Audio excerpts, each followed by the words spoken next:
What is going on, everybody?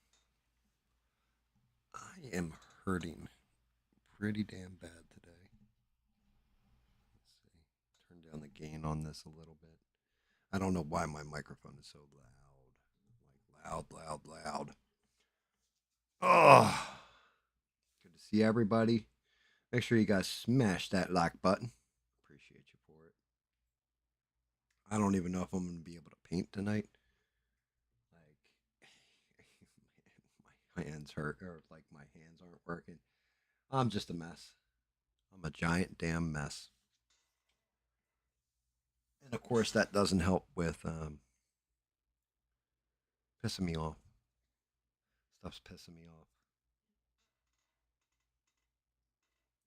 Thank you for that smash. Good to see you, Beans. Good to see you, E Rock. Good to see you, Leo. Good to see you. Well, Sheree said she'll be right back, but good to see Sheree too. And of course, wouldn't be a stream without Stranded Lifeform. Like,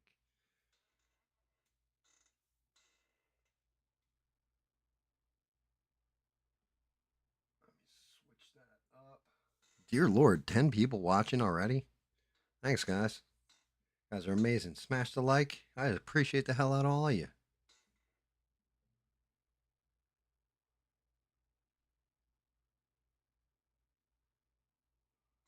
Definitely going to be a banger of a show tonight.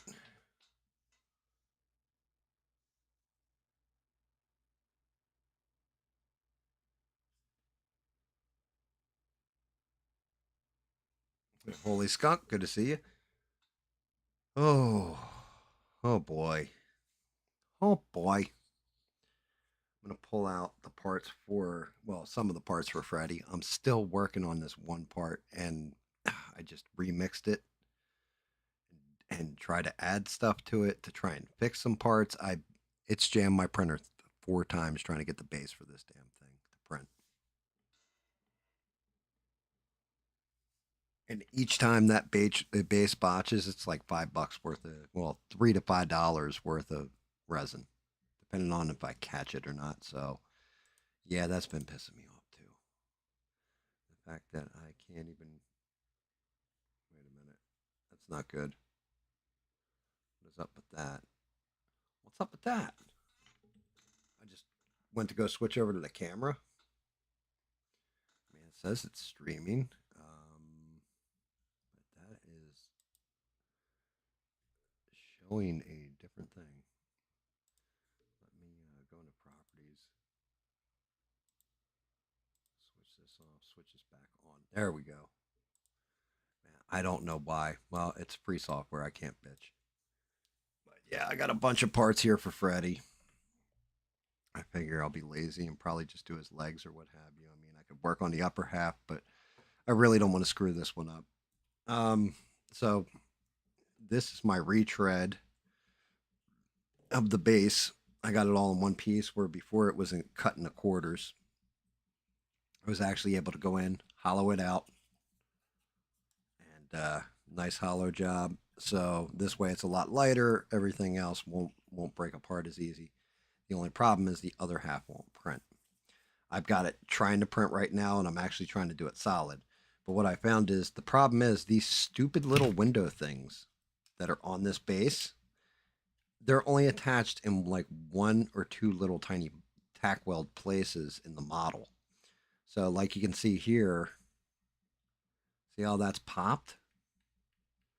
So I went back and I cut it again, like legitimately cut everything. I added a piece here and a piece here to hold these window frames into place on the new model. If the reprint doesn't work this time, I've got to switch over to it. But yeah, I'm getting pissed off with that thing.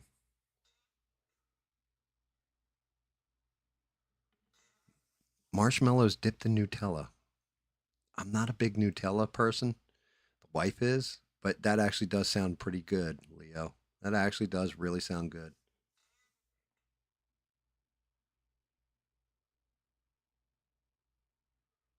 Danny Boss, good to see you. Yeah, there's definitely there's this question I have for Danny because this is one of those things I have acting cultish in the description. There's a reason for it. because it was something I observed last night. And the most religious out of all of us, I believe, are Rogue the Leaf, Danny Boss, who might even join me in chat and have a conversation about everything because I do want to hear everything that happened over in the UK with the march. Um, but yeah, and Devin, and like just some of the stuff I heard, I was like, what, what?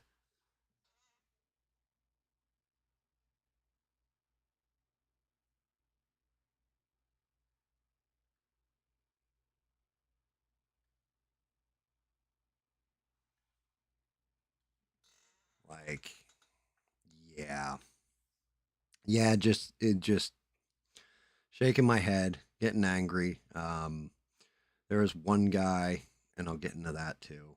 Like there was definitely some racist stuff flying last night that I was like not a fan of at all. I'll get into that.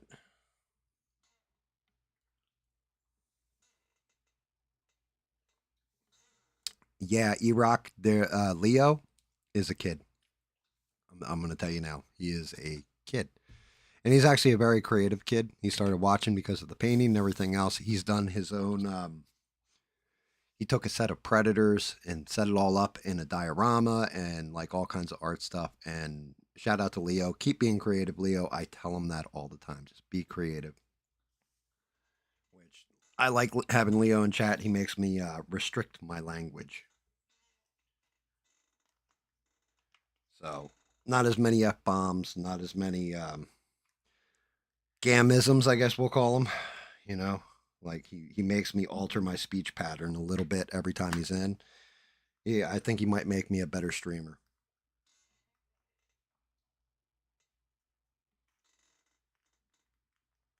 I honestly do. But yeah, shout out to you guys.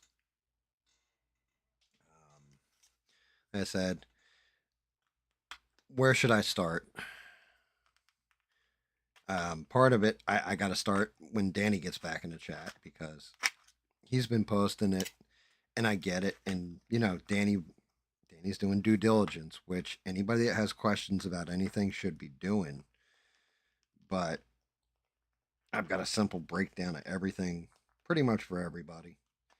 Like what facts we can agree on, what have you. I'm cracking paint free from the old paint board here with an old credit card, like a defunct credit card. It's not even a real one; it's a fake that they shipped out in the mailer.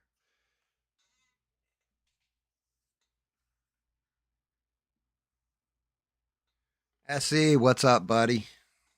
Yeah, yeah, having Se in here too, dude. That's fantastic. Everybody, if you haven't, check out Se's channel. Se, whenever he goes live, try and help him out. He's trying to get monetized. He's got the subscribers. He just needs the hours watched, and he is a great dude.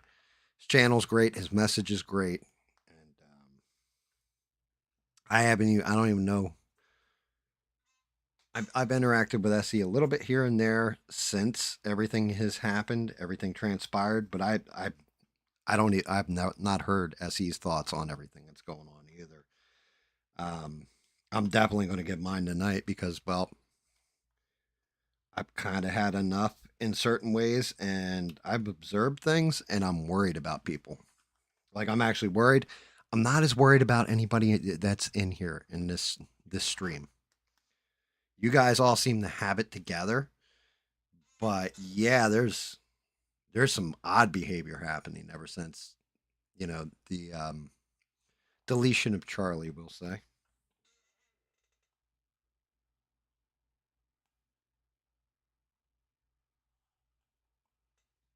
You think that was the first time he talked nonsense? Man, I will tell you what. I mean, I got the simple solution for. I didn't even watch what he said. I just saw your reaction to it, and I knew you were pissed about it, Erock, about Memphis. I guess he was talking about Memphis or what have you. But yeah, I actually have an answer, and I don't know if it's going to defend him or what because I don't know what his take was. But I can actually start right there, I guess. So they're sending the National Guard apparently to Memphis to reduce crime. I don't know what was said last night. I don't know what triggered you, E-Rock, and why you got so upset.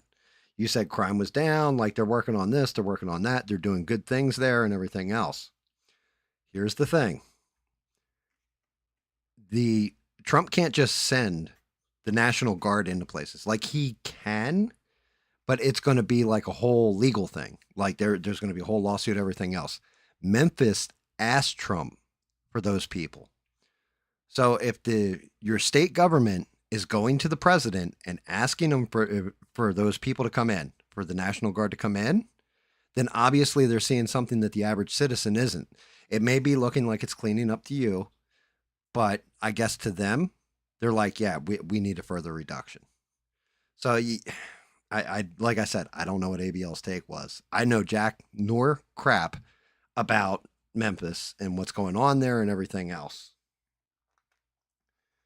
But I do know that the governor and I guess the mayor, it would be, asked Trump for troops. So said, hey, can you bring that crime fighting stuff to us to reduce our crime? So at that point, it's not like Trump was like, oh, we're going to Memphis. He wanted to go to Chicago. So I don't know what the deal is with it. But same point in time, like once the state government asks for that kind of thing, they're seeing something that the local population isn't. Their murder stats, whatever. Their crime stats are up, and they want it cleaned up.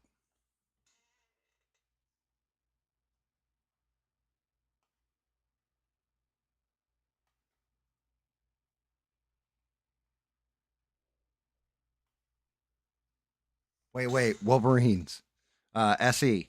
Haven't seen what movie? Sisu?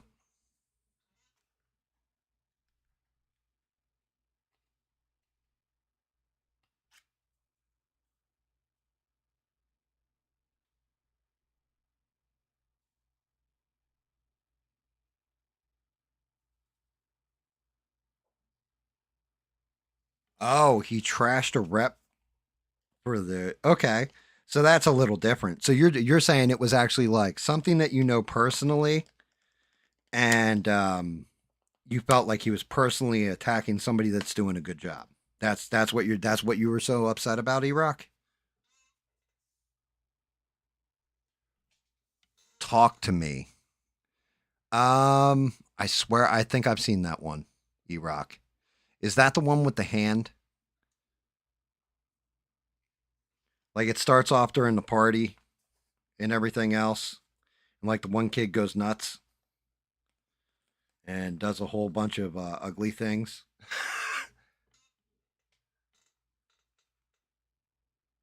Okay, yeah, I saw it. It was all right. Yeah, that was a good popcorn film.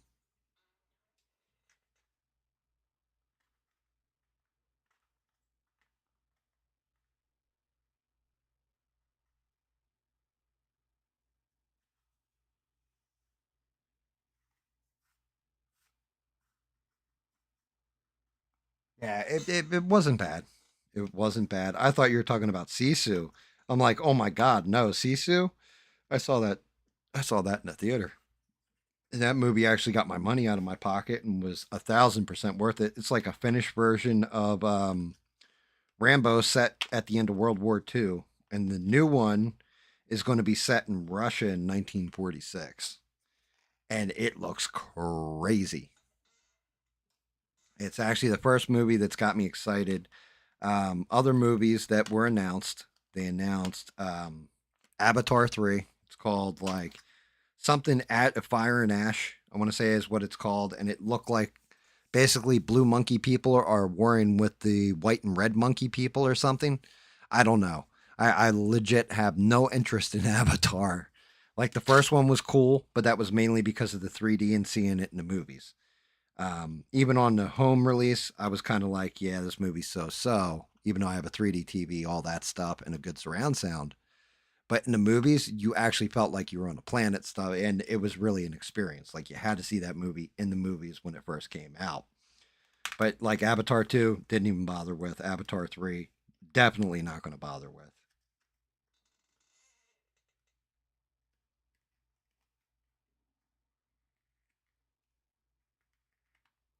I don't, Erock would actually, he lives in Memphis. So Erock could tell us flat out, like, the God honest truth, SE, like, if the mayor wants him there or not. Sure, sure. Call, you know how to get, just hop into the Discord. I'll pull you in. I'll hop in there too myself and make sure we're, people can hear you, Danny. But yeah, absolutely. I'll pull you in. Then I can get to what honestly is pissing me off more than damn near everything else.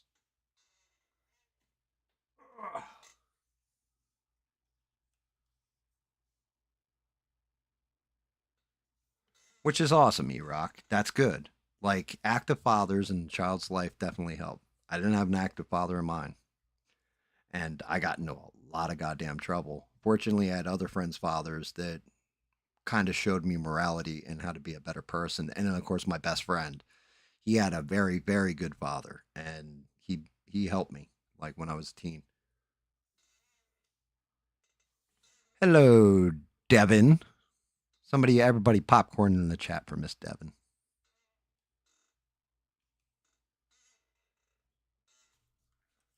Let me get in the Discord on this system. I actually did the smart thing and started it up beforehand. Okay, we should be connected. Let me move Danny in.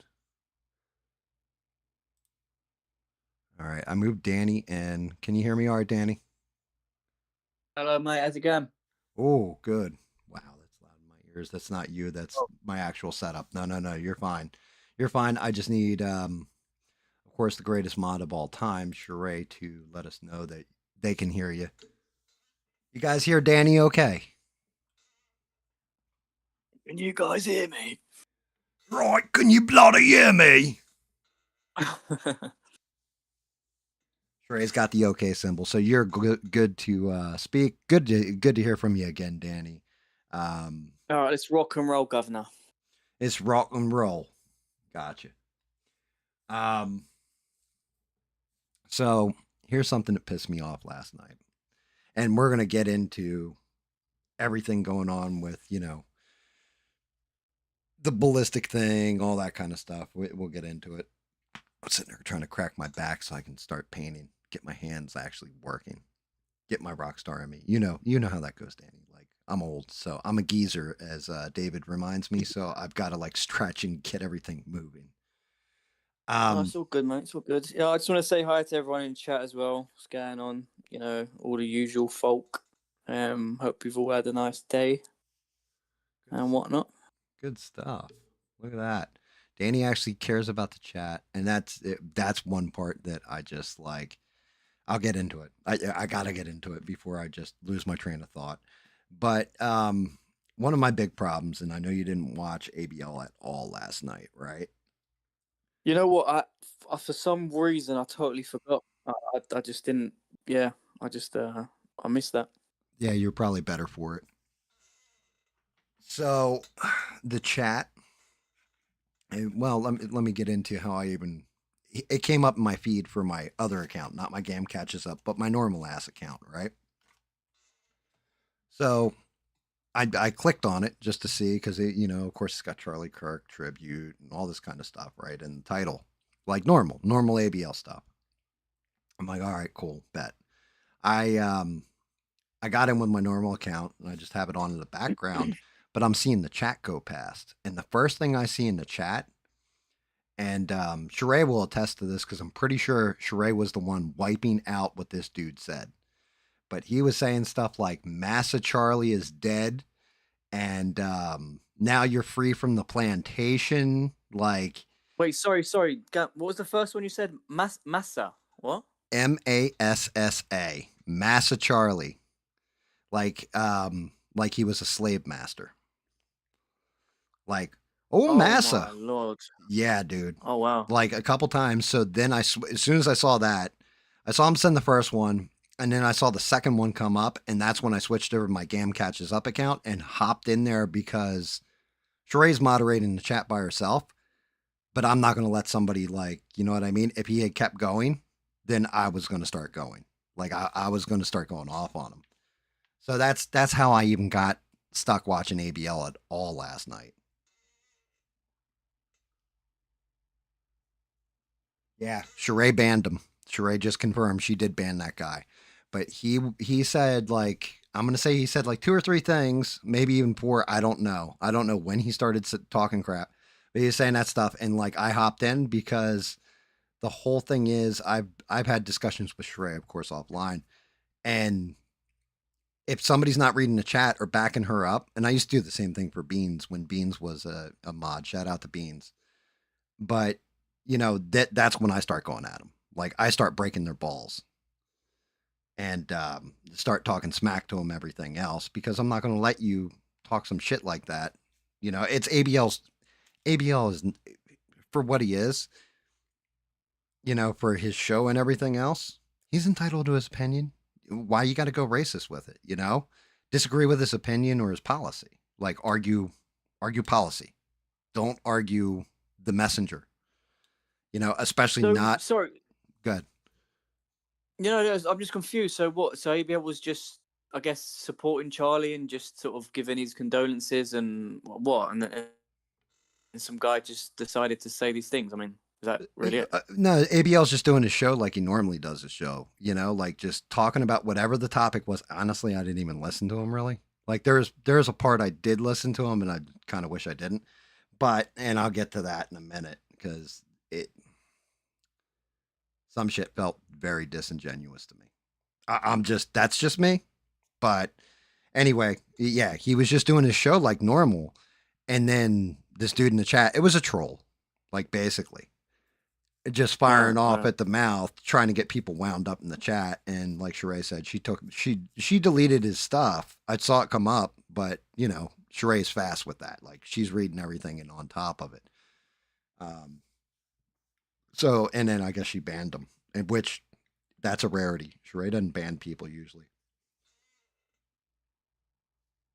Yeah, and quite rightly, man. I mean, we shouldn't really have the time for these fucking people who just want to come in and talk shit like that. I mean, it's pathetic. Yeah, I agree. I mean, hey, look, I've had a couple trolls in here before at different points, and they've actually like subbed to the channel and liked the video and everything. Like I was like, thank you for the view. You know what I mean? Like I dealt with the troll a little bit different than most people because if they say something that's actually funny when they're talking shit, all right, Yeah, then yeah. I'm gonna give it to them. You know what I mean? Like, oh, okay, you got me there, dude. That's funny.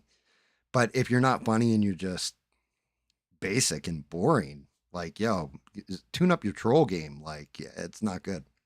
I mean, yeah, there's a difference between, as you said, like just having a bit of banter, being a troll. Whether you're left leaning, then you want to come in and have a little, try roast some people. Then, if people give it back to you, you can't complain. But if you want to come in and be a racist cunt, then you know what I mean. Like it's just right. you're kind of wasting everyone's time, and it's best you're not really. It's best you kind of go somewhere else with that shit. Right, exactly. And like especially on ABLs cuz I don't agree with ABL's takes on certain things, but yeah, Yeah, that's fine. seeing some of the names he gets called online, like and some of the stuff people say to him, I'm just like, yo, that's completely like you make me want to defend him because I don't even agree with his take, but you're such an asshole with the way you're talking to this man. He didn't like, go and slap your mama or something. Like, what are you doing here?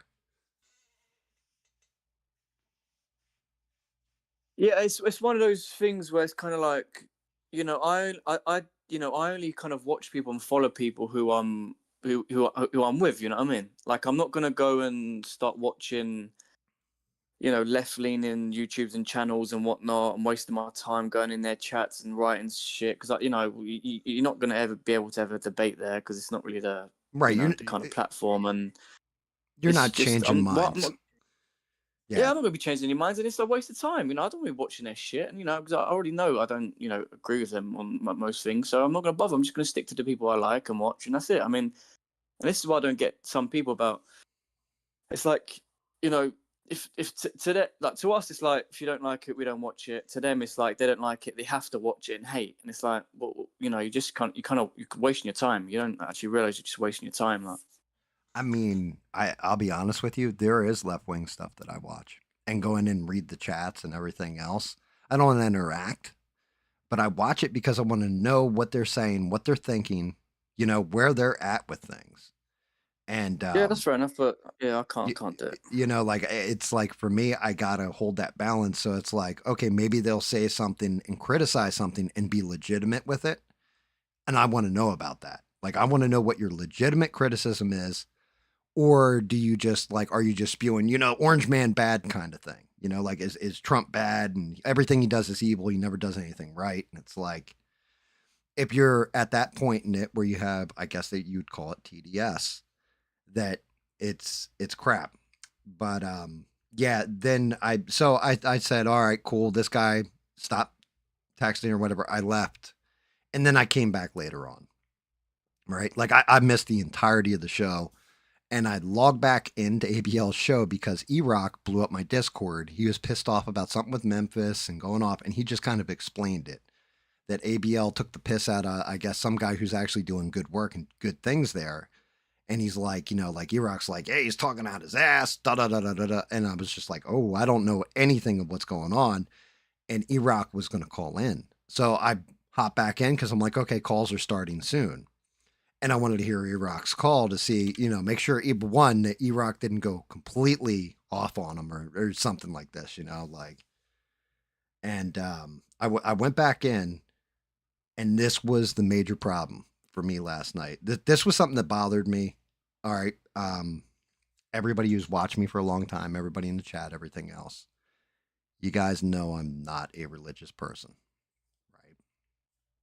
right? I believe in God. I believe everybody's entitled to their own religious beliefs, the whole 9 yards. Correct, Danny? Yeah, dude. Okay. Says the guy who slipping bought like 6 Ethiopian Bibles. What are you talking about? Well, yeah, I've got two. I've got two of them. The first one wasn't complete. The second one is, you know, but yeah, the first one was just the apocryphal books, and I'm like, no, I need the whole damn thing. But I need the anyway, whole pie, man. yeah, Whole pie. I need to look at everything, right? I want to read the whole thing cover to cover and really, you know, check this thing out. Um, but yeah, so this one's for you, Danny, for Devin, for Rogue of the Leaf. I don't even think Rogue's here yet. One thing that bothered me, actually, it actually bothered me, and I'm not religious, was a lot of people in the chat were saying, oh, well, Charlie Kirk was just like Jesus.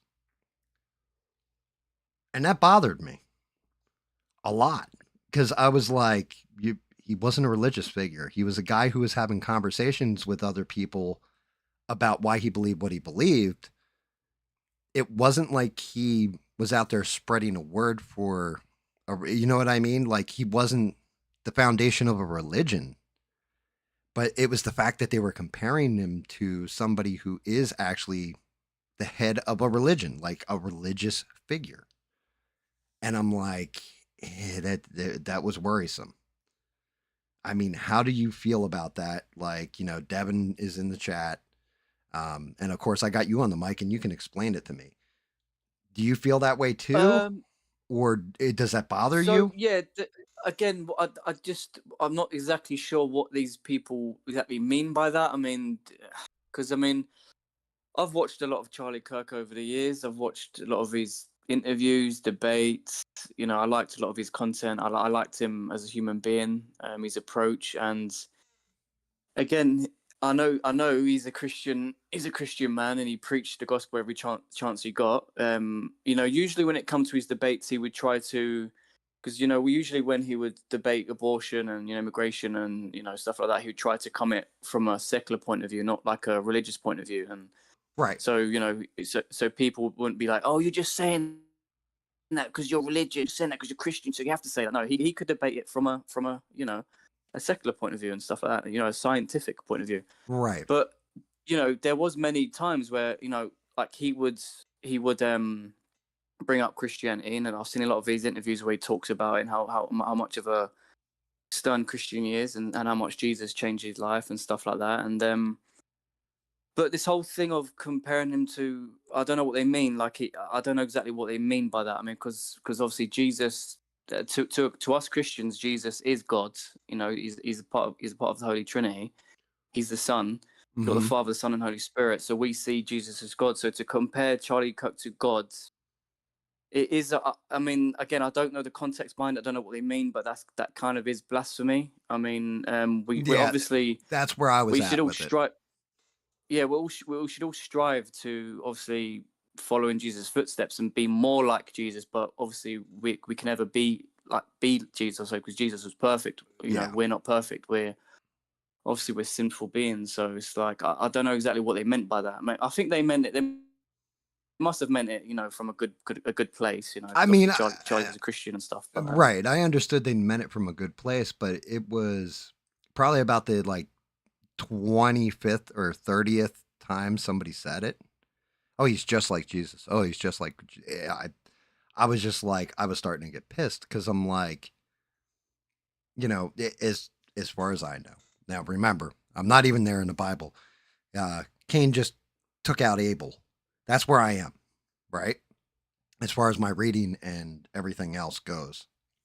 Cain just literally became the first actual, murderer and everything. And I'm just sitting there and I'm like, but what I do know is and granted, this is going to sound terrible when I say it, but The Passion of the Christ, the movie, it was yeah, basically a 2.5 hour ass beating that man endured before they made him yeah, carry. And I think this is one of those, and correct me if I'm wrong, but I think he just carried the pole, which is bad enough. He didn't carry the entire crucifix out to be crucified on, but they made him carry like just the base of the crucifix and drag it out to where they were going to crucify him, right? Charlie Kirk didn't go through all that. You know what I mean? It was fast, quick, fast, and in a hurry, and it was over. So I was like, I'm trying to compare it in my brain. I'm like, it doesn't make sense to me. And like you said, Father, Son, Holy Ghost, right, in your religion. And I'm like, I'll never compare anybody to Jesus. Jesus is his yeah. Because own thing, you know? yeah, like the thing is as well, Gum. It's one of those. It's a minefield as well because you got a lot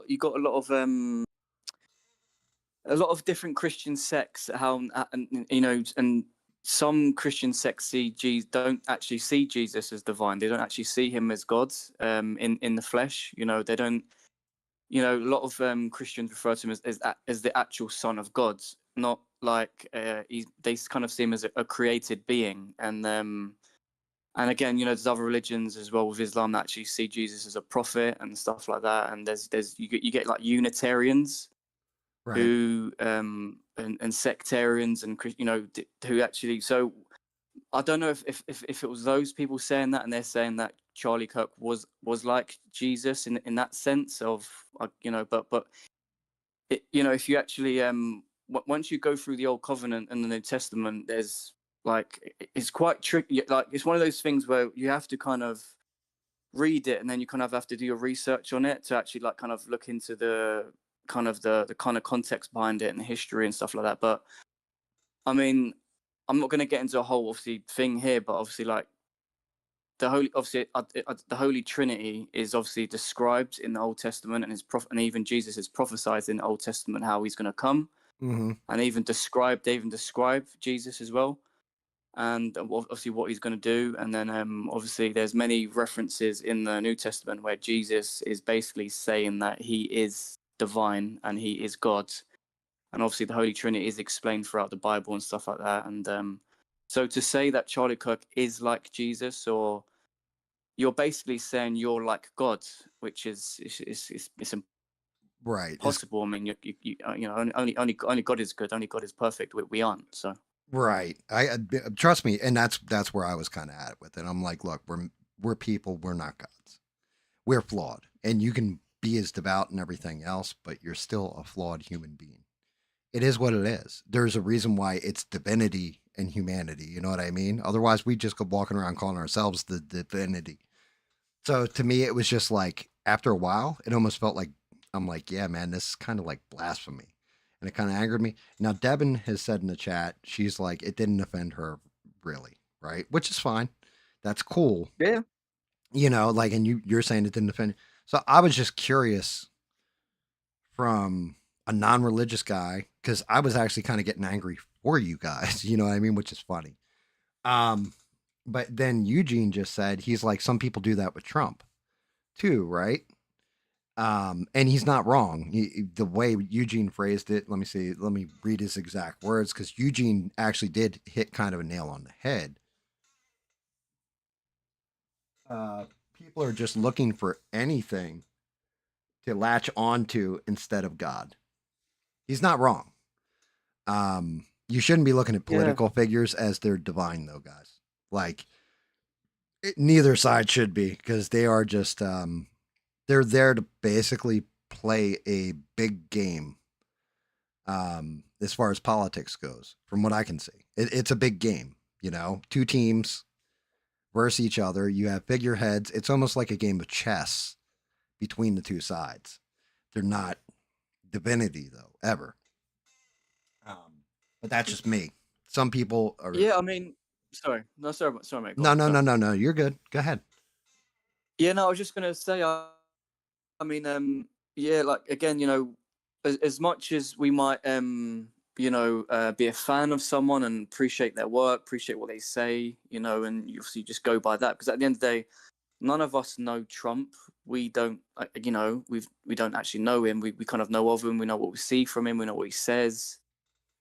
Um, so we can only go from that, and I've not really seen much. Or obviously, we could probably get into some of the Epstein file stuff and all that. How all that Oh, sort yeah, of, we can. yeah, I can probably pick. I can pick at that, and yeah, anyone's open to criticism. No one is perfect, and Trump isn't perfect. And again, I'm pretty sure if before before what happened to Charlie, I'm pretty sure if someone was to say to him, "Oh, dude, you're just like Jesus," I'm pretty sure he would actually correct them and be like, "No, no, no, no, no, no, I'm Right. not." Like he would probably correct them because again, none of us are like Jesus. So it's I don't know. I just maybe again, I think people just it's such an emotional time, and obviously after what happened, and he was such a influence on our youth, and especially with pushing people towards more conservative values and Christianity. So, I mean, God bless him for that, man, because you know. As a Christian, I need to be, talking to people, preaching the gospel and spreading the good news and trying to get people over to Christianity. I mean, but and Charlie probably got loads of people, Oh, who he did. looking into Christianity. So He really did, especially youth. yeah, yeah. And So I good mean, on him. I mean, my thing with Charlie Kirk is, to me, he was just, he wasn't a politician. He was definitely for a political movement, stuff like this. But the whole thing is, and I'll say this till I'm blue in the face. It doesn't. To me, it wasn't just what he was preaching because I agree with it or I disagree with it. He was a good man. He had a good message. He had patience. He had respect for the people he debated. He didn't insult anybody that I ever saw. Now, I could be wrong. You guys could be like, yeah, check this one out where he really ripped someone to shreds. Like Ben Shapiro used to be kind of a douche like that. Steven Crowder would be a douche like that. I've never seen Charlie Kirk do that during one of his talks, right? Like one of his conversations where he just kind of, 100% agree. yeah, he just kind of presented the facts and it was cool. You know what I mean? Like he did it in a way where I don't have that patience. I'd have lost my shit like 4 or 5 times with some of these people that he debated. Like I'd have And been like, and yeah, you can go fuck your mother too, sir. All right, next. Like, but Charlie Kirk yeah, never yeah, went there. So good man. and again, Good. yeah, no, this is what I was going to say. I think that's exactly it. That's how powerful he was, and that's how because and I think that was probably one of the main reasons why what happened to him is because wasn't because he some of his political leaning and this way, and I think it was because he was so persuasive and such a likable person, and he could really engage with any kind of ideology and be patient and polite with them, and actually he would actually get them to see like, oh, actually, you know what, like, they wouldn't like, because I saw him like a clip of him on this podcast called the whatever podcast, where like a load of women on there and they're all arguing about all types of stuff. And at the end, before he went, he like thanked them all. He was like, I hope I hope you lot see the light and don't continue to go on OnlyFans. Hopefully, God's got another path for you, and I respect the conversation. And literally, the girl at the end, even though they were all hostile throughout the whole show, at the end, she went, you know what? You're actually really nice, Charlie. You're not like the others, like who come in here and kind of like scream at us and like belittle, like. And that's the thing. When it comes to Charlie, compared to a lot of these other people, he's so polite and so understanding and so civil, and he actually wins a lot of people over that way. And I think that's why it's probably one of the reasons why they took him out, because they knew how influential he was. So for me, right, and I agree with you. I agree with everything you just said. For me, it was like, okay, a good man died. I've seen good men die all the time. I've seen them die much younger. I've seen them die in horrific ways, everything else. And I've said this before. I think I'm a little broken because I'm just used Mm. to, like, I've accepted that as that's just part of life. You know what I mean? You never know. You're hit by a car the next day. Yeah, that kind of thing, right? That always, yeah, you're here 1 minute, you're gone the next. So for me, and that's not to take away from the tragedy of everything that's happened or the evil of the act that took Charlie away. Shit's ridiculous. Um, but Exactly. for me, like I'm not hurting. Like flat out, I can tell you guys, I'm not hurting. I think it's a shame. I think it's disgusting. All those different kinds of emotions. Like I definitely condemn the shit out of it, especially somebody who just wants to have a conversation and is actually a decent person dying or what have you. Where I'm upset and where I hurt is legit empathy because of you guys, because of you, Beans, Devin, Six, every last one of you, right? Every one of you guys is upset about this because it was a figurehead, maybe if not for your religion, then for your Republican conservative values, right? And like I said, any which way to slice it is good man's gone. But for me, that's what bothers me the most is that you guys are hurting. So like I feel that like you guys are hurting, which is why I didn't cancel my show on Wednesday. I went live and just had everybody in there talking and playing games and stuff, trying to distract everybody from yeah, like we can talk about this while bullshit's going on, but at least you guys are all together and you can all commiserate together. You know what I mean? Yeah, no, I appreciate that, Gal. I mean, it's been tough for all of us in different ways. I mean, obviously it's a lot closer to obviously because I'm over here across the pond and all that. It's just I know it's obviously it's a different vibe, but at the same time, he was a Christian brother, man, and you know, I and mean, it's just tough because I'm seeing Christian persecution every fucking day, man, all right. over the world, and And that is something I agree with too. I really do see that shit a lot. And it goes unnoticed. A lot of times. It doesn't get called out. It goes completely unnoticed because they look for somebody who is a smaller sect, I guess you would say, like a religion, or seemingly a smaller religion and focusing on them. Judaism or Muslim or what have you. Nobody ever really talks about when Christians are getting wiped out. They don't. They're like, oh well, they're in the majority, so it's okay for them to go bye bye. And it's like, no, it's not. You fucking dipshit. But yeah, it's to me that's the whole thing. Is the only reason why I'm even following all of this anymore is I'm trying to be there for you guys, if that makes any sense, and trying to give you clarity on it. So like when you ask me stuff about a bullet deflection off a vest, everything else, the reason I'm not telling you like, hey man, you're bothering the shit out of me with this. I'm trying to tell you like it's good you're investigating, but it doesn't change anything. Like if he was wearing a bulletproof vest, for example, and a bullet deflected hit him, and he's gone. Any which way you look at mm, it, he's gone. You know what I mean?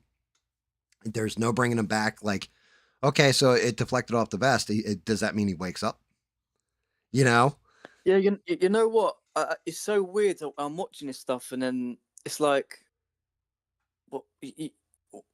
Why the fuck? Okay, like, what does this change? Like, was this okay? Let's just say it did. Okay, it did. Okay, what now? He's dead. Right. Oh, okay, it did. It went through his neck. Now, I mean, Okay, he's dead. it, it, It's like I don't even know. I'm watching this stuff. I mean, at the end of the day, it don't matter. It don't matter. And Uh, I'm just getting kind of fucking w- upsetting myself. All this shit. right, and that's my big thing is it's like you're putting more pain on yourself because you're Yeah. like, yeah, I need to disprove this Yeah. asshole, but the whole thing is you're arguing with some asshole on the internet. You see what I mean? Like it doesn't matter what you say. He just cares that you clicked his video. You're giving him money for watching his video more than likely if he's monetized. And it's like, instead of, you may have a great point and be debunking him. But at the end of the day, most people that are posting about it, there's a reason why I didn't put Charlie Kirk in my title because I don't want to like, I'm not monetized. But if I were, I don't want to profit off of somebody's death. Like, that's shitty. That's just, to me, it's like, really, dude? Like, and somebody that's doing that kind of stuff where it's like, oh, he's a Freemason and he's all right, or shut the fuck up. Like, man, it's people like that. I kind of wish that it was legal to walk up and just bitch slap them. You know what I mean? Like, do you know how many people are hurting right now? It's the same way with the people that are celebrating on TikTok, all this other crap. I'm like, you guys are disgusting human beings. Like, that's a father, a husband, all that. Well, he was for gun rights. Okay, so he was for gun rights. Does that mean he deserved to be, what happened to him? Like, I don't like your opinion. Is it all right for me to walk up and just, take you right out? I don't think so. Yeah, but it's kind of like, I'm for car rights, but doesn't mean I want to get in a car and fucking plow into 100 people and kill them. You know what I mean? It means I want to get in my car and drive it. Just like if I'm from gun rights, or it means I believe in the Second Amendment right to defend yourself. From a threat, to defend your family, to defend your friends, not to go out and just mindlessly slaughter people. You know what I mean? Right. So these fucking people don't know what they're talking about when it's like, oh, how ironic, Charlie was talking about gun rights and he gets shot. Oh, it's like, you people don't have a fucking clue what you're talking about. When did he once advocate for, oh yeah, just illegal guns are fine and just get what you want, just go and blast whoever you want, Right. that's fine. And if it happens to me, all big whoop. No, he's about fucking Second Amendment, defending yourself. You know what I mean? It's Right. that simple. I mean, our Second Amendment over here, the reason why it was so important is in case our government became corrupt, that the citizenry Yeah, was armed. tyrannical, yeah. Right. We Yeah. could take out our own government. Not just that, but you have to like go back to back then. And I hate it when you get this dumb shit of, well, you're not allowed to have a battleship. Back then, you had people that were privateers that would get I can't remember what it's called. Something of, I want to say it's a writ from whatever country to go hunt down the enemy navy. So yes, you could own a battleship. Yes, you could own a cannon. Yes, you could. You know what I mean? You could have all that stuff Mm. back then. There's also a lot less people in America. The cities weren't as populated. You know what I mean? Society wasn't as built up as the way it was. The infrastructure wasn't there. So now it's like, should you still be able to? Yes, absolutely. You should be able to own a gun. Yes, you should have full gun rights. You should just, restrict scumbags that shouldn't have them? Well, mentally ill shouldn't have them to begin with. They shouldn't have sharp objects either, in my opinion. Because, like, you can still take somebody out 6 ways to Sunday using just normal, common household things. A gun just makes it a little bit easier. That's all. But yeah, I mean, so I'm all pro 2A, even though I don't like guns. Me personally, I don't like them. I like swords, I like knives, stuff like that. I've learned to fight with them. I don't like guns. To me, it's something too easy about it that if I'm at that point where I have to use some kind of lethal force, right? Then I've got to be at that point where I'm willing to use lethal force. I don't want it to be like, hey, you know what? On a whim, I can grab this thing and just pull a trigger and that ends it. But that's just me. Like, only because I've had anger issues when I was younger, I know how I am, right? So having to do the other thing, it's messier, but it is what it is. Like, it's up close and personal combat at that point. Yeah, I mean, look, sorry, go on, mate, go on. Oh, no. I was just going to address the chat real quick. Um, Yeah, so Stranded said this, and this is one I'd love your take on too. Stranded's not feeling the whole "I am Charlie" thing. It feels like I want to belong kind of chant. You know what I mean? Like, oh, I just want to be in with the group. Like, I want to do the cool thing the other kids are doing, and I kind of feel that too. You know what I mean? I'm not going out to college campuses and debating kids. I'm some little jackass on YouTube who is painting stuff at times. Like, matter of fact, crack my back again. See if I can't get this shit working. Um, I talk to people on YouTube, and now finally I'm able to have conversations with people like you, Danny, which is awesome. Um, but yeah, I agree with you. None of us are Charlie Kirk. If I had accomplished what Charlie Kirk had accomplished at 31, I'd have been very proud of myself. I didn't even come fucking close. Like, I accomplished some things, but nothing on the level of what that man accomplished. So, but how do you feel about, people going around yelling, "I am Charlie"? I mean, again, as I said before, the other stuff, when people saying he's like Christ, I think their hearts are in the right place, and again, it's an emotional time, and when people are emotional and are grieving, and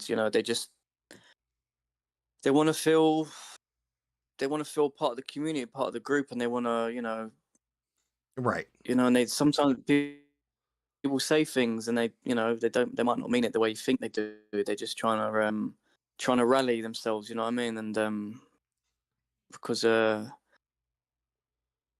it's tough now because we're seeing people, we're seeing a lot of people's true colors. After his death, we're Yes. seeing a lot of Yeah, people you're right. going onto social media, and we're seeing them literally jumping up and down. And it's just like, these people, man, you got to get careful what you wish for. Really, you got to be careful what you wish for, because sooner or later, us peaceful people, you know, like, there's only so much you can push and push and push and push us and push us. You know, there's only so far we can go, and eventually we're going to give you the same treatment, and you're not going to like it. This is the thing, like, you're not going to like it. No, And you can't go, really and when it won't. gets to that point, there is no time for, oh, okay, I didn't mean it, ouch, that hurts, stop it. No, it's, you've done this now. We tried to give you so many chances. We tried to be peaceful with you. We tried to sit down and debate with you. We tried to agree to disagree. We tried all of that, and you're just shooting us. You're killing us. Every chance you get, you guys persecute us. So now we're doing the same to you, and now you want to play victim, and now you want to call us fascists and dictatorship and all this bullshit. No, it was too late. Right. So this is the thing. Hopefully, it doesn't get to that point. Because it shouldn't. It shouldn't get to that point. We should be able to agree to No, disagree. it I mean, shouldn't. Yeah, and Devin said, no, it's more of a solidarity thing. That's not what that means. It's more of a solidarity thing. And I can understand. I can yeah, yeah. appreciate that. Just for me personally, it's like I'm like, yeah, I don't preach to you guys what I guess I don't preach to you guys like, here's my political angle. I'll tell you, like, this is how I see things. You guys are free to disagree with me and come back on me, and you're entitled to your own beliefs. I'm not. If you guys can counter it with something better, then I change and I look at things. But one thing you did say there, which was another problem I had. There was a lady who called in last night, and this lady was like, "Yeah, we got to stop talking to the other side. We've got to just completely stop the dialogue." And like, it was basically like she was calling for action. And I said it in the chat. I was just like, "Okay, so you want to stop talking? What action do you want to take? What's your solution then, ma'am?" But ABL didn't press her like that. He just listened, which good on ABL, I guess. But at the same point in time, it's like, if you don't want that open dialogue, then at that point, what are you saying? Are you saying that, like, we need to take an action that, like you just said, you don't want it to get to that point, right? I don't want it to get to that point. I want conversations to be happening. And I mean, I'll get to the other part of this too. That kind of, I was like, man, you got to stop saying that shit. And even if in some cases you're absolutely 1,000% right, but it's like, okay, if we start seeing them as other, so we don't see them as humans anymore, we see them as demons or some kind of evil.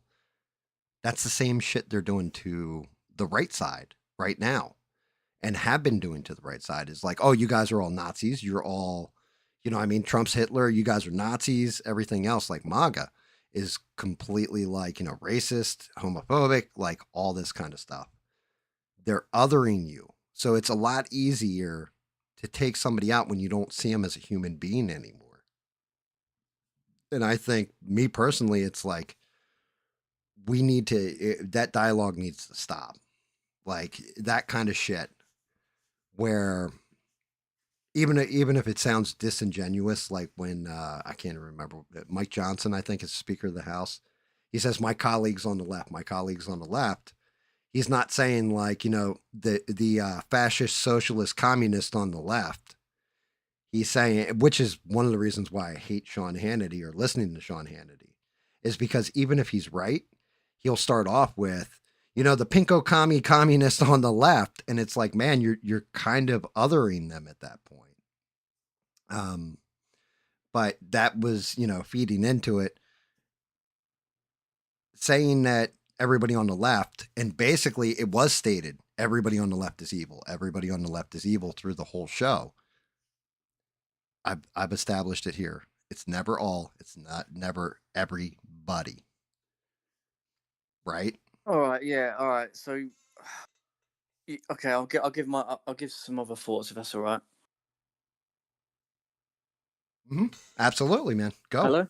Yeah. Yeah, Go. so, I, because what you just said about obviously that woman calling into ABL and giving her thoughts and stuff like that. And the thing is I understand what you're saying, and yeah, again, it's a lot of points there. It's just there's so much fucking context behind all this shit now. It's like years and years and years Mm-hmm. and years and years and years of build up and just all these different actions, just all these, I mean, you go through the first 4 years of Trump, all that bullshit, then all the Biden stuff, and then you got, the Trump coming in again, the attempted assassination, the all the bullshit impeachments. There's so many shit on the board now. Like, there's just so much there, and there's so much shit that people like us have endured now. I've had to put up with.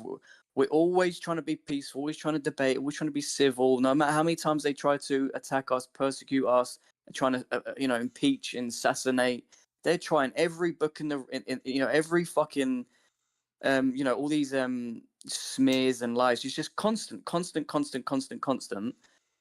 And then they couldn't get Trump. They've got Charlie now, and it's like, oh, but we still can't get carried away though, because I understand it's like we can't rise to the level. We can't be like them. I really do get that point that we can't sort of go down to their level, because these people, I really do believe these people are evil and that there's Devon might know this one, but I can't remember where it is in the Bible. It's I can't remember if it's in Revelations and what the actual whole verse is, but it's to do with, for we do not wrestle against flesh but principalities, and I think it's basically saying that there are darker forces at play here that we can't see. We're There's not just human beings looking at human beings. There are other entities and other forces at play here that are influencing people.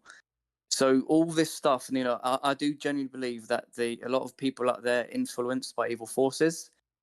You're either filled with the Holy Spirit that will obviously help you fight against these things, or but yeah, hopefully Devon knows what I'm talking about, and she'll put the reference up on the chat. But yeah, it's just Ephesians. it's oh, is it in Ephesians? Okay, yeah. So I Ephesians. can't remember it.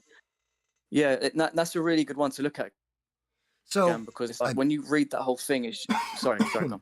Oh, no. You're okay.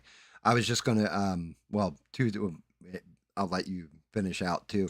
I was gonna say I've met a ton of people. My party life, everything else when I was younger, and a wild man. And I've met different people from walks of life and everything else. And the one thing that has always astounded me is people have the ability for great goodness and just as great, if not greater, evil within them. Like every person does. And it's Oh really yeah, it comes down to like their morality. You know what I mean? In a lot of cases. And their moral clarity, I guess I would say more specifically. But anyway, continue. So reading it, yeah. you No, so, it was just basically like, I get it, but it's just, I've just kind of feel like we've been pushed so much, and we're just in a corner now. And I get that. I get it that a lot of people's responses is just like, no, fuck it now, fuck the debate, fuck conversation. It's fucking on. Like I'm not putting up with this shit anymore. If you want to come at me screaming, like acting like that, trying to fucking persecute me, then I'm gonna give it right back at you. I mean, look, I, I, I'm all up for debating anyone, whatever side you're from, whatever fucking religion, whatever political spectrum. If you're civil and you're polite and you're not gonna, patronize me or be condescending, you just coming out for a good place, then we can sit down and talk to the cows come home. But if right. you're gonna come at me with that bullshit energy, try and act like Charlie Kirk deserved it because it was hate speech and he was talking about this and he was talking about that. If you're gonna come at me with that stupid shit, I'm sorry, but I really ain't got the patience anymore. I most likely will just punch you in your face. And that's not very Christian of me. I'm a hypocrite. That's something I'm working on in my own life. Brother, That's, that's there's what loads of Christians right now going, dude, that's not very Christian of you. You shouldn't, blah, blah, blah. You should take it this way and do I know. But I it, might just have to punch you in your face. no, you're fine because like this is what blows my mind, right? This is what catches old GAM off guard because I'm an old ass man at this point. I am 50 years old. I'm old as shit now. But even Don't say still, that, man. Still got many years, mate. yeah, maybe. Yeah, the way I smoke, probably not. But that's okay too. Look, I'm good. I accept my own like accountability. It's my fault, right? But yeah, like I'm shocked that you guys are finally getting to this point. Like that's the part that blows my mind because if I'm somewhere with my wife, right, like we're out shopping or something, and somebody came up and like during the Black Lives Matter thing, there was none of that shit where somebody was going to come up and harass me and my wife. I'm like you tell me to wash somebody's feet or whatever, I'm breaking your jaw. Like that's just and I must have exuded that attitude or whatever because I would see different people with their signs and all that and I just walk past them or whatever. They didn't bother me, they didn't bother my wife, they just let us through. And maybe it could also be we're in South Carolina where everybody pretty much owns a firearm. I don't know if that had something to do with it, but I watched harassment all over different places like New Jersey, stuff like this. And I was just like, how is nobody like just going, you know what? There's 10 of you, but I'm taking 3 of you with me. And like, cause that's my attitude. And I'm just, I never, but I can't believe it took you guys this long and this shit to happen to get to this point where it's like, you know what? Get in my face with your bullshit. I'm just knocking you out. And maybe you're a better Christian than you realize because you hadn't gone to that point yet. It took this to get you to that point.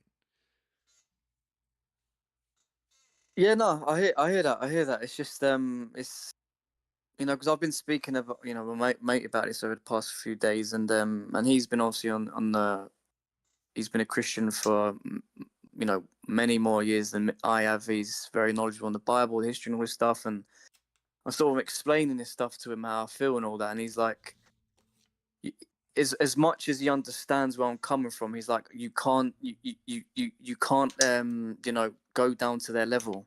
Like obviously you have every right to defend yourself and all that. Obviously, that's obvious, but you kind of can't let these people kind of rile you to a point where I'm becoming extremely emotional and irrational and basically behaving just like animals, just like them.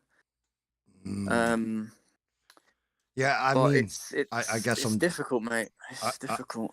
I guess I'm just a savage by nature. Like I don't know because for me it's always been that way. It's like, look, I'm leaving you the hell alone. You leave me the hell alone. We're good, right? Like I don't care. You're a boyfriend. You think you're a goldfish. Whatever the fuck is wrong with you? You do you. That's great. You start shoving it in my face or down, trying to press your beliefs on me. Then I'm going to react, and it's probably going to be violently. Otherwise I'm easygoing. And I have not had anybody who who actually did ever try to push beliefs on me or anything else. Like I've had stuff like Devin, shout out to her, but at one point in time said, "Look, when I go to church today, I'm actually going to pray for you today." And I was flattered, brother. Like I it know, but how flattered beautiful me. is that? Yeah, it's Yeah. beautiful. It's just beautiful. It's like whether again, whether you actually believe in it or not, I don't know how you can get offended or take it the wrong way where someone actually is saying to you that I'm going to pray for you. Like, do you know how beautiful that is? That's love. That's God. Yeah. That's love right there. Yeah, and that's what I'm saying. Like I was like, I'm not religious, right? But I can appreciate like that's man, that was touching, like, it didn't bring a tear to my eye, but pretty damn close. Although it could have been salt from where I put salt on her popcorn. I'm not sure. Stranded, have a great night. I'll shout you out throughout the show. Have a great night, Stranded. God bless. Take care. But yeah, that's just it, no matter how which will bring me almost into my next point of one of the things that bothered me last night. Actually did bother me. It was ABL himself. Now, granted, he did say I deal with death in a weird way, blah blah blah blah blah. But it was kind of like an epiphany for me too, where I was like, bro, I don't know if I'm taking you as actually being genuine with what you're saying right now. Because what he said was, Charlie dying, I canceled the show, which I can understand. Your friend passes away. He's like, it took me 3 days and now I can do the show again, all this kind of stuff. Okay, cool. And then he said something where I was like, yeah, now you just pushed it. He's like, with my dad, when my dad passed away, he compared it to his father passing away. And it took him 3 days to get over it. Right. And it was kind of the same thing with Charlie, which I took to mean like, yo, you're kind of comparing dude that you knew and you were kind of friends with. You weren't like buddy buddy, like hanging out on each other's podcasts or something. You knew each other from events and stuff like this, and you were colleagues. You're going to compare that to your dad, who should be one of the more important figures in your life. And that kind of bothered me. But the part that really kind of bothered me about it was this. Steve Kerfuffle, and shout out to Steve, watches my show or was watching every stream. In here, he'd be on other streams shouting me out, like, go watch GAM, blah, blah, blah, like trying to drag cool people with him, right? Stuff like this. You, Danny, you took a break for a while there, what have you. And I was like, okay, Danny's taking a break. It asked about it. Yeah, Danny's taking a break. Okay, cool. Devin was pissed at me because I'd make jokes about Jesus, all this kind of stuff, right? And I didn't mean to hurt her feelings, but I kind of hurt her feelings. And when I noticed Devin wasn't here for like about a week's worth of shows, I reached out to her and said, "Hey, we good?" And then she told me I was like, what's the matter? And then she told me what was wrong, right? And I was able to square it with her. Again, she prayed for me, so I'm pretty sure we're good money, right, Deb? But well, Devin's like, I say it to annoy people sometimes, but that's not why I said it to you. I know, because I read everything you had sent to me, Yeah. right? Yeah, because Um, sometimes like I'll mention to people, I'll be like, Jesus loves you, but and if I'll just I'll see their face look at me like, oh. And I'm like, what's wrong with Jesus loves you, man? What's wrong with you, man? Calm down. certain people are going to jump in and out of the stream, some people are, I'm going to piss them off. They're going to go away. Some people, are here for a little bit and they're going to go away, right? I've accepted this. This is the internet. This is streaming. It is what it is. As I've said before, I talk shit for 8 to, like anywhere from 6 to 12 hours at a time. I'm going to piss somebody off along the way, here or there. I piss Beans off before teasing her. You know what I mean? Stuff like this. Like, it's going to happen, right? It's just something I've accepted. But when somebody goes away, I immediately notice they've gone away. Like, I'm not seeing you in my chat or what have you. And if you're pissed off at me or what have you, that's fine. That's good. At least I know. Okay, well, I pissed this person off. Um, there's the thing is though, I always notice you're missing, and I try to follow up, or I shout you out for a while until I figure out what's going on with you, right? Because I actually give a Mm. shit about the people that are watching me because it is a community. Like it's a crew of misfits, but god damn it, you're my crew of misfits, right? And I thought about this when Chicago PD died, and we found out that Chicago PD had died. ABL didn't miss a beat. He didn't cancel any show or suspend it or anything else. He just didn't miss a beat. And it was like this realization that a colleague that's famous and all this, you would cancel a show for and be all upset about, right? But what about one of your viewers? Like, if I stopped watching the show, do you think he would be like in the chat? For example, Danny, when was the last time you were there? Maybe a couple weeks ago? Dropped in? Like, when was the last time you. What's ABL? Yeah. Yeah, it was probably like a week or two ago. Yeah, I think. Yeah. Okay. How long before that were you in there? Was I in in the chat? Like when did you stop watching ABL and then pick it back up again, like to watch for an episode, or just drop in and say, "Hey guys, how is everybody?" I mean, I stopped kind of watching not just him, just kind of politics in general for quite a few months. That's what I thought. And then, to be honest, I feel kind of bad now because I should have at least messaged you guys on Discord, just at least like say, hey guys, look, I'll see you guys. And I should have just said that, but sometimes I just go dark, and I kind of feel like a prick now. But yeah, I mean, Nah, I don't feel should have like at least messaged. no. Don't feel like a prick. It's fine. But Everybody needs a break, and sometimes it's easier just to walk away, catch your breath, and then come back later. Right? Sometimes if you sit in there and say goodbye, it can suck. But no, that was one of those things and like Sheree just said, she said he also said that he was sick too, and that's one of the reasons he didn't want to do the show or what have you. And I get that because I've been like, I don't know if it's allergies or what, or Beans gave me some kind of crud through the internet. I can't figure out what's up, but you can hear it in my voice, like I'm a little thicker than normal in my throat. That's what she said. Um, but oh boy, yeah, but I thought about that and I was like, damn, like if I just disappeared from the chat one day, outside of people in the chat actually asking what the fuck happened to GAM, nobody would notice. You used to call in on a consistent basis. After a certain point I in know. time, like okay, you got a couple thousand people that watch you or whatever, but I guess this goes back to me personal. Maybe it's just a me personal thing. I know who brought me to the dance. I know who the people are that supported me when I didn't even believe I could do it. You know what I mean? And I'm thankful for it the whole time. Um, but yeah, it just struck me, and I was like, man, I don't know if he's being completely, you know, it felt disingenuous to me, his reasoning. But I mean, if Sheree's saying he was sick on top of it, maybe. I don't know. I don't know how that makes anybody in the chat feel or anything else, or if it's just me. Yeah, no, I hear your point, man. I mean, it's a tough one, man.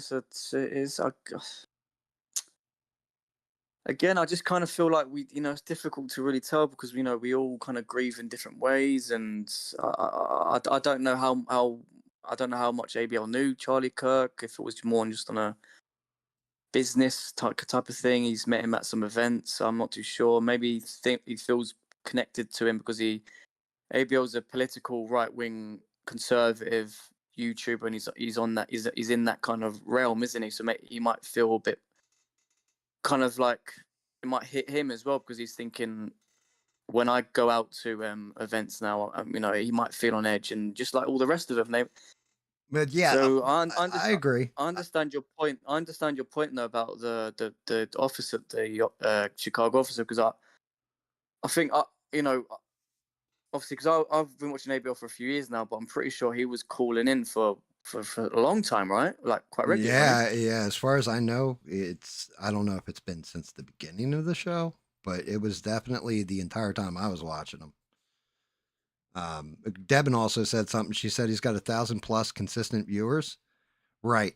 But how many people actually talk in that chat that are watching? Because it's not 1,000. There's no way in hell you're going to tell me that's 1,000 people talking. There's a lot of voices that repeat, including, and you would have loved this, Danny. There's one chick that had an entire conversation with herself last night. And shout out to Atomic Tabasco, said something to her, and she like blew off Atomic Tabasco and kept going with the conversation with herself. Like she was having both sides of a conversation with herself. I was like, what the fuck am I watching? Like it was the most entertaining thing I've ever seen. I was like, wow, this chick, like, she just wanted people to read what she was saying, apparently. I didn't know if she was citing a book or what was going on. I was like, what is up with this? Well, this was in ABL chat. Yeah, in ABL's chat last night. Anybody who was there, I know Sheree had to have seen it, but I mean, she had a whole conversation, and I'm gonna say 90% of what she was saying, like, I I wish I could break this down to you, Danny, but I swear to God, this shit was it was racist what she was saying, but but she was saying it in a way that wasn't racist, but was racist. Like if baby mama, she'd say something like, "If baby mama be the wrong color for you, so therefore you go to this other color," and it's like, yeah, I think that's racist, but I can't quite fucking tell. Sorry, Gam. Sorry, for some, I don't know if it's in your end, but when you're talking, every kind of like 5 seconds, it like it kind of the audio cuts out and then comes back on again. I don't know what's. Are you hearing that from your end? No, I'm not. It might be my microphone auto silencing. Oh, okay. Is that? What is that? What does that? What does that? What's that? What does that do? Is that just? Is that what's that for? What the auto silencing on the mic is like a noise reducer. Like it automatically noise reduces, so it's like shutting down my mic when I'm not talking. That's the only thing Yeah, I yeah. do. It just shut it down again, like halfway. I didn't hear what you said at the end. Hello. That could just be a shit connection. that may Okay. Yeah, that might just be a bad connection. But Devin, yes, if it's only 100 chatters, it is much easier. Hell, if it's 1,000 chatters, it's it's pretty easy because I'll tell you what, I look in that chat and I see Devin, I see Beans, I see Sheree, I see Danny Boss if he's there, I see Bob, I see Rebel, I see NKM, I see this one, I see that one, I see people that I don't know, but I've interacted with over the course of like 2 or 3 years now. So yes, if you see the same people in your chat, like okay, somebody right now jumps in, we're all gonna I'm gonna be like, hey, what's going on? Sheree's probably gonna say, hey, what's going on to the new person, but you know who's in your chat and talking all the time. You like that's just me. And if you think he doesn't watch the chat, then why will he stop at times and go, okay, I just saw this in the chat or what have you? So he can't be watching it all the time. And I'm doing this shit while I'm painting too. And it's not like I got 100 chatters in here. Trust me, I wish I had 100 chatters in here. It'd be crazier stream. But at the same point in time, yes, you can keep up with it pretty easy. There's a reason why Sheree is one of the greatest mods on these internets because she's paying attention to everybody. How do you think she deletes stuff so fast? So yeah, 100 chatters is a lot easier.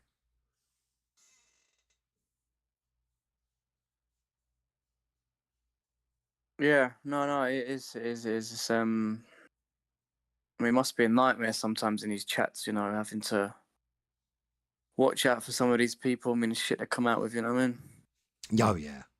Yeah, but I mean, and that is my funny story from ABL last night was this one woman, and it was definitely a woman, but she was like, she had a whole conversation, brother. Like, I've never seen shit like this. I was like, whoa, like it was almost like, and granted, I'm sure you probably had guys like this in, you know, whatever major city is around you.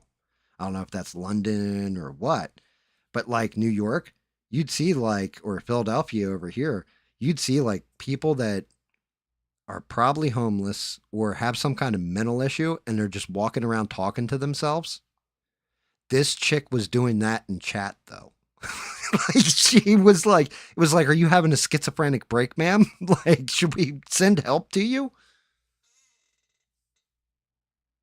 Yeah, maybe these people just need to get their own YouTube channel, and you know what I mean, because they sound like funny characters.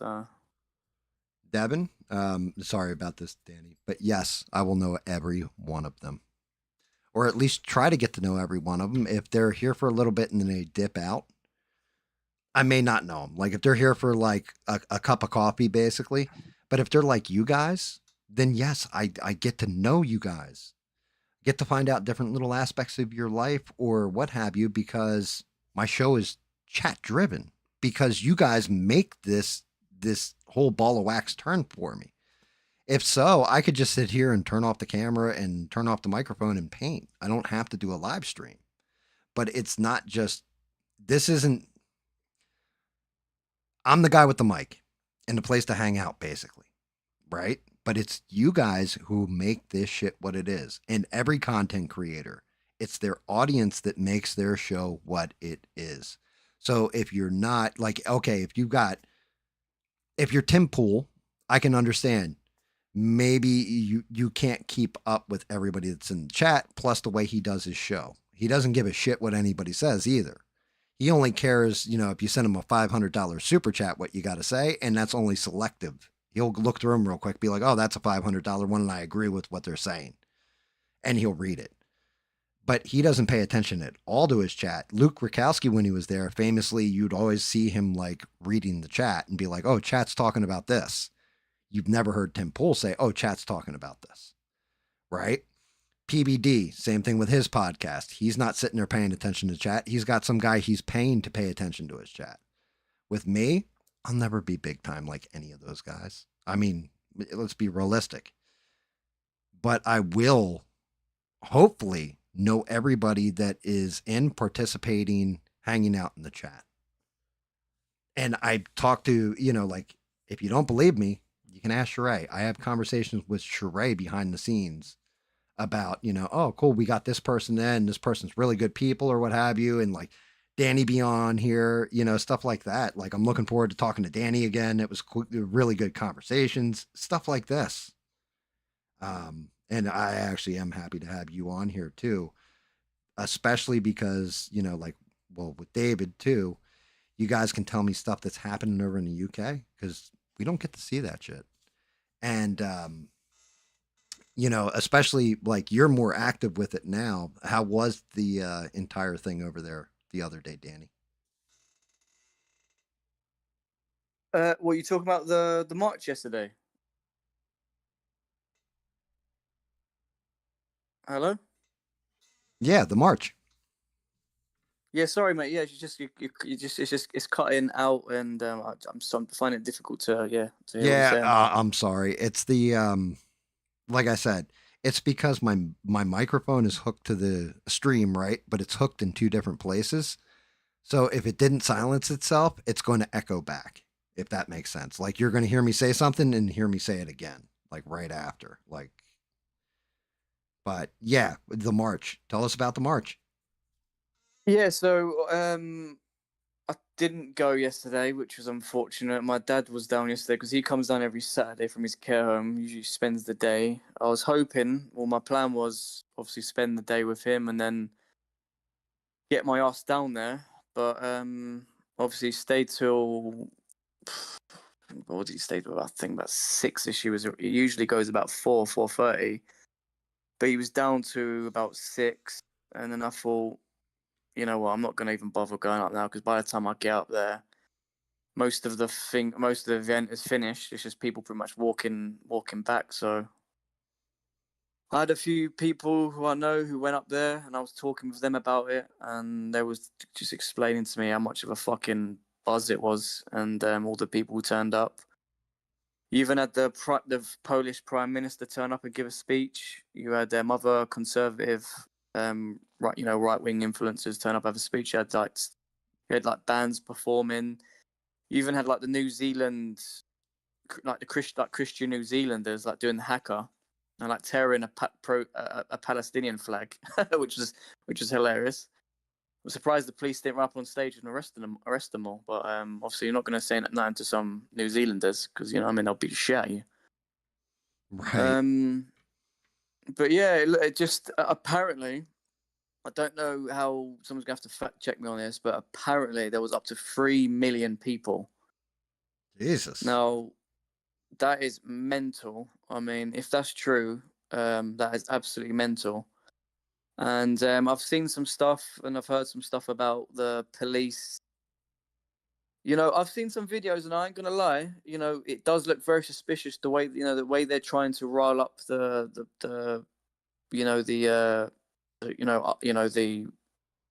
our sides of the aisle, and then there's a bit where all the right police are facing the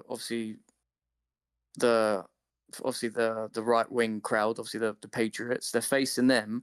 You've got Antifa and all the pro-Palestinian mob to the sides, trying to do their usual bullshit. And it's like, wait, it's like, hang on a minute. So you should be, the police should have been aiming themselves at the what do you call it? Counter protesters. The counter protest, because they're Antifa, they're pro-Palestinian people, they're literally being violent and aggressive and hurling insults. It's like the police should be pushing them back, not pushing the other people back and aiming towards them. So when you look at the whole thing, it's like you're just trying to. It's all this sort of like, oh, so when the media, when the cameras are all there and they're taking pictures, and they put up on the mainstream media, it looks like it's, oh, the police are facing that crowd and those protesters, so they must be being violent. They must be doing this. It's like, no, they're not. But again, it's just this whole sort of would you call it? Bias policing. I can't remember what the name they call No, it, but I got sort you. Of, Yeah, like this I sort of the understand way what you're saying. it's all this sort of optics, the way they do things. It's all like a setup, like they did with the so-called insurrection on January 6th. It's just the way they do all this shit. So it looks like that they're the troublemakers and they're the ones who are there for trouble. And it's like, no, those people turned up to peacefully protest and to march through the streets. So they obviously know what they're doing. So right police turning up to act like they're the fucking troublemakers, when it really and truly we all know that the troublemakers are. Yeah, you're not wrong. I mean, like I said, that was awesome. Nobody freaked out. Nobody there was nothing that got out of hand. That was the problem with January 6th over here. It's the only time people went and protested really on the right side and protested passionately. And the moment they did, everybody lost their shit. And you had people in there that were definitely amping people up. And I can't even remember what the one old dude's name is, but the FBI interviewed him and then cleared him. What was it? I almost called him Epps. Is it Epps? Oh yeah, was it Jay? No, Ray Epps. Ray Epps. There you go. Yeah, like that dude. I don't know how the hell they didn't like just drag him. And the only thing I can come up with is he was on the FBI payroll and was paid to agitate people. Something like this. Yeah, you get. I mean, look, we all like, again. If you look into this stuff now, when it comes to even a lot of these like actual protests and riots, there's a lot of like paid protesters and paid troublemakers. It's all like they go in there, they antagonize, they smash things up, they go in there to roll the crowd up. Like, we all know that now, and we all know on January 6th there was obviously feds involved, and we and all you got to do is watch that video of Ray Epps. Just watch him, watch his body language, watch what he says. He's literally going around going, we need to go to the Capitol. We need to go to the Capitol, and we need to go. Like, you're like, dude, who is this fucking guy? Someone get this fucking guy. Like, who is this guy? What are you talking about? Even one guy, I'm pretty sure one guy next to him called him out straight away and was like, oh, he's a Fed. Like, Dude, the whole crowd started chanting Fed, Fed, Fed, Fed, Fed. Yeah. It's like, bro, yeah, we can see these people a mile away. Like, who is, like, bro, we're peacefully, protesting, and you're coming in with all this bullshit. Like, we know who you are. You know what I mean? We can see right through you, man.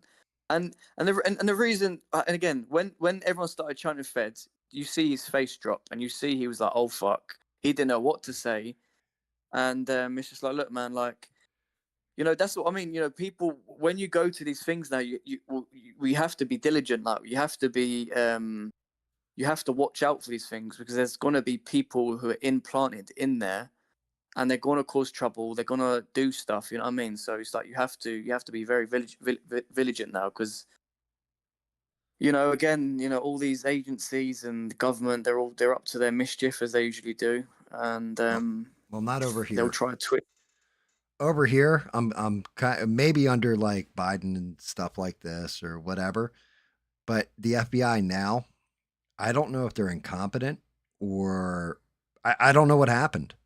But like everything to do with Charlie Kirk's killer, they basically did the equivalent when I was a kid. If something happened, they would run like the suspect's picture on the 10 o'clock evening news, for example. Right now, granted, we have the internet, all that stuff. This is a long time ago. That's kind of the equivalent of what the Fed did this time in this case to catch the suspect. They didn't even catch him. He turned himself in, like, or his dad turned him in, right? So this is what I'm saying. Like, they went in there and were like bending themselves over backwards to slap each other on the ass, and it was like, yo, bro, you guys didn't catch this guy. He gave up, and I don't know. Like, you've got, and now if you want to talk about it, we can talk about the Epstein. I mean, we can talk about the suspect and how he's a Heine pirate and likes chicks with dicks and all this kind of stuff, or we can go to we can talk about those Epstein files if you want. Yeah, I did Your hear call. something earlier. So correct me if I'm wrong, but I heard that was it 2 or 3 hours after Charlie's assassination, the Congress denied, or they did something to basically they all voted against releasing the Epstein files again or something. I didn't hear it. Like, I mean, you may be right.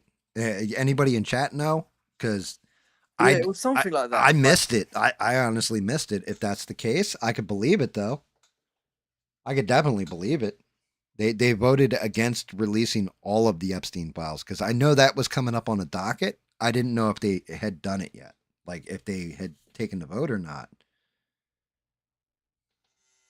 But again, look. So this is like, again, I'll just quickly just give you my, like, because look, I'm not an expert on this. I don't know how Congress works. I don't know how the U.S. government works. I just don't know. All I know is Trump run on, one of the things he ran on was the Epstein files, getting justice for that, and going after the deep state. All these things. He's said that. He said that. As soon as you get in. So you're kind of right, Danny, but you're wrong. So Okay. Okay. okay. So if you go back, and it's actually an interview with, I want to say Fox and Friends, something like this. I just know the one chick, Rachel Compost Duffy. Yeah, I call her Compost, but Compost Duffy. It was a bunch of them in there, and they were asking them questions. They're like, "Are you going to declassify the JFK files, the RFK files?" And he said yes to a whole bunch of them, but when it came to the Epstein files, he's like, yeah, there's a good chance I will. He never said like 1,000% I'm going to throw that one out there. So he did kind of say he was going to do it, but he also Okay. kind of said he, All right. Fair enough. like he didn't like with the JFK files, RFK files, he was emphatic that yes, I'm going to release everything. It's been enough time and all that. With Epstein, he was more wishy-washy on it. And you can see the interview and I mean, judge for yourself, but that's how I took it. It was kind of like, yeah, like I'll have to look at that one kind of deal. Yeah. um, So that aside, then, so obviously, yeah. Okay. Fair enough. But the thing is, as well, is that his whole response to it, and obviously, when he was asked by journalists, obviously, about the whole thing, and he was like, "Well, are you guys still talking about that, like Epstein?" And he kind of like almost downplayed it and belittled it, and sort of like basically telling us that we don't need to worry about that. Who cares about Epstein and these elites going to this island and basically, sex trafficking, and obviously, you know, sexually abusing, raping, probably underage girls. You know, who you don't need to worry about that. Who cares? You don't need to find out these names. It's like, you know what? What if it was your children, Trump? What if it was your Oh yeah. nieces? What if it was what if it was your family going missing? Because at the end of the day, all these people, all these girls who've gone inside, we don't know how many have gone over the decades and have probably been killed, gone missing. You know, these are all. You know, what if it was your family, your daughters? What if this stuff was happening to you? I'm pretty sure you'd care about it then, and you'd want some justice. We, the people, want to know. Obviously, not just again the obviously. It's the thing about like, do you actually believe in transparency and justice or not? And the people want those names because they want to find out who went. Because at the end of the day, look, if you was on the flight log and you did go to the island, the Epstein Island, you're most likely getting up to no good. You're not going there just for a fucking beer. You're most likely going there to fucking to sleep with probably underage girls. So because that's kind of what the whole island really was for, really, from what I know. It was like obviously Well, to yeah, yeah. I mean, there's a chance, but that's kind of part of the problem, Danny, and why they're fighting, leaving the names out. To be honest with you, whatever dossier they have, they need the victims to actually put together the dossier and be like, yeah, these are the people that actually penetrated me. We'll put it in nice terms for the internets. yeah You know, yeah. this person did this with me, this person did that with me, and everything else. You need those victims to actually name the people that assaulted them. And because the whole thing is like, okay, we got the flight logs. Okay, that's great. You flew on an airplane. You're not telling me, like Trump was on that airplane. Do I think he actually victimized anybody while he was on that airplane? No, I don't think so. Right? Clinton was on it like 26 times and on the island, and he had a painting of Clinton in the blue dress, like in the main lobby of the house or whatever, supposedly. So, do I think Clinton went to the island and did stuff? Yeah. Do I think there's victims that be like, oh, yeah, President Clinton? He was like, come here, little lady, let me show you something. Yeah, I do. Right? 1,000%. Trump, no. So you can have all these names like Naomi Campbell's on that flight log list. So you can give us a Yeah, list of names, but you have to have, I want to see the ones that did shit actually be prosecuted, not people that just went there. You know what I mean? And I think that's my problem with it is like, who did shit and who didn't at this point. and the thing is as well, people obviously want to throw Trump in and they want to accuse him as well, but it's like, okay, all I've ever seen, like, so the only time I've actually seen Trump, a picture of Trump with Epstein, I'm pretty sure it was at Mar-a-Lago. It was like a party where loads of other people were there. And I heard another story, again, correct me if I'm wrong, but um, Jeffrey Epstein was a member of Mar-a-Lago, the golf resort, for quite some time. But then there was a lot of he got a lot of complaints about sexual being sexually inappropriate to women in the resort, and then Trump had to ban him. Is that true? So some of it's true, but I've heard a whole nother end of it, which actually makes a lot of sense and will probably make a lot of sense to you when I say this.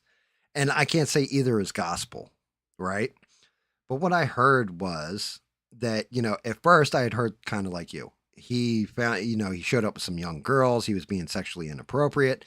And Trump was like, yeah, you need to get the hell out of here. And that was the end of them, right? Their relationship. The actual story, supposedly, and again, this is all supposed because I don't know as 1,000% fact either way. So you have that story, but the story I actually believe Epstein and Trump had real estate deals going on. Epstein screwed Trump on the real estate deals.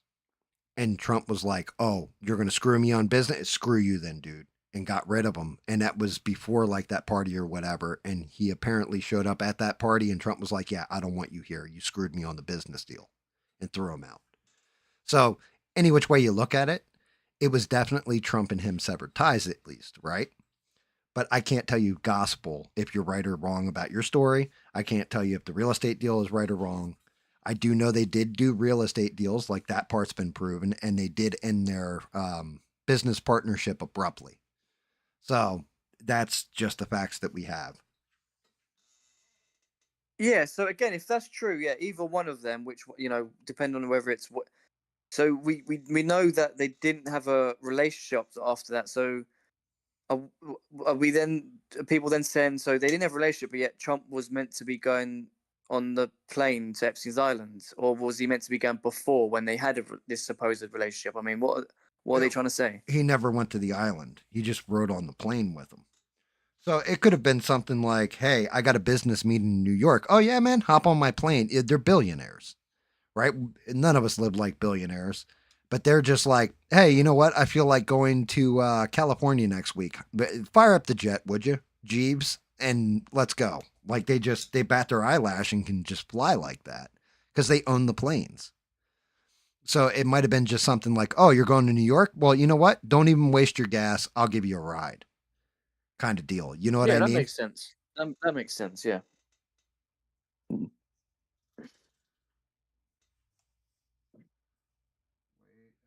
Hello. Sorry, Danny. I'm sitting here reading chat. Bean said any merit to Epstein taking his employees or something like that. I have not heard anything about him like stealing Trump's employees or anything. Like that's never come on my radar.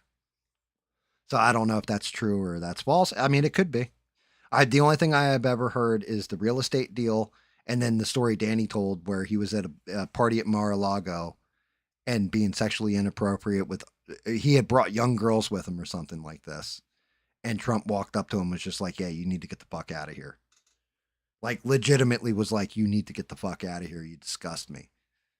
And I mean, I've said this about Trump before. If you told me he was diddling like young girls, I I'd have a hard time believing it because I mean, just look at even the porn star he picked. She's a rough chick. Like he could have taken any of them, right? But no, he went with like old horse face. Like she was all beat up and used up. Like by the time Trump got to her, allegedly.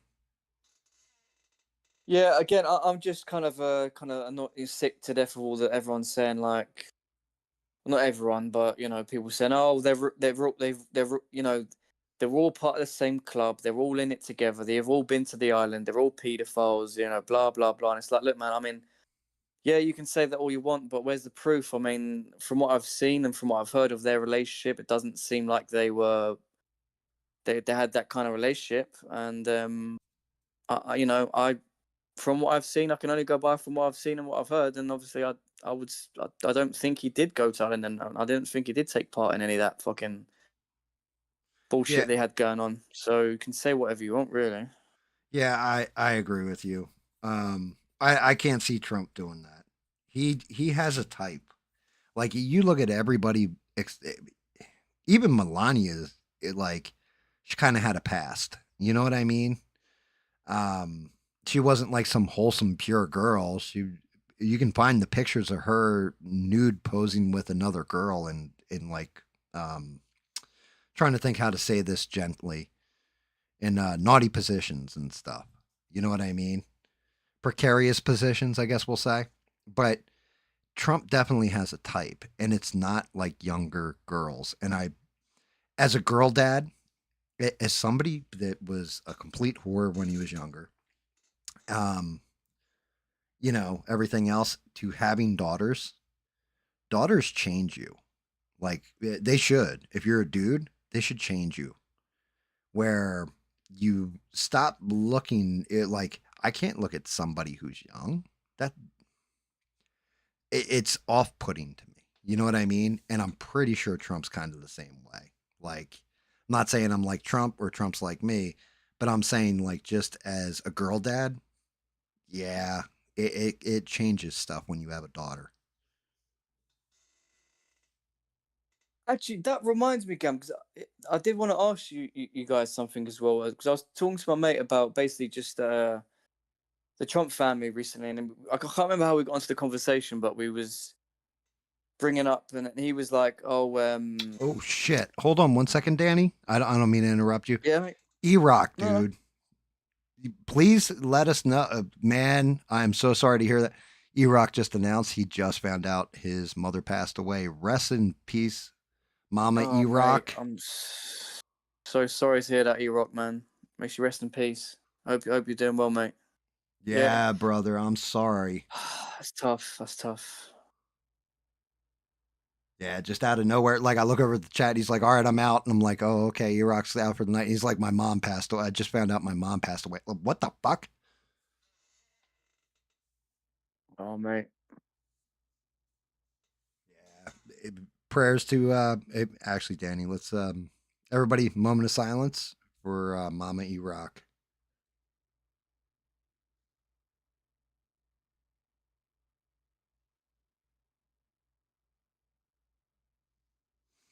We're with you, E-Rock, and you know, please let us know you're all right. Everything else, check in with us if you have time. You're gonna have a lot on your plate. We understand that, but yeah, you're part of the misfits. So make sure you're weighing in here and there and letting us know what's up. All right, brother. And I'm sorry for your loss. I am terribly sorry for your loss. Danny, I'm sorry I completely cut you off there, but I kind of felt it was important. Yeah, no, that's tough, mate. That's tough. That's tough. Yeah, what was I saying? Talking Yeah, so about they were talking about yeah. the Trump family, and he was mentioning like, oh, like he's saying that because I think what I was mentioning the whole thing about obviously Hunter Biden and the whole laptop stuff, and obviously because I was basically making a joke. I was like, that time when Biden was in Congress and he was basically when he was young and he was talking about the crime bill and he was talking about he had like a quarter in his hand. He was like, if we catch you with this quarter, like the size of this quarter, like crack cocaine on you, you get up to 5 years. And I was making a joke to my mate. I was like, while he's saying this, you got fucking Hunter in the back, literally smoking like fucking 5 blocks of crack. You know what I mean? Like, Oh yeah. obviously, because now we know, looking back on it, literally like, and he was like, oh, but Trump's son, Trump Jr. is the same. He's on cocaine. Have you seen him? The way he talks, and he's Trump's family the same as well. And I'm like, mate, have you seen how well put together Trump's family are? How polite, how articulate they are, how clean they are, how well mannered they are. I mean, I've seen many Trump Jr. interviews and speeches. He doesn't. I mean, look, I'm not a drug expert, but I would bet a lot of money that he isn't on any kind of drugs. I mean, what do you think of that, game? So Trump Jr. in particular, right? I there's a reason why I don't like him, and that's because of his big game hunting. I don't like that shit. However, his big issue was when he was younger was alcohol. Not drugs, it was alcohol. He was a drinker. Um and then as far as the crime bill with Biden goes, I think, and I think we can go back and look. I don't think Hunter Biden was all cracked and coked up yet. I think they were still he and Bo Biden and is it Ashley Biden? I think they were all still younger or teenagers. They weren't. If they were getting fucked up, Joe Biden didn't know about it. You know what I mean? But Joe Biden Yeah, no, I fame. mean, either way, it's just like it's funny because your dad's preaching all this bullshit, and loads of people are getting locked up doing time for doing a bit of crack. But yeah, you turn out to be like doing loads of crack and banging prostitutes and all that crap later on. You know what I mean? It's just ironic. Oh yeah, well, and that's just it. That's typical hypocrisy right there. Is like, oh, I don't want my kids to grow up in a racial jungle. Well, one, Joe, what did you mean about that back then? You meant, you were talking about young black kids because even when he was older, he would screw that up. That's the whole. If you don't know whether you're for me or Trump, then you ain't black. Like that kind of shit. Like he automatically. Joe Biden was 100,000% a racist. I don't care how many women or, people of color that he employed or gay people or any of this stuff in his cabinet, any of that shit. No, no, no. At his heart, Joe Biden was always a racist. And the reason I say that is because the guy he claimed that was his mentor was Robert Byrd. And he was like not only just a card carrying member of the KKK, Robert Byrd was an exalted Cyclops and supposedly right before he died, he renounced the KKK. But I'm sorry, you don't carry that hate with you that far through life. Like that kind of bullshit hate with you through life that far. And then when you get close to the end, that's when you're going to renounce it, right? It's like me living a completely evil life. In the moment right before I'm about to buy the farm, I turn around and go, Jesus, please forgive me for all my sins. I'm not saying it because I don't want to, like be redeemed, and I'm all of a sudden seeing the light and realize I'm, like what I've done is evil. I'm saying it because I don't want to burn in a lake of fire, right? And I think that's the same thing with Robert Byrd. I don't think, and I'm pretty sure Joe Biden is still fucking racist at his core. So it doesn't surprise me. It's just typical hypocrisy from a politician, and they all do it. Like, well, I can't say all, but a good chunk of them do that shit. They'll be all about this, all about that, all about the other thing, right up until it affects them. So yeah, it's a hypocrisy, and they did anything they could to fuck with Trump, stop him in his first term, and they were successful in a lot of ways. They were unsuccessful in some. This second term is literally a term of no fucks given, though, if you've noticed. Yeah. I mean, I've not been following real close, but yeah, Yeah, yeah, Trump. it definitely seems like a different approach and a different energy. Yeah, Trump is just doing whatever the hell Trump wants to do at this point, and even the people he surrounded himself with, in a lot of cases, are people that he has either vetted or implicitly trusts to no end. I think anybody that even shows a little bit of disloyalty, or he feels like, hey, I can't trust you 1,000%, he's moving them either to different positions or getting them the hell out. He had that one thing, and I can't remember guy's name, but he got caught, and it was something to do with Israel, and he was like texting Israel on the side. He was like using basically a direct line to Israel while they were in a cabinet meeting, and somebody got a picture of the dude's phone and figured out whatever the app was. And I really wish I could remember the story. It happened a couple months ago. Trump moved him from whatever position he was in and sent him over to the UN as the ambassador to Israel instead. Like, was just like, get the fuck out of my immediate cabinet, though. Like, immediately. Get out. So any kind of disloyalty, anything else, Trump is not putting up with at this time, which is what he should have done in the first go around. But he didn't know Washington like he does now. He didn't realize how bad people were going to be plotting against him. And bad people do bad things. What's his name? John Bolton is a perfect example. Like that son of a bitch. Like that man never like. There's people in this world. It's like, okay, we need to go to war to secure something for our nation, right? Like protect our national security, whatever. So we got to go to war. John Bolton is that guy that's like, I just want to go to war to kill a whole bunch of people. He's evil. and Trump had him as an advisor in his first term.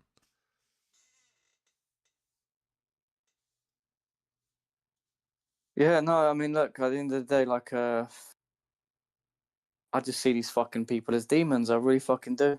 You know, their number one goal is to just create as much conflict and destruction and pain and suffering as as they can. That's all they're concerned about. That's all they're concerned about is whatever their job is to just influence people into making certain policies or doing certain actions that will just cause the greatest amount of pain and suffering, and their job's done. See, but that's just it. It's not about them causing pain. They don't look at the pain they cause. You're giving them way too much credit. It doesn't have anything to do with how much pain can we put the nation through. They don't give a shit. That's the No, I'm real. not saying they do. I'm just saying their job is to influence Well, people into doing it. no. Their job is to influence people to keep them in power. It's all self-serving. Like they don't care about anybody. They care about themselves and the fact that they can be in power. Um, and make money while they're in power. Everybody that seems to leave Congress that's been there forever leaves a millionaire, a multi-millionaire. Why? Because of stock trades, everything else, because they have the inside track. It's why they're trying to. I don't know if it passed or not, but the Pelosi Act about doing trades or whatever, it has to go into a blind now and all this. The reason why they're even passing that, like, I don't. It's going to be interesting. I don't know if it's passed or not, but they were supposed to vote on that soon too. But that's one of those things. Like Nancy Pelosi has a better stock pick ratio, win ratio than Warren Buffett, who does it as a profession. Like she magically, and yes, you can say her husband and all this kind of stuff because he trades stocks. No, he's getting the inside track from her, and then just they make because they know ahead of time what laws they're going to pass and who they're going to screw over and who's going to excel. So if you're going to screw somebody over, like say it's AMD, which makes computer chips, right? And Intel, which makes computer chips. They say, okay, AMD is getting hit with a tariff fine next week. Intel, on the other hand, is getting subsidized by the government for $3 billion. Okay, sell all the AMD stock, sell and buy nothing but Intel stock. Oh, look at this. Intel stock the next week when all that stuff goes in. Oh, AMD stock's down and Intel stock's through the roof. You made a killing on it. And that's what's been going on, but it's not just Nancy Pelosi, it's a good chunk of them. I think AOC is worth like what, $4 million or something already? And she hasn't even been there that long. No, look, I just again, I just kind of feel like no, but you're right. Obviously, these people want to stay in power. They want to make money. Blah blah blah. But it's like, okay, so all this conflict around the world and all these, all these wars and all the, all these again setups and all these going around kicking, the bees' nests and creating more conflicts, setting people against each other. The weapons industrial complex, selling arms, making money. It's like obviously because wherever there's destruction and war, it's good for the weapon industrial complex, right? It's good for the governments. It's good for all that because all that, that's great. But why? Why do all that? Why, just to make? I mean, again, it's to, as I said before. Obviously, I don't want to get too deep into it, but they're working for Satan. I mean, that's just. I'll be as simple as that. They're working for Satan. That's what Satan wants, and they're influenced by Satan. Because you can. I know it's like obviously most common sense, logical. Well, they just obviously want to make money. These people don't care whether that how they make money. They just make money in any way they can. But obviously, I believe you have to be influenced by Satan and demonic forces to do such evil like that. I mean, to profit off of these innocent lives. So and to keep doing it. And I mean, Well, here you go. Here's a question for you, right? Being religious, if you want to throw this at religion, Satan, and everything else, okay, you want to say it's Satan involved? Jesus was a swimming in gold and rich and just had everything back in the day, right? No, he was a poor carpenter, correct? Lived in like a little, yeah. came from a little hut, humble beginnings, the whole night. So, I mean, supposedly, that's why they say money is the root of all evil. Because money, when it comes to people, the luxury, the convenience, I don't understand it personally. Like, I have enough money to be comfortable. I'm not rich by any stretch of the imagination. I'm not going to ever be a multimillionaire. I'm never going to be a billionaire. Like none of that stuff. I'm old. I have enough money where I'm comfortable. I can sit here and paint models, talk shit on the internet. I'm comfortable. Could I have been rich? Probably. Like if I really, but honestly, to me, money, as long as you've got enough to live and you're comfortable, what do you need all that extra shit for? What do you need all that extra money? You're a good Well, person. So you see it, right, as that. You don't mind living a humble life and talking to everybody, like just normal ass people. But there's some people that they need that money. They need that prestige. They need to be noticed. They need to be big time. And there's nothing wrong if it's ambition that's driving you, but some people they need that lifestyle and they'll do anything to achieve it. That's all they desire in life is to get to that lifestyle. And you have Congress people who do just that.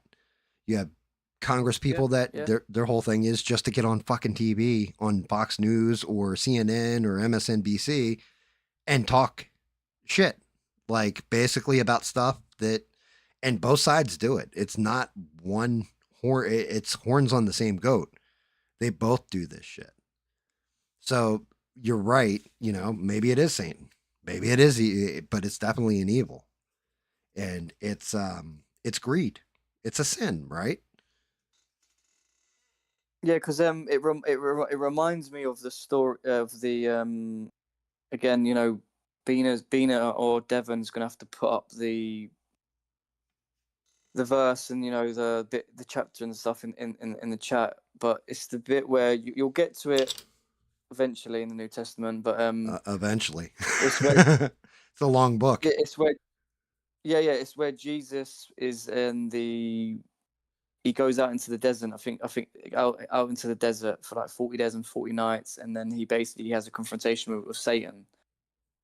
And again, I can't remember again word for word what was said and what was spoken, but say there was a bit in it where Satan says, I think Jesus is on top of a mountain and he's like looking over a cliff, or if he's at the top of a building. I can't remember what exactly it was, but he's basically saying to Jesus like, I'll give you. I'll give you everything. I'll give you the king. I'll give you everything, like the kingdom. I'll give you whatever you want. And he's basically almost trying to like bribe him or something.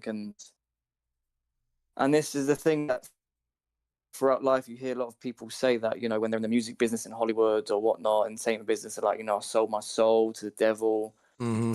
He gave me everything I ever wanted. He gave me all the riches. He gave me all this. But it's like, but for what? Now, obviously, you've kind of, for what? For, obviously, you've gave that up over eternal life. With Right, obviously with right, God, and right, it's right. just one of those Your things where it's earthly like, pleasures were more important to you than eternal life. Is basically yeah, where you're yeah, going with it. Um, and yeah, you're not wrong. I mean that and that is one of those things. And I've always said that you can kind of technically, you can have both, but you just got to be a good person with the way you earn your money, or do good things with that money when you get it. You have to not so much give it all away, but you have to balance the ledger. I've said this about myself. There's a reason why my whole logo, GAM logo, is an angel wing and a demon wing.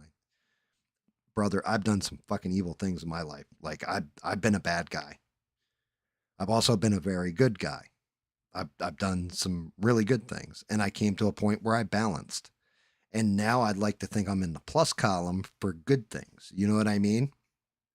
But and I think everybody does evil things by accident or on purpose, and it's just part of being human and learning. It's just a matter if you feel guilty for them, bad for them, and repent for them.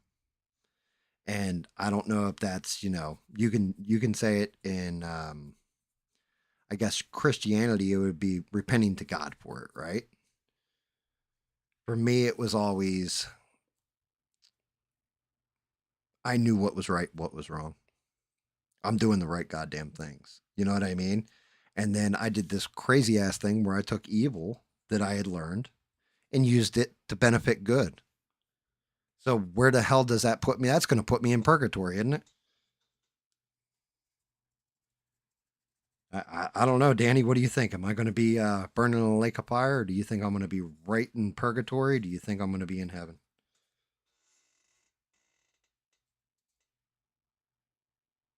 hello. Oh, there you go. Yeah, I hear you. Sorry. I heard a couple of words. Something about what do you think about what? Sorry.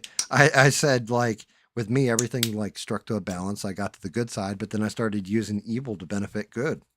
I was like, the only thing is, it doesn't, won't that put me in purgatory? I was like, or do I go to a lake of fire or do I go to heaven when I die? Which way will it go for me, Danny? Which way? See, the thing is, like, I'm still conflicted, and see, the thing is, there's a Christian side of me right now that's just like, you need to just say exactly what. But then there's also this other part of me as well that I'm like, look, I'm not that knowledgeable enough to really say, really, again, I mean, from because again, the Christian side is basically, look, your sins are already forgiven. If you believe in Christ and you believe He's your savior and you believe what He done on the cross and all that, all this stuff, like, obviously your sins are forgiven, and obviously you will be judged, and obviously you have to repent of your sins and you have to obviously mean it. You can't just, and people think, oh, all you got to do is believe in Jesus Christ and you can just sin and do all you want, and all you got to do is repent and then you can carry on sinning. And it's like, dude, obviously fucking not, because then you don't mean it. Obviously, like, it's just ridiculous, you know what I mean? But No, I got you. I I mean, mean, that's I've been married for 13 years. I'm judged every day of my life. And then Mister just entered the chat. What's up, Mister? And so that means I'm going to get judged tonight too. So there's that. I'm joking, by the way. yeah, and it's just obviously, you're obviously, in your time, obviously you're gonna read through the whole Bible, and obviously, you're gonna obviously we can speak about what you think, and obviously you give your conclusions then of how you took it and what it meant to you. So, um, yeah, so it's one of those things. But um, the thing is what we all like to think, like,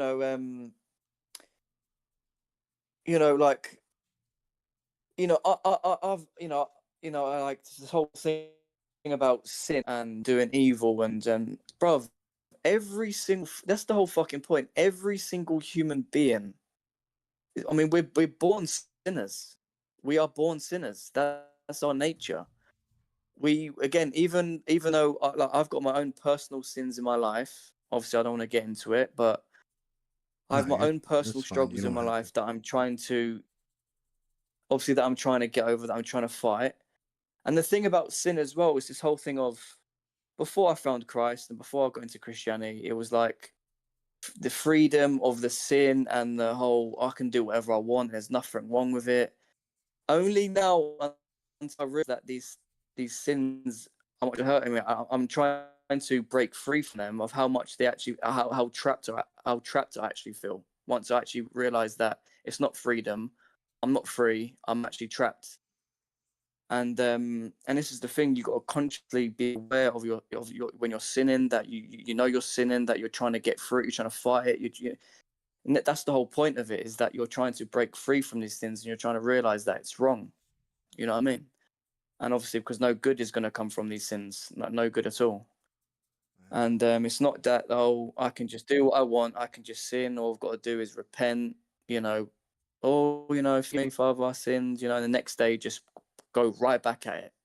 No, it's about, there's obviously, there's a deeper, obviously, meaning to all that. So, and the thing is, it's really helping. I mean, reading the Bible, praying every day, actually trying to take it serious.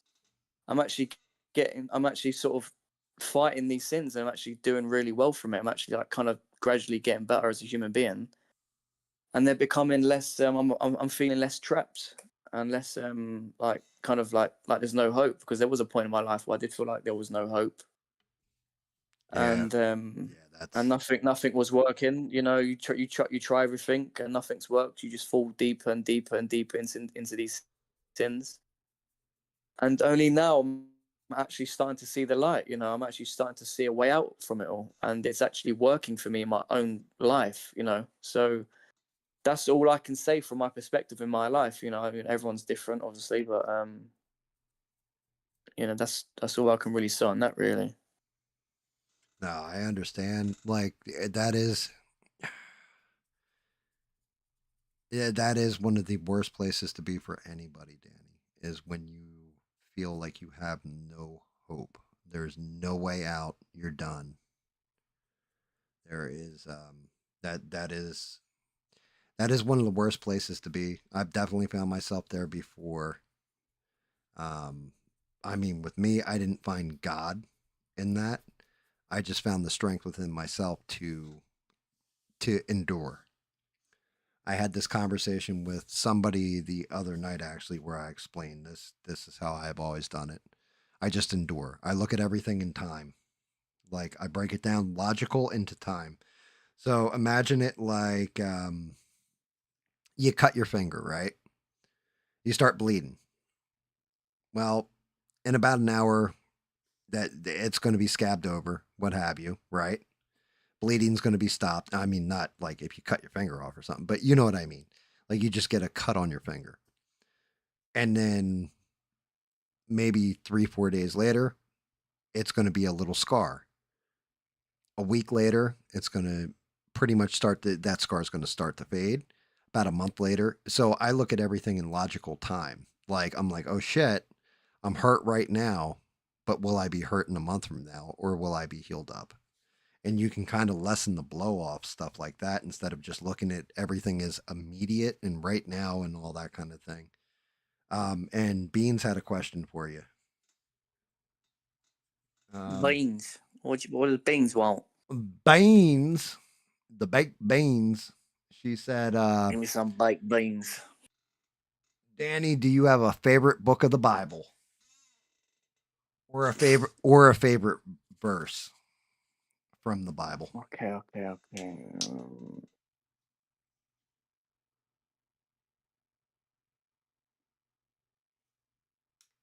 Well, that's a good one, actually. That's a good one.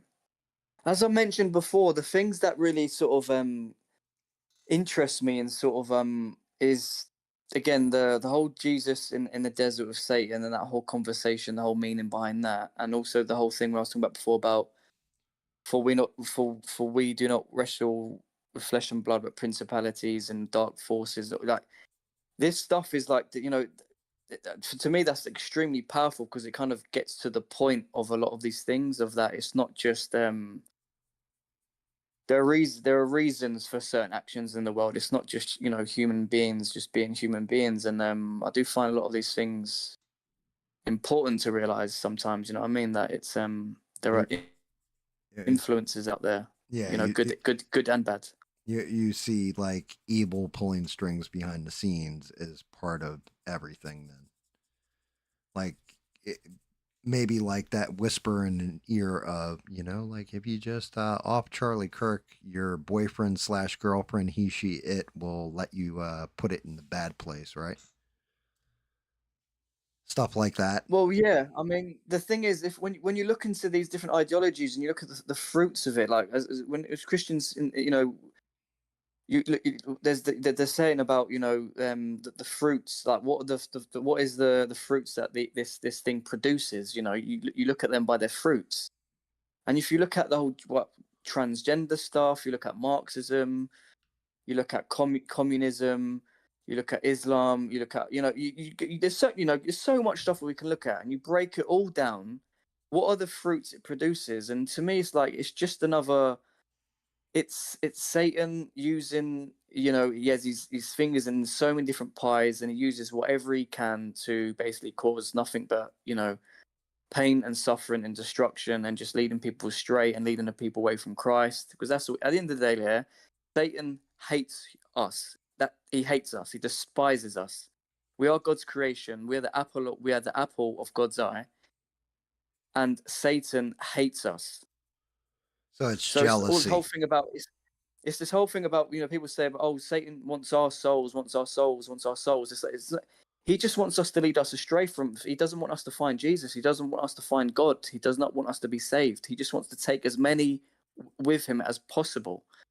I mean, this is the thing, as it's like he Satan uses whatever he can, and all these different ideologies, all these other different faiths, whatever it is. You look at the fruits. There, what does it lead to? And it basically, like, because recently I've been debating Jehovah's Witnesses.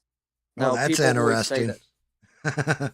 I, yeah, so do you mind if I just jump into that No, quickly, no, or no, no, or no. Absolutely, tear into that Jehovah's Witnesses. Right, I'll real quick before you get into it, though, Danny. Let me tell you a sorry, story. mate. Yeah, No. My buddy Guido, his uncle, true story. It was, I want to say it was like Thanksgiving or a day before Thanksgiving. And two Jehovah, the whole family's there, right? And these two Jehovah Witnesses came to the door. And the uncle answered the door. And he's like, "How can I help? We're Jehovah's Witness, blah, blah, blah," right? And they start going into it. And they're like, "Let us show you the Bible." And he's like, "You show me your Bible, and I'm going to show you my dick," right? And apparently the guy like said, well, like kind of blew him off and said, "Well, here's the Bible," and he unzipped his pants. And these two guys were like, "Hey, look, thank you for your time," and left. But yeah, go ahead. Wow. Yeah. True. So that was one of Guido's favorite stories back in the day. He's Well, like, no, it's just you know because it's just again it's fascinating how God works sometimes because I mean you might see it a different way, but obviously there's a verse in the Bible. I don't know where it is, but it's basically like seek and you shall find. And the more I've been seeking, the more I've just random coincidences have been happening in my life. This one was a really good example. So I basically got the first Bible I bought was the ESV Bible, so it's the English. So it's basically like the modern day uh, translation of the Bible. So it's not like the King James version where the language is obviously it's more obviously easier to read. Basically ESV. So I got that one, and the Bible I got, the pages are extremely thin, and the word like I've got great eyesight, but the words in it are extremely small. And I was like, damn. So I've been kind of reading it. I've just been struggling. I'm like, oh damn, I need to like for quite a while. I was like, I need to flipping get another Bible. I was thinking, you know what, I'm just gonna get the KSV, the King's, the King's no, "Gotcha." not so, yeah, the King's Trent, the even though the English might be slightly different, I'm just gonna get one of those.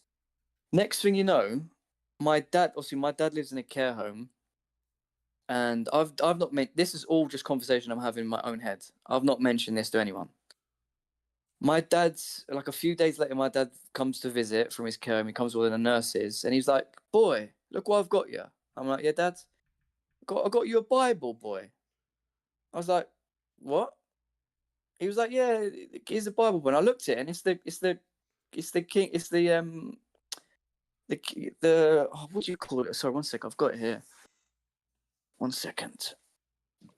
How can I not remember that? It's flipping.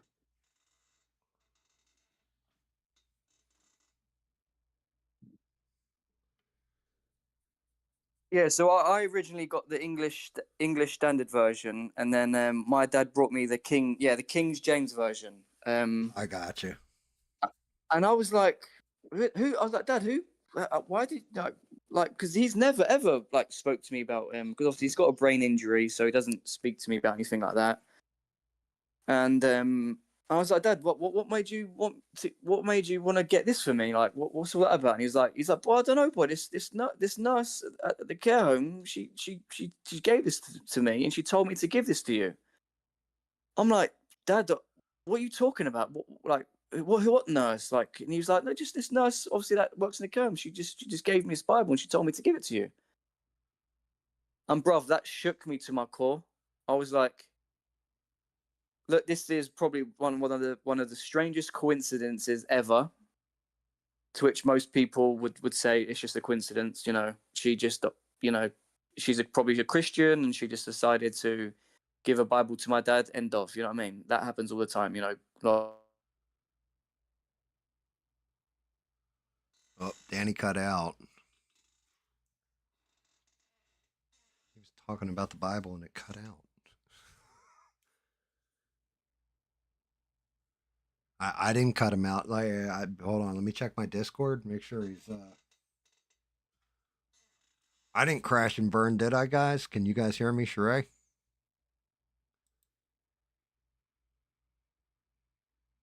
No, Danny's still in voice chat.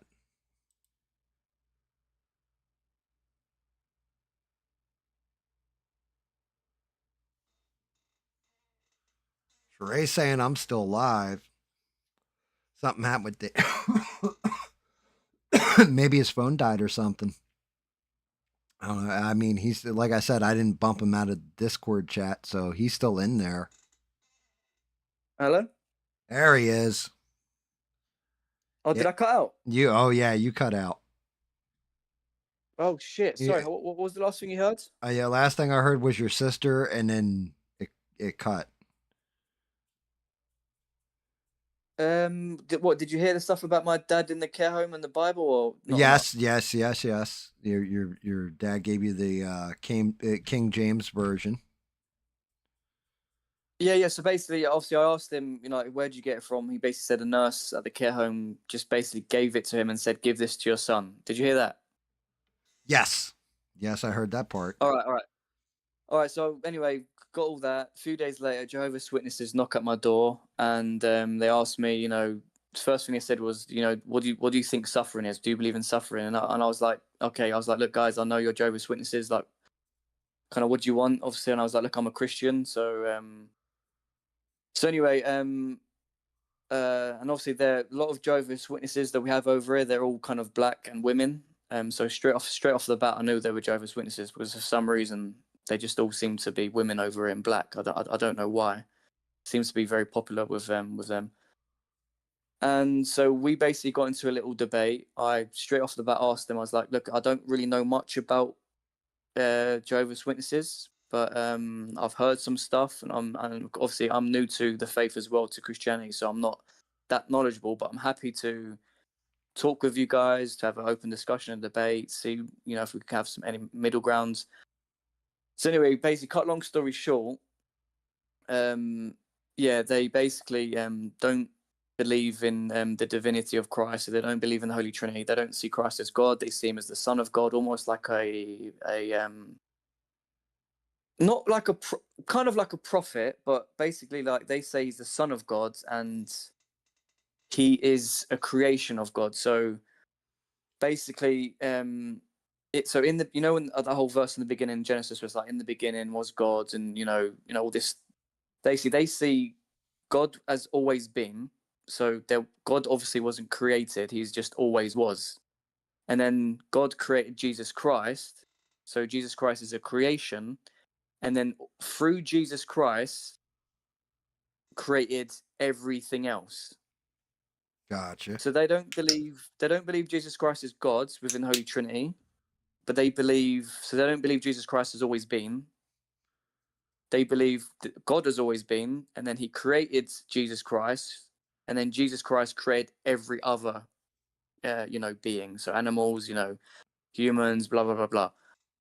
So I was kind of confused because I was like, where did you get that from? Like the like obviously in Genesis and the Bible and stuff like that. And there's Right. reading me stuff and it wasn't making sense to me. I was like, I've not seen that. Like I've not. And it was going through other stuff as well about they was going through. So they deny that about Jesus. They see the Holy Spirit is something different as well than what I know, what I've seen in the Bible. They see the way they speak about his resurrection as well. They say that his resurrection wasn't physical, so he didn't physically resurrect and come out of the tomb. He basically spiritually resurrected. So when he spiritually resurrected, he spiritually moved the boulder out of the way, and he spiritually come out. And then obviously there were all the witnesses that see him only see him spiritually; they didn't see him physically. So none of the apostles none of the I mean and because they say that they say it was a spiritual resurrection and not a physical bodily resurrection, that the second coming, so the new in Revelations where Jesus comes back and the whole new earth and the saved and the damned and all this stuff, that because they say that his resurrection was spiritual, that the second coming is also going to be spiritual, not physical. So I'm talking to them about this. I'm like, guys, like, it's clear in Jesus' resurrection. There's clear references and verses in there where Jesus physically resurrects. He's obviously, there's many eyewitnesses. His apostles see him. They run up to him. They physically hug him. They grip him. They put their hands into his sides. He even eats food. They even Thomas the apostle doubted Jesus' resurrection. He was like, "No way, dude! Like, nah, I'm not seeing what I'm seeing. Like, you didn't resurrect." And Jesus was like, "Calm down, mate. You know, this isn't like word for word what's in the Bible. This is me just translating Well, like what's well, oh God, I hope not. Like if he was like, "Calm yeah. down, mate," He was like like, "Calm down, Thomas. Like, come over and look at the holes in my hands. Come and touch them." And he went over and he touched them. And he was like, "Oh my Lord, like you are like, you know." And obviously, so there's many references there where it's clearly saying that it was a physical bodily resurrection. So how can a right. spiritual being, how can a spiritual being be grabbed by people? How can a spiritual being eat food? You know, all these things. So I was bouncing this off of them, and they were just like, "No, no, no." They wasn't listening, and I was like, "But guys, you know, your you know, your prophets that, you know, come about in you know, the I think his name was Charles Taze Russell in America, and I think it was like in the 1800s, and he was like working for a publishing company, and he come up with a new translation to the Bible. It's called New Age Bible translation. You know, the Bible Right, in Tract right. Society, Yeah. and you go through all the stuff that he changed throughout the Bible, and then you go through obviously they're seen as prophets, and then he died, the guy who founded that, and then the second guy who come after him made some sort of prophecy where he basically said that we need to build this mansion in San Diego because I got this revelation that some prophets are gonna be resurrected. They're gonna come back. So it's gonna be Moses, David, no, sorry, Moses, Isaac, Abraham. They're gonna come back to this they're gonna come back to this mansion. So he basically got all his followers to give up sell all their homes, all their finances, invest into this mansion. It was like, on this date they're gonna resurrect, they're gonna come back. So, So this by date, chance, Danny, did you say, "Hey, you know what? I've heard a story just like this." The guy's name was L. Ron Hubbard, and he wrote this thing called Dianetics, and then he created this church of Scientology. Like, well, there you go, there you go. did you fuck with him? Like, Yeah, I didn't. Yeah, I didn't actually know that. Yeah, so obviously I didn't mention it, but so basically, like then obviously when it happens, obviously the date come, obviously they didn't come back, so it was a false prophecy. And that's the thing about in the scriptures that I will tell you that obviously I can't remember where again. So Bina's gonna have to obviously let everyone know the bit where it talks about false prophets and no one who beware of wolves in sheep's clothing. They might sound good, they might look good, they might but there's if you make the thing about being a prophet is that if you make one single false prophecy straight off the bat, you're done. You're not a prophet. You're not a prophet from God. And so their second prophet that come from Jehovah's Witnesses made that prophecy. It didn't come true. So the guy changed the date to the year after. It didn't happen. And then the year after, oh no, sorry, I might getting the first one mixed up. But anyway, eventually it didn't come true. He eventually moved in there. He had it as like his winter home, and that was that. And then obviously the whole movement went on. So it's like I'm trying to explain this to them that your prophets have made prophecies, countless other prophecies, and they haven't come true. So how can you continue to follow them and to believe in them? And they were like, "Well, we don't know what you're talking about. We don't know where you've got this from. You know, there's a lot of misinformation into Jehovah's Witnesses." I'm like, "Look, this will take you 5 minutes to research. This is common knowledge within the Jehovah's Witnesses Bible and Tract Society to do with your founders, Charles Taze Russell, and there's the other guy who come afterwards. These are actual prophecies within your so-called church. Like you can't deny it." Danny, you But ruined these poor guys' day. You realize that? Like, they yeah, were but the like, thing is, yeah, it made, you made them question their God.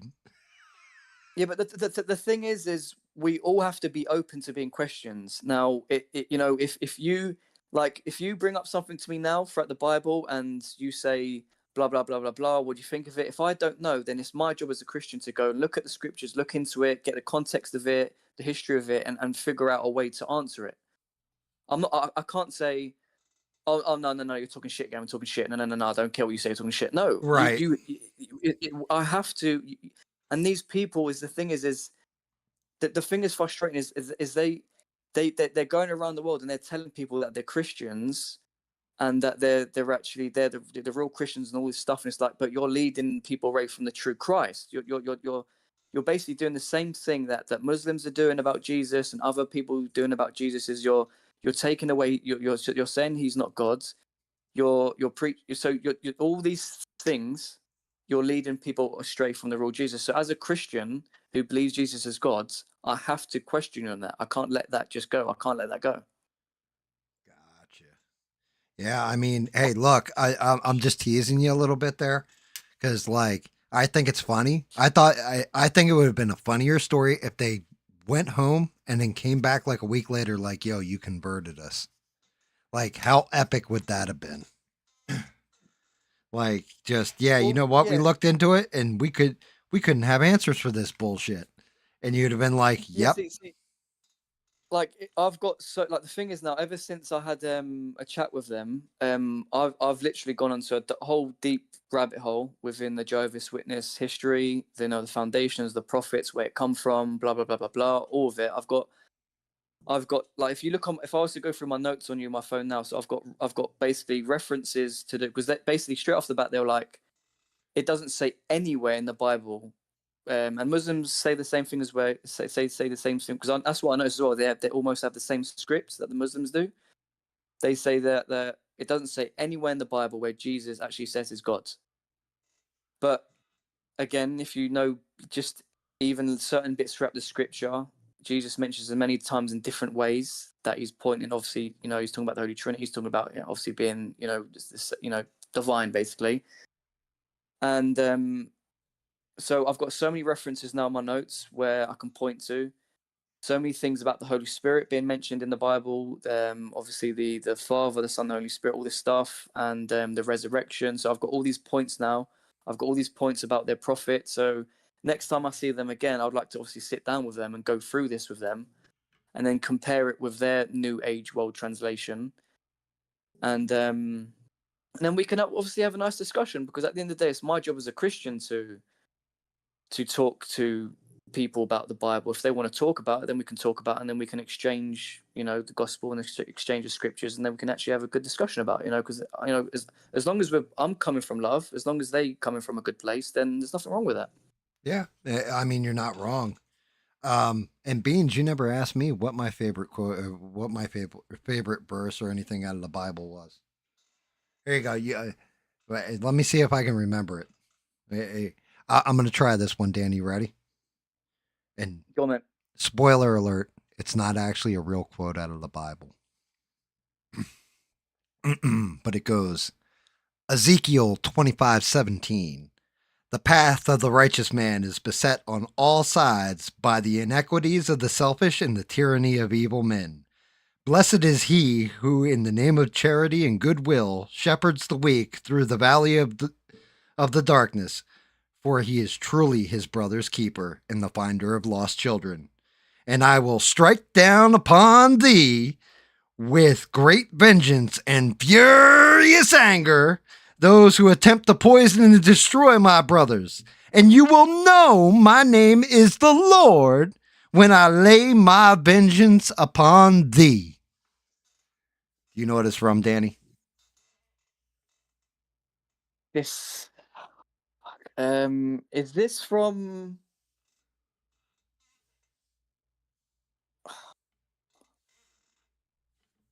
Hold on a oh second. wait, Hold on. for I some got to reason grab something no, real you know quick. what, I know what it is, Gam. I know what it Yeah, fucking see if is. you can remember what it is. Let me grab something real quick.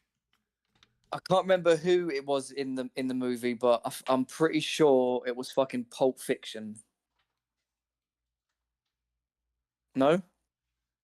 Yeah, give me one Hello? sec. I had to grab something, Danny. Do you remember what it Oh. is? Yeah, I mean, for some reason I was thinking I thought for a second was it a Will Ferrell movie, but then I was thought is it Pulp Fiction? But I don't know who it's It's from in Pulp Pulp Fiction. Fiction. It's Samuel L. Jackson right before he shoots the guy, right? But here is Oh, somebody okay. just said it in the That makes chat, sense. and when they said it in the chat, I had to reach over and grab my wallet. Right? Reach in the bag and get my Sorry? wallet. Reach in the bag and get my wallet. Which one is it? It's the one that says bad motherfucker on it. That's my actual wallet right here, guys. Oh, I mean, look, it's such a brilliant movie, Pulp Fiction. It really is. It's a fucking classic. It really is a brilliant movie.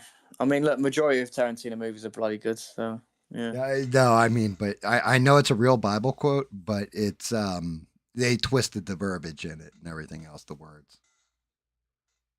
But yeah, my actual wallet, and no joke. So I told you, like, I was the guy my wife was with before we had gotten together or whatever would not leave her alone, and I basically told him what I was going to do to him, and like if he didn't leave her alone, and I won't say it again. Well, I mean, again, I won't repeat it, especially not on the internet, because yeah. But I definitely said some shit to him, and he left her alone after that. And one of the first gifts my wife bought me was that wallet. Oh wow.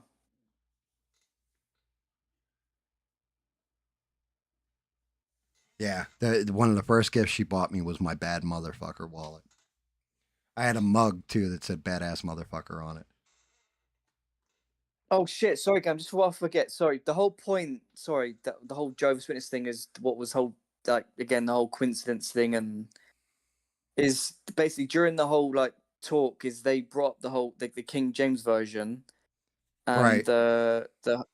basically were just slandering it and saying that in this the verse I brought up, oh, it doesn't say that, and I basically went, okay, 1 second, I went and got it, I brought it back down the stairs, I pulled it out, went to the verse, and I said, here you go.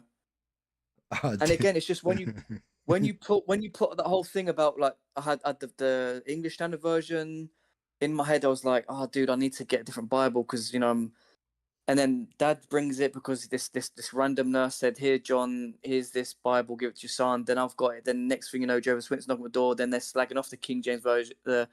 It's like, what the frick, dude? These are some crazy coincidences. It's like, Yeah. Yeah, I mean, that's just it. I understand people are just going to be like, dude, it's coincidence, but these things can happen.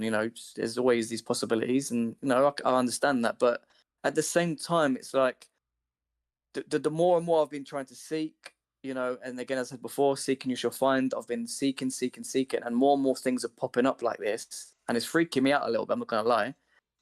And I've got other situations that have happened, but maybe I can talk about that another time, obviously, because I don't want to keep rambling on. But yeah, that's the whole freaky So thing about that whole. Yeah, being non-religious or whatever, right? I say it this yeah, way, and people that say it that are religious are like, God put stuff in your way, right? For me, it's not about like, okay, I always say the universe gives you the tools you need, usually at the time you need them. You just have to recognize that you've been given this tool. So in your case, it would be getting that Bible right in time for a debate with some Jehovah's Witnesses, right? But that maybe, in your view, you're religious, so maybe God put that shit in your hands. You know what I mean? The universe usually tends to unfold exactly the way it means to, in my opinion, like from what I've seen. And religious people always say, God put this right in my path right at the right time. Like Roger the Leaf, shout out to him. He's in the chat. And he had walked away from the path for a while there, like from his religious path. And then when he came back to it, that's when he met the girl he's probably going to end up married to. So it's like if he hadn't come back to that path, what would have happened? He never would have met her. Like all that, it's weird how that shit works, brother. But yeah, you're not yeah. wrong. I mean, look, I've got one other quick story, if you wouldn't mind, as well, No, because go it's ahead. quite like it's again, it's another. I'm not meant to believe in coincidences as a Christian, but again, it's another coincidence, and it's happened about I think about half a year ago. Like, I think it was last winter, actually. Yeah, it was. Anyway, just another day. I took my dog to the park, which is around the corner from me. Massive park, literally huge, beautiful park. And I had a really rough day. Yeah, this day. Yeah, I was really down, really depressed, just thinking negative thoughts, and basically went to the park with my dog. And usually when I walk around the park, I do 2-3 laps with my dog. He's off the leads, playing with other dogs. I usually don't talk to anyone. I just keep to myself. And if I do talk to people, it's because of their dogs are playing with my dog, and it's just a normal chit chat. But this day, went to the park, walked around the park about 2-3 times, didn't talk to a single person. And then there's we have like an animal enclosure in the park where they have like deer and goats and stuff like that, like a little enclosure, and we have like birds and parrots and stuff like that you can go and see. And I was walking up to it, my dog ran up to this other dog, because this guy had a dog on his lead. He had a cockapoo as well, and they're watching, like, obviously looking at the deer. So my dog ran over to his dog, had sniffed his bum and whatnot. Dogs doing what dogs do. And then I got up to the guy, and he said something, and I was like, "Oh, hi, he's a lovely dog, like, also, small talk." And then he goes, "Oh, his name's." He basically said, like, he told me his name, and he said, "Oh, it's the name from the Bible." And I was like, it kind of took me. I was like, "Excuse me, what?" And he's like, "Oh yeah, no, it's just his name. His name. It's just the name from the Bible." And I'm like, "Oh, okay." Well, I'm like, "What? Are you a Christian or something? Are you a Christian?" And he was like, "Yeah, I'm a Christian." And he kind of was a bit like put back by it, like he thought I was saying it like in a negative way. And I was like, "Oh, that's awesome, bro. I'm a Christian too." And literally, like, for 2 hours, we were literally just talking about Christianity, talking about the faith. He was asking me about how I come to the faith, my journey and stuff like that.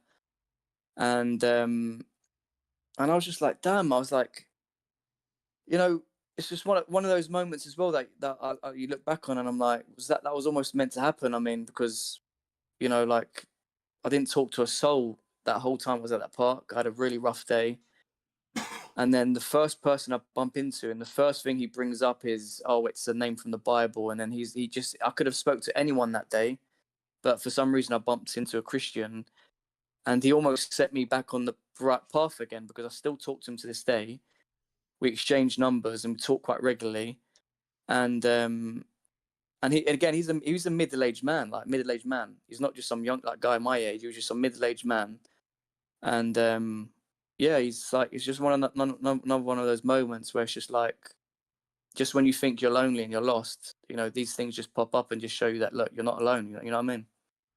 Oh yeah, yeah. I mean that's just it. Um,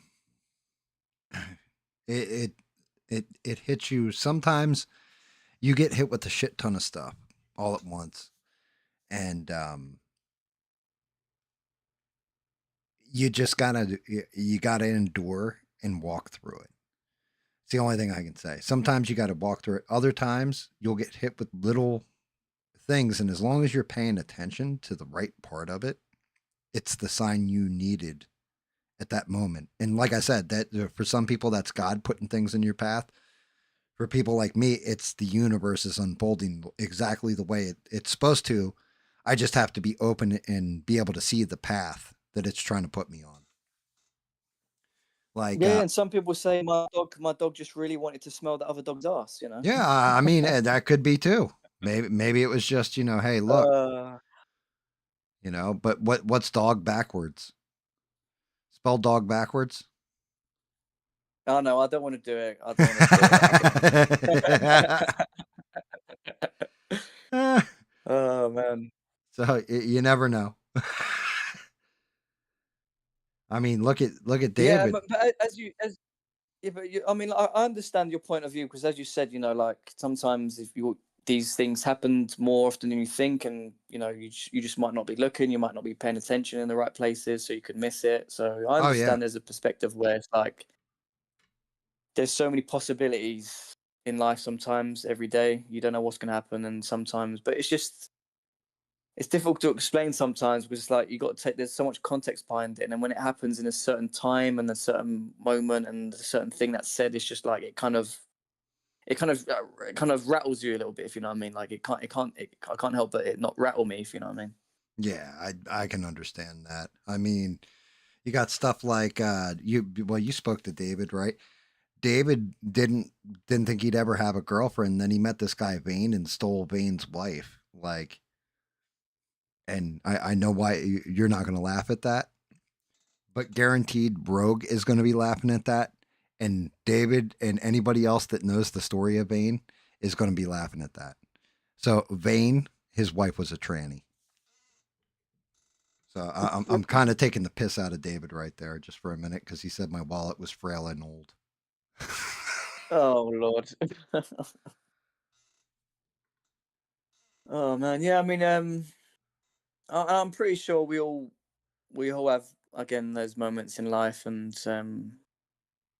we can. I guess people can take them in different ways. Yeah, I mean, hey, look, here's one for you. I actually do have one that's like a God Jesus story. So my stepdad, he is super, super like religious. Jesus watches over me, God and all this other stuff. My mom has been dying for over a year now of like lung cancer. And my No, stepdad, sorry to hear that, mate. well, I mean, it is what it is. Like with me, I've already kind of accepted it. It's just part of life or what have you.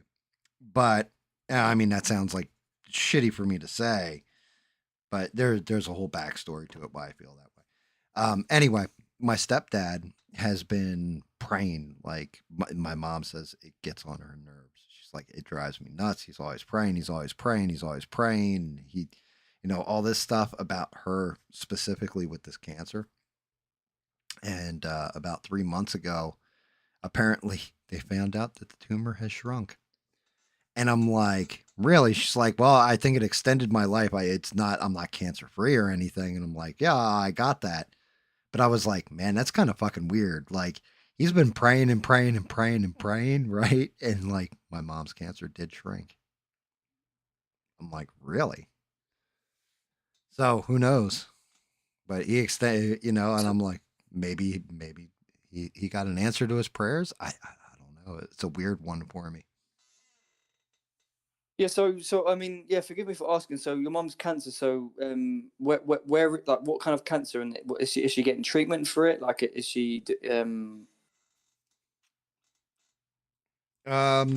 she was for a little bit there, and then started refusing it. She got tired of being sick and tired.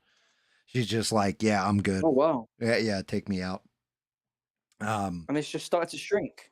yeah, yeah, Oh yeah, my, fucking weird. that's brilliant. That is absolutely brilliant. No, that's terrifying because like the woman is a reincarnationist. Like that's her religion is reincarnation. Like she believes when you die, if you lived a good life, then you're gonna go to a greater beyond or some shit like this. And if you lived a terrible life, then you're gonna repeat it. Like basically like Earth is hell, and you're it's your penance to keep going through Earth. And but she was like all set for death, like 100% embraced it and everything. I'm like, you want me to come back and visit you? Nope.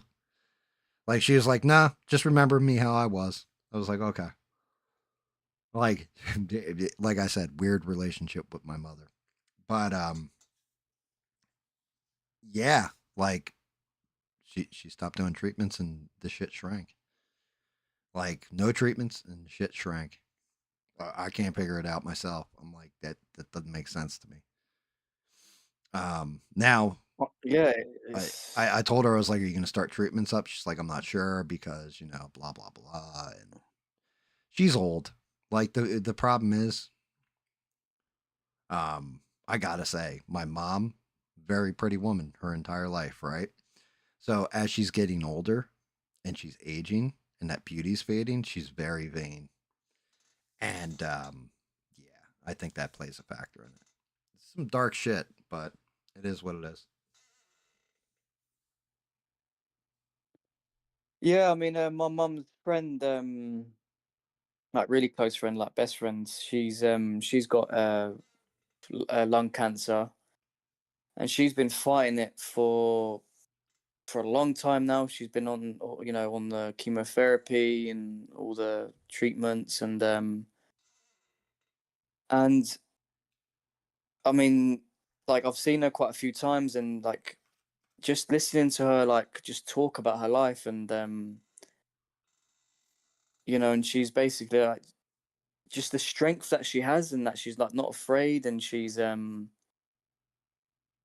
like it's so like it's literally so inspiring, like so inspiring, because as sometimes like we all know that death, we all know that we're gonna die, like we all know that, but to know that that this is how you're going to die, and then this is the time frame that you're going to die, is completely different ball game. If you know what I mean. Oh yeah. Like, Yeah, you got a because time we limit all on know, it now.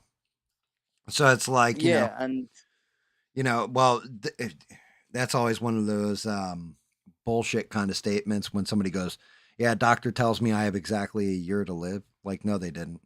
They tell you that it may be a year, it may be 6 months, it may be, you know what I mean? They give you a roundabout time frame. They're never going to say exactly 1 year, stuff like that. They can't because you can't diagnose death. You can say, like, I've seen this in other patients. They usually live 6 months to a year, but they don't normally tell you, like, yeah, you're going to be dead soon. Or they'll give you an equivalency. They're not going to give you an exact time of death.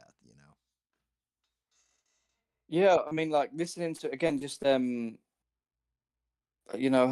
she's they're giving her obviously time frames, and she's always like she's been every single one of them.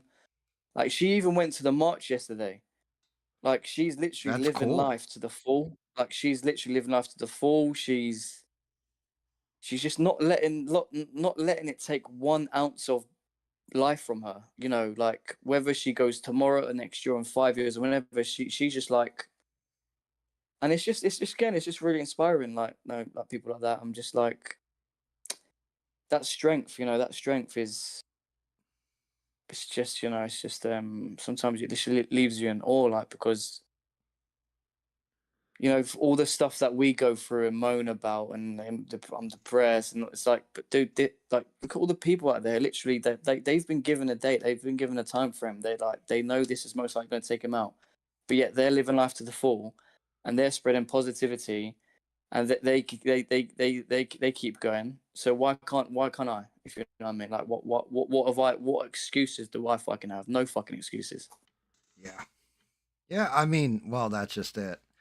I say that that's why I always say my superpower is laziness, because I although I enjoy life every day.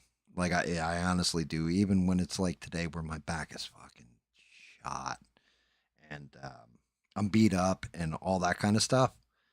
I'm still pushing through it, and I still enjoyed life today. Like, even just getting on and having a conversation with you, talking to people in the chat, painting my stupid little dolls, as Mister calls them.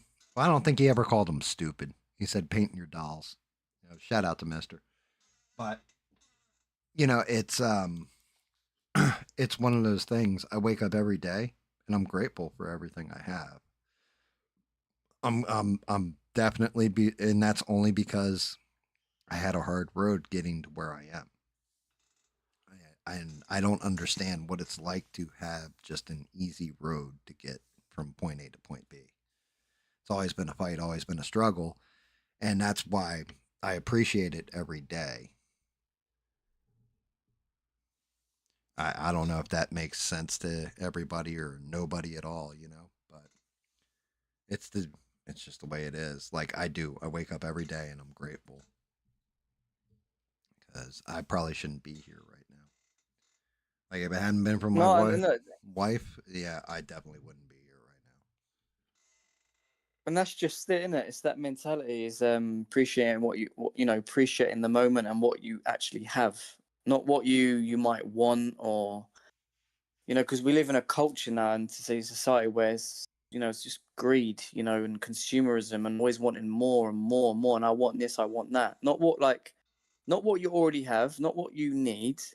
It's always about the next best thing, like, it's always Oh, I I mean, was again, always I was like that, Danny. Like, I mean, being completely honest, I was like that. I was 100% like that when I was younger, and yeah, I mean, we've all been like that at some stage of our lives, yeah, for sure. yeah, I mean, I struggled and got to where I was and just kept wanting more and more and more, and then the bottom, everything fell out, and I had to start over again. And it wasn't till I started over again. When I started over again, that's when I started to really appreciate things. Like, I stopped and started actually appreciating life and the things I had in it and everything else. There was stuff that I'd put no value on. It'd be like the wife would give me something like a gift, we'll say, and I would look at it and be like, "Yeah, that's great and all that, but look, it's got a scratch here." Or, you know what I mean? I would find some fucked up flaw with it, even if there wasn't a flaw. Just like nothing was ever good enough. And then a bunch of shit happened, and everything switched. And it was just like that gift. It was like, oh, well, you made it by hand. You know what I mean? You took your time, put it in here, the effort to even make this for me. Like I can see the effort now. I appreciate it and everything. Be honest with you, that's what got me like starting to paint and all that kind of stuff. Was like I could see the actual value in making something yourself. Where before it was just like, nope, just cookie cutter, get it, from Amazon, whatever. A whole different matter now.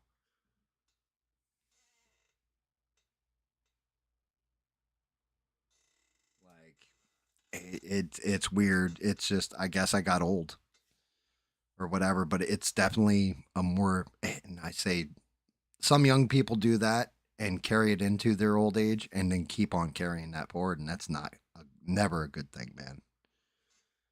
Like you got to stop and look around and appreciate what you have. Like you can be in a beat up fucked up house, but at least you got a roof over your head and it's not raining on you every night, right? You got food on the table. It may not be what you like to eat, but hey, I'm not going hungry. Just I appreciate know it. Like, exactly, exactly. that's what I mean. Like, bro, I started this streaming stuff like just over a year ago, and I'm grateful for every one of my subscribers. Like, I'm up to 100 and what 15? Let me look. Yeah, 115, right? But man, that's I appreciate every last one of those 115 human beings that took their time to just click a button for me, Things like this. It's the little things. And I don't know if the devil may be in the details, but God's plan is in the molecules. You know what I mean? Mm.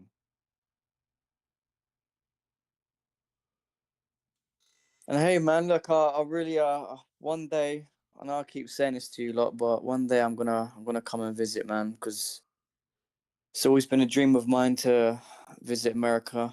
When I say America, I don't mean San Francisco and Well, if you New come to York and all these fucking well, if godforsaken states. I'm talking about the real fucking America, like the deep south. You know what I'm yeah, I mean, saying? yeah, I mean the uh, deep south. Yeah, like if you go to San Francisco, make sure you download the Poop app on your phone. Um, oh i- shit! if Oh if fuck you yeah! if you go to New York, make sure that you buy some kind of body armor before you go there. And also make sure you check with all of us if you do decide you want to come over and visit America, that we don't have like a civil war going on because, like, hey, that could happen too. Well, to be honest, I mean, if, if it was kicking off all around the world, there's only one place I'd want to be, and that's somewhere in the deep south. In some bunker, with a small military, militia, riding around, fighting a good fight. You know what I mean? Unfortunately, I think the safest place wouldn't even be the deep south. I'm going to say the safest place would probably be somewhere like mountains of Montana or something like this because it's quiet up there.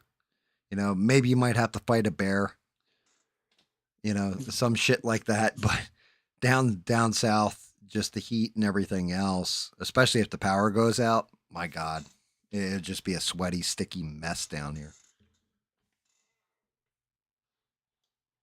Yeah, like I being. mean, look, I don't know what it is though. I mean, like, obviously, I don't believe there's such thing as past lives and stuff like that. But if there was, and I did have a past life, I probably was some cowboy somewhere in the deep south. Like, I don't know. I just because I feel like I have a connection to like the deep south and this whole sort of like I don't know what it is. I just for some reason it's like a dream of mine. It's like I just want to be a fucking cowboy in the deep south with a southern wife and like 6 children, like on a porch with a nice house. You know, like got like alligators as pets. You know, and Damn, I are don't you know. I'm just a hillbilly. I'm a hillbilly at heart. I don't know what it is. I don't know. are you romancing Beans right now? She has pet alligators. Well, like yeah, it's just like I don't know what it is. I just like I'm not meant to be born in London. Like for some reason, I just like as much as I love England and our heritage and what we stand for and the culture.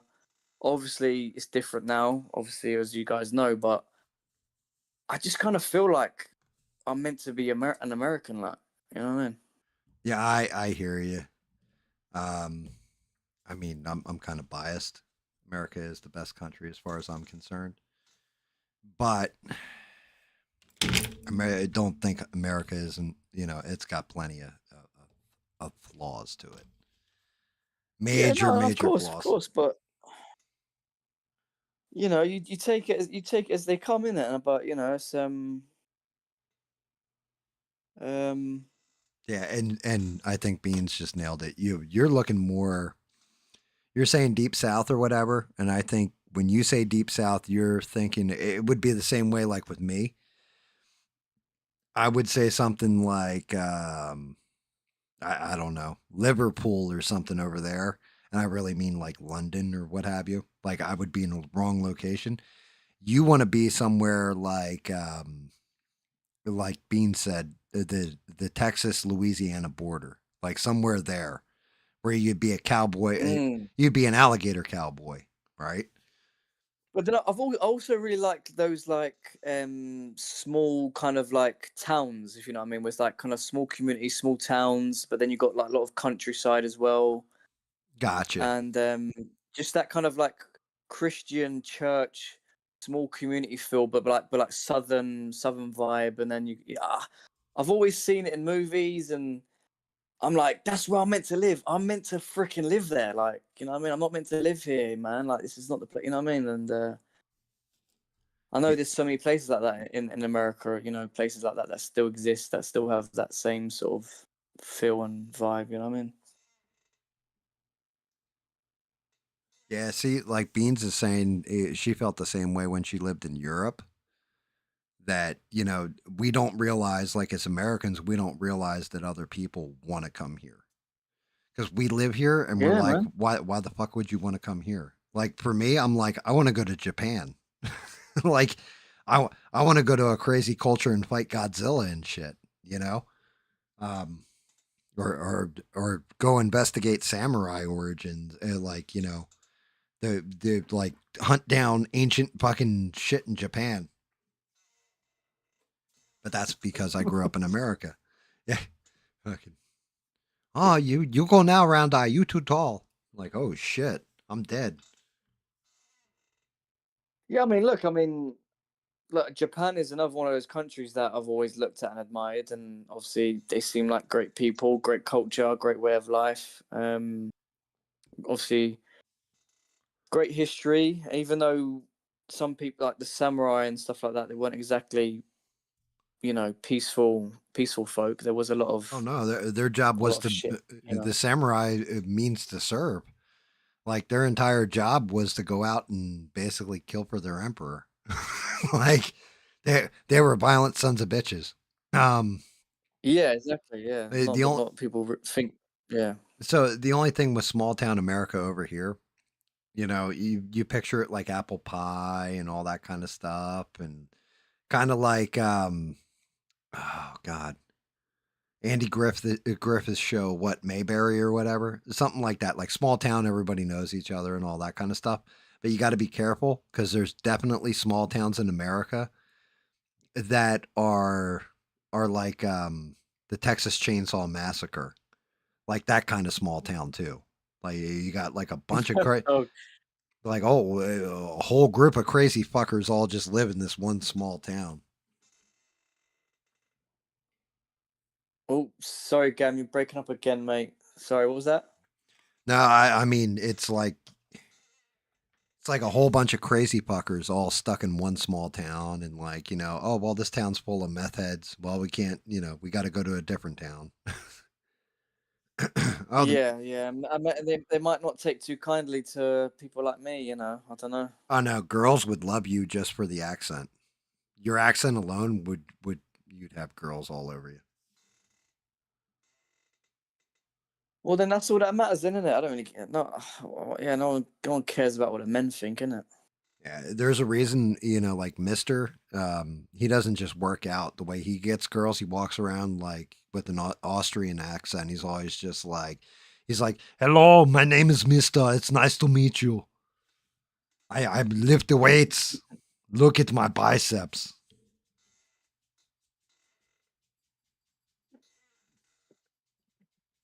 Yeah, I mean, like it seems like a perfect recipe though, because I love Southern women, and as you said, I'm guess they seem to like the British accent, so it's like it's meant to be, isn't it?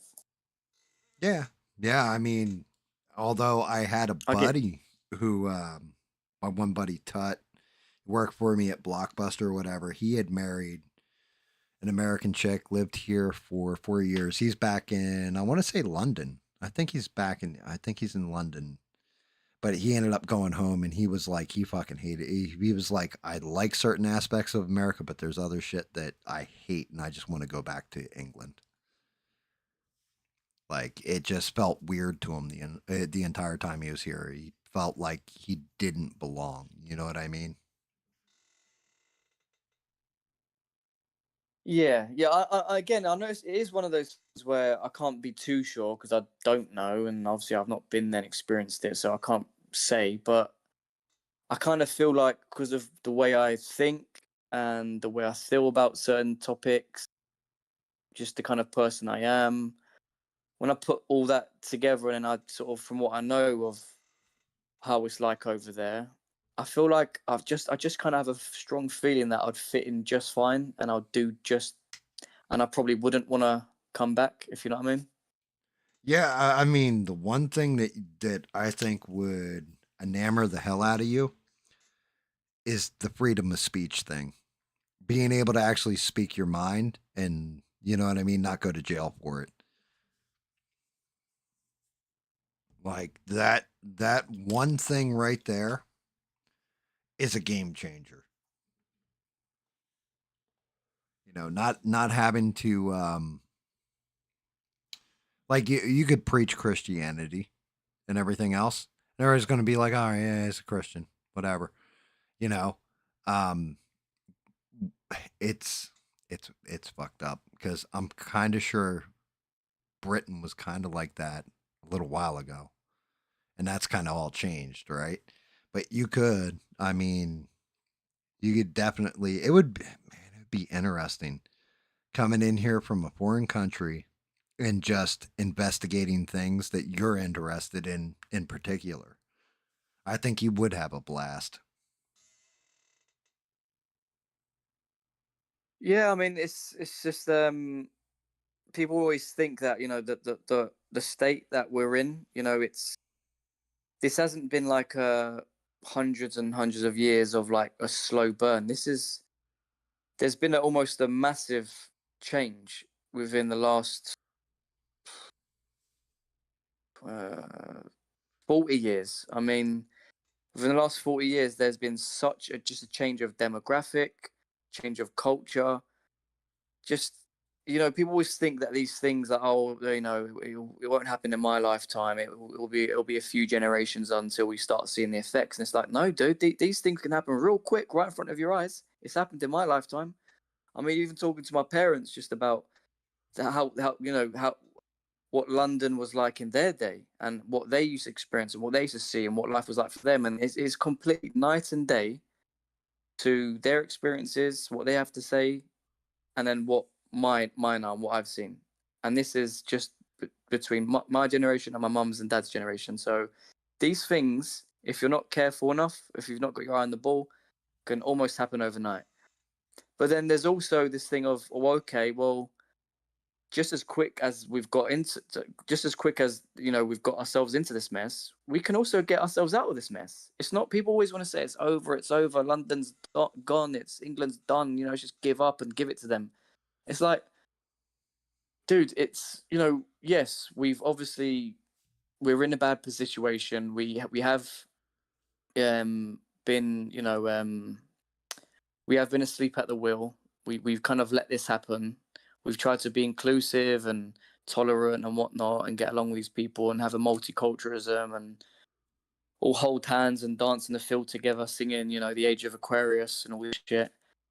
And obviously the experiment hasn't worked. We're all seeing the fruits of it, and now it's time to act, as you're seeing on the march yesterday, and there is a cultural shift now. You're Yeah, starting to see there it. is. So now we need to continue that, and hopefully, if we continue that, we keep pushing and we don't stop, we'll eventually bring this country back. I mean, because it's not over till the fat lady sings, in it, as the people say. Yeah, I mean,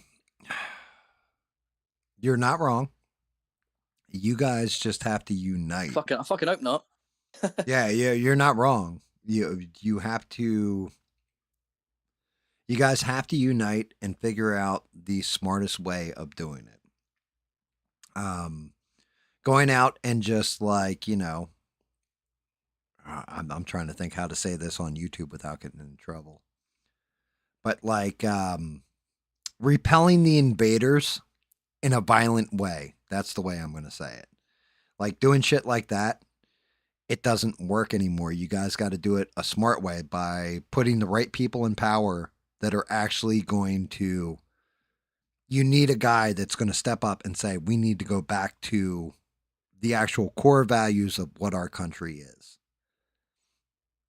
And that guy's got to actually follow through on that promise. Because from what I understand from like David over time, you guys have had a lot of people that have come in and said, oh, we're going back to the core values, and then just continued shit the way it's going. You need somebody who's actually going to come in and not screw around at all. That's how we got Donald Trump this past election. A good chunk of it is because of immigration. Because he was like, yep, I'm going to start sending, the worst of the worst back first and all that kind of stuff. And God damn it, he did it. Like, I mean, he hasn't been in for a full year yet, and he's already wiped out a lot of people. Like, getting them out, ICE can't even handle how many people are applying for ICE right now. And it really was like, oh shit. Like, he just wants to kick everybody out, but then he does dumb shit like, hey, I want to bring in 600,000 Chinese. Like, what? Why are we bringing in Chinese now? No. Nobody else in. Start kicking everybody out, and then start doing revamp your process so people come in here the right way and adapt to the culture. And you guys need that over in the UK, in my opinion. That's what you need, but it's going to take an effort, not just from the citizenry, but also your government. Like the government making the laws, it's got to change the laws to favor your actual national values and everything else. They've been skewed.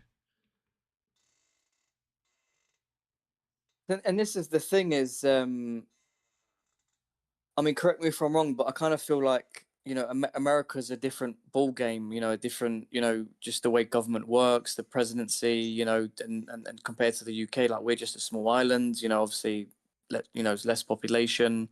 Our politics, our government is different.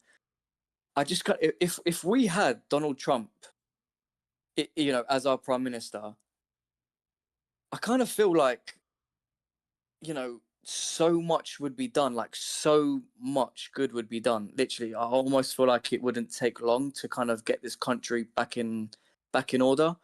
Whereas I feel like with America, you got all these, was it 50 states or 51 states, or was it 50 states and then territories too. So we had like Puerto Rico, Guam, stuff like that, but they don't really count. It's the 50 states that make up America. right? So you got all this landmass, 50 states, different governors, and then you obviously you got your Congress, and then you got your different ways of doing things, and passing legislation. Some people vote on it, some people don't. And I understand it's a whole different ball game, and so it's obviously not as easy, and obviously people in our country are dying for a Donald Trump like figure to come and snatch this country from the death. You know what I mean? It's just, and Well, that's why people look to Nigel Farage. Like, is he the guy? But then I'm starting to see him say certain things like on certain topics, and it's just like, no, he's already seen. He's to me he's looking like he's kind of taken a more soft approach on certain topics to maybe get more votes and more. And I don't like that. Personally, I don't like that. I want you to say what you believe in and stick to it, and not sort of. But maybe it's just a game he's playing to play the whole politics game, to and just get so the he can get votes, into yeah. power and get the votes. I don't know, but would Reform be better than Labour and Conservative Party? From what I've seen and what they're promising, I do believe that they definitely would push this country in a better direction. So at least that's something, and then you build from that, and then you might get that might change the whole climate. So I mean, because people are just sick of Labour, and people are sick of even the Conservative Party over here now. So it's almost like, I think the best way I could describe it is Labour over here is almost like your guys' Democratic Party, and then the Conservative Party over here is almost like your Republican Party. But then Trump is almost like not like the Republican Party. He's almost like a popularist, and Yeah, even though he well, probably that's has a lot just of it. Republican. I say this all the time, right? Because people will be like, "Oh, that guy's a rhino." I'm like, "No, that guy's a Republican. Trump's a rhino. He's Republican in name only. He's really a populist. Like he isn't exactly a conservative Republican like you would think of. To be honest with you, if we go back, what, like 15 years, 16 years, and He was a Democrat, wasn't he's a fucking Democrat. Yeah, he was a moderate Democrat. But now he's he? like, oh, you're far right. Like, no, you guys just moved the Overton window. Like, you guys just changed definitions. Kind of like, like what a pandemic is or what a vaccine does. Shit like that. You guys just changed the definition of it to what you wanted it to be. But yeah, he was a Democrat. Like Trump sponsored Jesse Jackson's run for president back in the 80s. I know that name probably means nothing to you. He was a reverend, black, black, Yeah, I black know who reverend. he Yeah. is. Yeah, he's that race hustler who was always on BLM marches and stirring shit up all the time. Yeah. Oh no no no no no no no no. He was kind of real deal, but that was back in the 80s. You know what I mean? But But like who's the guy I'm thinking of? I'm thinking of Al you're Sharpton. thinking Sorry, Al sorry. Sharpton. Yeah, yeah. He's always been a hustler. Um, he got famous because of Tijuana Brawley was the girl's name who accused old buddy, like this one dude, of doing inappropriate things to her, but she was completely fucking lying. And Al Sharpton came out and was like defending her and everything else, and that's where he got famous. So he's always been kind of like race hustler, bullshitter, and then for some reason he shrunk. He used to be like kind of fat. Well, not kind of. He was actually fat with soul glow in his hair and everything. And he shrunk down to like he shriveled up like a shrimp that's been left out in the sun too long. Mm. Sheree said it. They're all full of shit. Like all politicians are basically full of shit. Yeah, like again, if I could have it my way, Gam, I've told you guys before. I'd want a Christian. There's a Christian party. I'd want them to like I want a Christendom. A lot of people have a problem with that, but fair enough. But then a lot of people want this liberal secular society. A lot of people want an Islamic caliphate. A lot of people want it to be a socialist state. A lot of people want it to be a communist state. And they're all fighting for what they want. And so should the Christians. The Christians should throw their hat in the ring as well, right? So I mean, I mean, obviously, but the only party that I feel like is there that could challenge Labour and Conservatives is Reform, and they're kind of the next best thing. So And they that's obviously, if you look at what they believe, their policies, they fit more closely to Christian values more than Labour and Conservatives. So that's our next best shot, and then hopefully after that, maybe the Christian Party will get more votes and we'll get more, and maybe who knows, one day Christian Party will be in government and rule in England again. I mean, the Christian party over here, the one that is staunch Christian, is the Republicans. I think the only outlier that I can think of off the top of my head would be, oh God, the guy who's going to be the next governor of Ohio. What's his name? He ran in the presidential election. Ramaswamy. He's Hindu, but outside of him, everybody else is like in the Republican Party is pretty much staunch Christian. Like it's funded by evangelical. Wait, did I say that right? Of yeah, I think it's evangelical Christians. They're like some of the largest donor block, voting block, or whatever. Oh, evangelical. Evangelical. There you go. I don't even know what the fuck I said. I said some words that didn't make any sense. That's what I said. But yeah, that's so the Republican. Here you go. This will give you a good example. Mike Pence famously wanted all gay people to undergo shock treatment. Like he was for shock treatment for gay people to shock the gay out of them, basically. Like he was that kind of Christian. Like he just hardcore with it, with his beliefs, which is why I couldn't believe Donald See, Trump took him as see, the. this is the thing, yeah, with these so-called Christians is like it's like so the problem I'd have with that is, and again, I don't want to get into this whole uh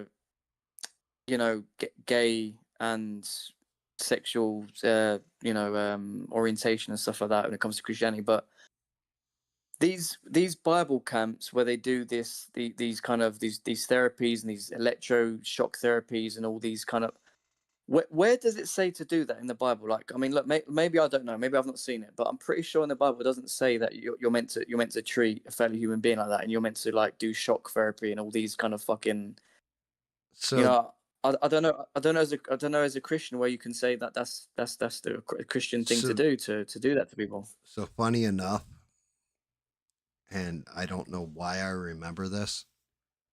There is something in the Bible about not laying with man nor beast or something like this. There's Yeah, like, but I'm talking about like shock therapy and for literally fucking well, I torturing mean, they people. You know didn't. what I mean? I don't think they had shock therapy back in the day, But yeah, that's just it. It's not in the Bible, but that's pretty much the verse that people that think that way use it. Like whatever that verse is, where it's like, "You shall not lay with man nor beast," blah blah blah blah. One a man should not lay with another man nor a beast, or something like this. That is what they embrace and what they will use, and that's one of those cudgels where the Democrats over here would say like, yeah, this is like Trump hates gay people, or Mike Pence hates gay people. He probably does. I could see it with Mike Pence, not Donald Trump though. Donald Trump was, I don't. I think Trump's more like Democrat leaning, actually, like classic Democrat, not current Democrat.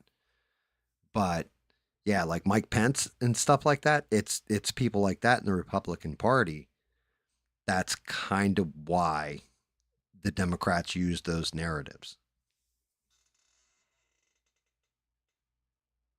Yeah, and that's the thing is that as a Christian, you're not meant to kind of, you're not meant to let hate rule you and have hate in your heart. I know when I spoke to you before about, this the stuff that I went through in my life, and trying to deal with it, and you're not meant to have hate in your heart for people. You know what I mean? Like, you're just not meant to treat people like that. You're meant to have love for these people. Yeah. Um, I mean, there was a point in time where you were pissed off, and I kept saying that to you. I was like, Danny, you got to stop saying all. Like, don't hate them. You know, like hate what they're doing to your country, but don't hate everybody because of it.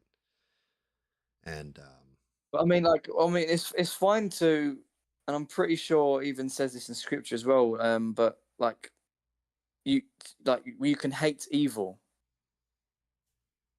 but not like not obviously your fellow human being, because again, we're all made in the image of God. So if I'm made in the image of God and you're made in the image of God and we're all made in the image of God, hating someone else is almost like, hating myself, right? So, and again, this is what I was talking to you before about Satan, again, having his ways, and,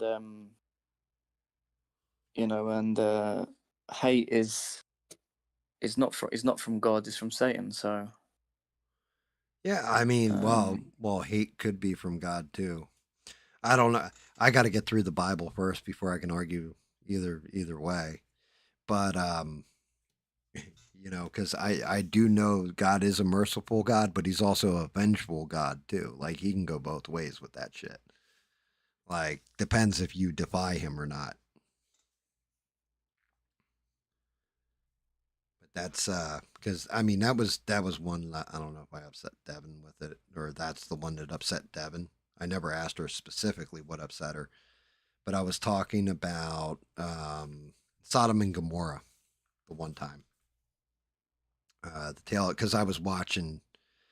Like that's one of those things I had discussed with Roga the Leaf as well when he was on. Was Sodom and Gomorrah is actually a real place. There's sulfur there, the whole 9 yards, like the sulfur rain and all that stuff. And then I was I was asking questions about Lot and who the hell was it who was sent? Why can't I ever remember? I always fuck this up with the names. But somebody said, "Hey, don't wipe them out." And God basically challenged him like you bring 100 righteous men, and then they kept negotiating back and forth. I can't remember, was it Moses? But they kept negotiating. God and I think it was Moses. We'll say it's Moses. Are negotiating back and forth, and then finally God gets down to 10. If you can find 10 righteous men, and the only one man that Moses can find that he says is righteous is Lot, and then a pair of angels come down, and the men of I can't remember if it was Sodom or Gomorrah come down. Like see the angels come down and demand that Lot send them out. And my question for Devin was, how is Lot righteous? Because when all these men come banging on the doors, Lot says, "Hey, look, you can take my two virgin daughters and have your way with them and do whatever you want to them, but do not harm my visitors."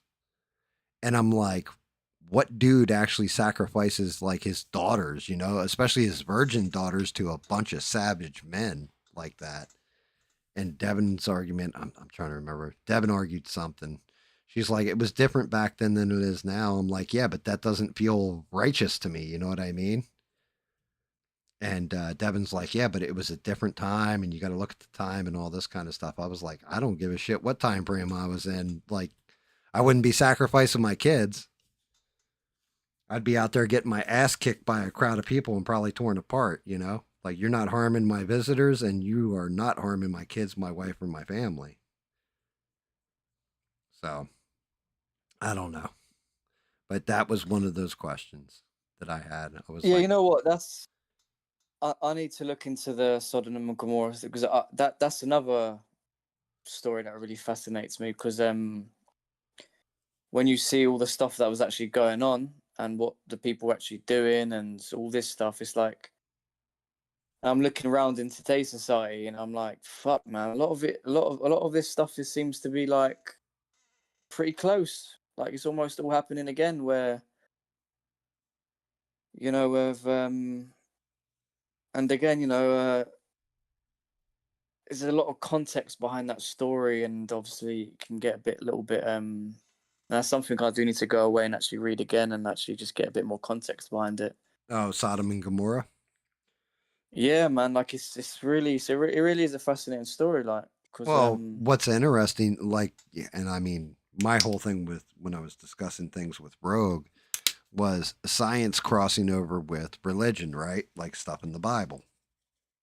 Like, for example, the Great Flood. We now know during the Younger Dryas, there actually was a great flood and all that kind of thing, right? So that's recorded in the Bible. So that's something that really happened. Um, but Sodom and Gomorrah, they've absolutely found where Sodom and Gomorrah are, and in the ground, because like God rained down, destroyed both the cities with a rain of fire and sulfur, right? And there's actual sulfur there, but it's not like normal yellow mined sulfur. It's a different type of sulfur. And it's like, how the hell? But and I mean, it's everywhere. Like, it looks like it fell to the earth like raindrops. Like, you can, they'll pick up the balls of sulfur off the ground and you can light them on fire and shit. It's crazy. yeah, It, that's absolutely amazing. so, I mean, when you have historical places and people are telling you tales of what happened. Now, granted, again, arguing science, you could say, well, it was a volcano that rained down that stuff, everything else, right? Something like this. And it's a fictional story, but it's one of those things where I always say this, like, about aliens too. The only reason why I don't completely dismiss aliens out of hand is because of stuff like, or like UFO sightings, is because of like Commander David Fravor, or what's the other dude's name? Stephen, or not Stephen Greer. That guy's nuts. God damn it, I can't remember his name. It'll come to me. But like, there's two different accounts that they actually have some kind of proof for him. And in David Fravor's case, it's actual military, like, documented. So it's stuff like that where it's like, there's a reality to this. I may not know if that's aliens or if that's some kind of advanced drone probe or what have you, but it's definitely, it's something that we didn't have the technology for and we don't know what it is. Same thing with Sodom and Gomorrah. It's like, I can't explain this different type of sulfur. Like, it's a specific type of sulfur that doesn't exist anywhere in the region except for that one spot, and it's like it's been rained down on it. So it's little things like that that, you know what I mean? Use science to prove your religion. Sometimes they walk hand in hand.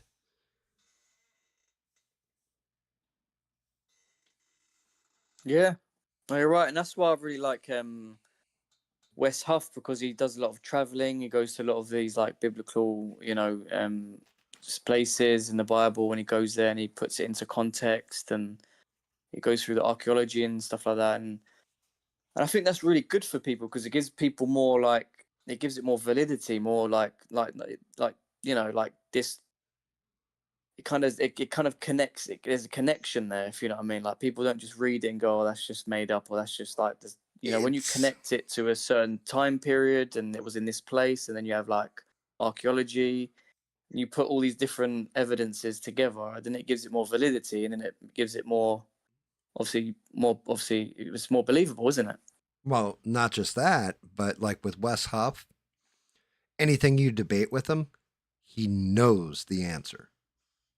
Like, Yeah, mate. Yeah, yeah, definitely. Yeah, like, he's very, that's very what's knowledgeable. impressive to me is, like, if I were to say to Wes Huff, the Book of Enoch, for example, he would break down and explain to me the Book of Enoch is non-canonical. Well, why is it non-canonical? It explains all this different thing. Well, you got to understand, it wasn't accepted by and he would go through the entire history of the book. It was left out. Yes, it's a story. It happened right at the time of the Bible, and it does interlace with the Bible and everything. People from that book are in the Bible itself, but only mentioned like once.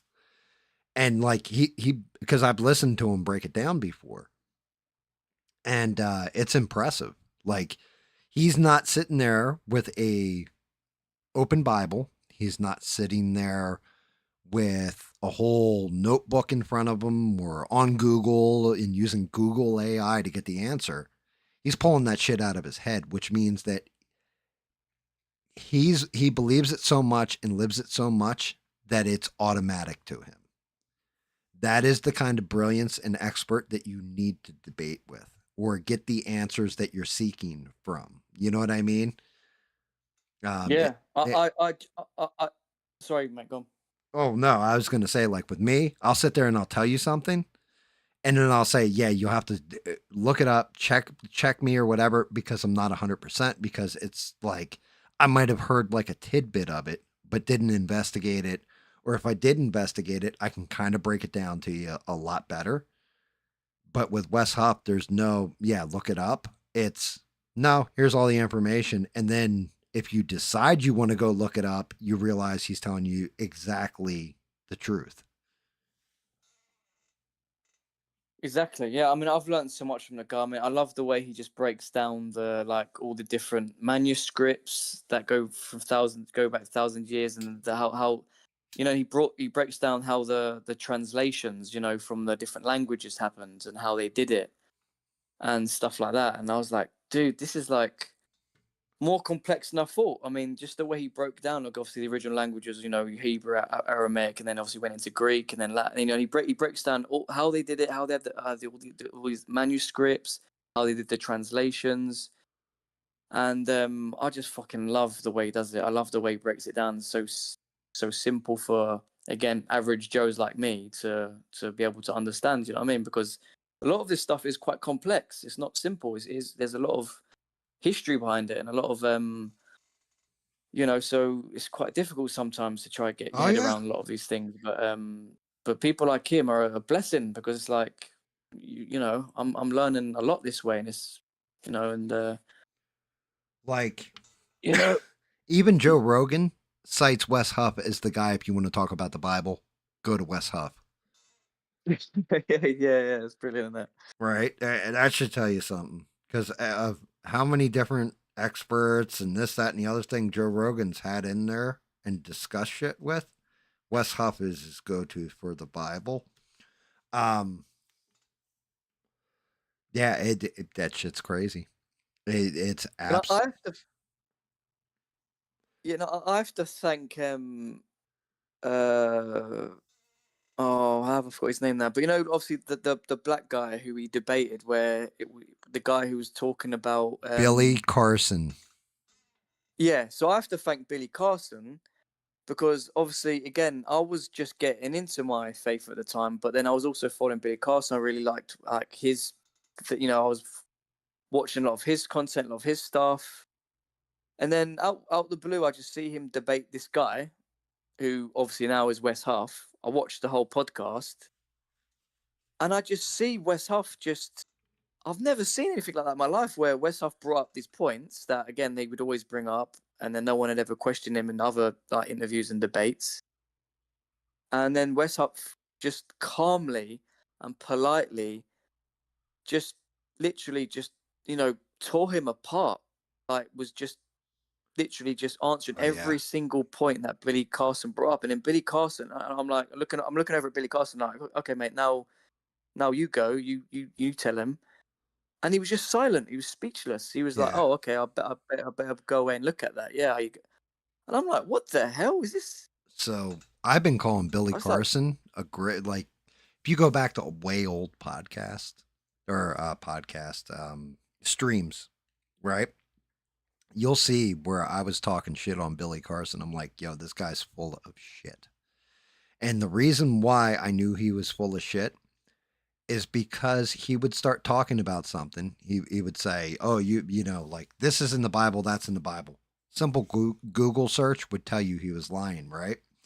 But then the big one where he really fucked up was he was like, "Yeah, we know this because it's written down in the emerald tablets of Thoth, right? The Egyptian god Thoth. There's these emerald tablets and blah blah blah blah blah." And but he was citing those emerald tablets like they were the Bible. Those emerald tablets don't exist. I know that. I know that because I looked into him because there's a guy named Zacharias. I always say it wrong. I think it's Sitchin, might be Stitchin, right? Zacharias Sitchin is the guy who came up with the entire Anunnaki story about, there's Inu and Allele, I think it is. And they were Anunnaki, they were space aliens, and they created man and all this other stuff because I translated them directly from the tablets and all this kind of crap. And I literally, like, he supposedly taught himself how to read the tablets and wrote out the whole story. The thing is, he fucked up in a lot of the translations because he taught himself how to read, like, the ancient language, right? And that's just it. He referenced the Emerald Tablets of Thoth. Well, if you go and look up Emerald Tablets of Thoth, you'll find out they are complete bullshit. It was basically one guy said that there's these tablets and this is what they say and everything else, and told this whole story about them. And I can't remember that guy's name. But then when they really said, okay, well, where are the tablets? Well, I don't have them. They were stolen, da da da da da, right? Later on, that dude's story changed to, well, I actually didn't handle the tablets or read them. One of my colleagues read them and had them, and he told me what they said. You see what I mean? Like, the story kept switching. So as soon as Billy Carson started referencing, everything was based on, well, this part's important because it's based on the Emerald Tablets of Thoth. I was like, you're full of shit.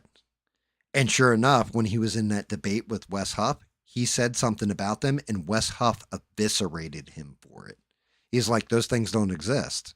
Can you show them to me? Can you show me any of the rubbings from them? Can you?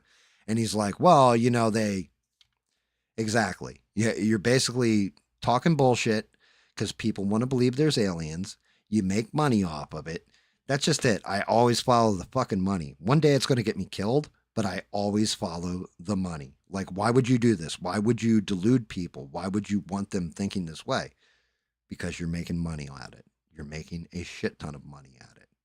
If I sat here and got on the internet and just talked shit about woo woo theory and actually presented it like it was fact and bent facts to match up to what I wanted it to be, man, I'd have hundreds of thousands of subs. I would have money coming from YouTube, everything else, and I would be lying to people. You know, sometimes being moral will keep you broke.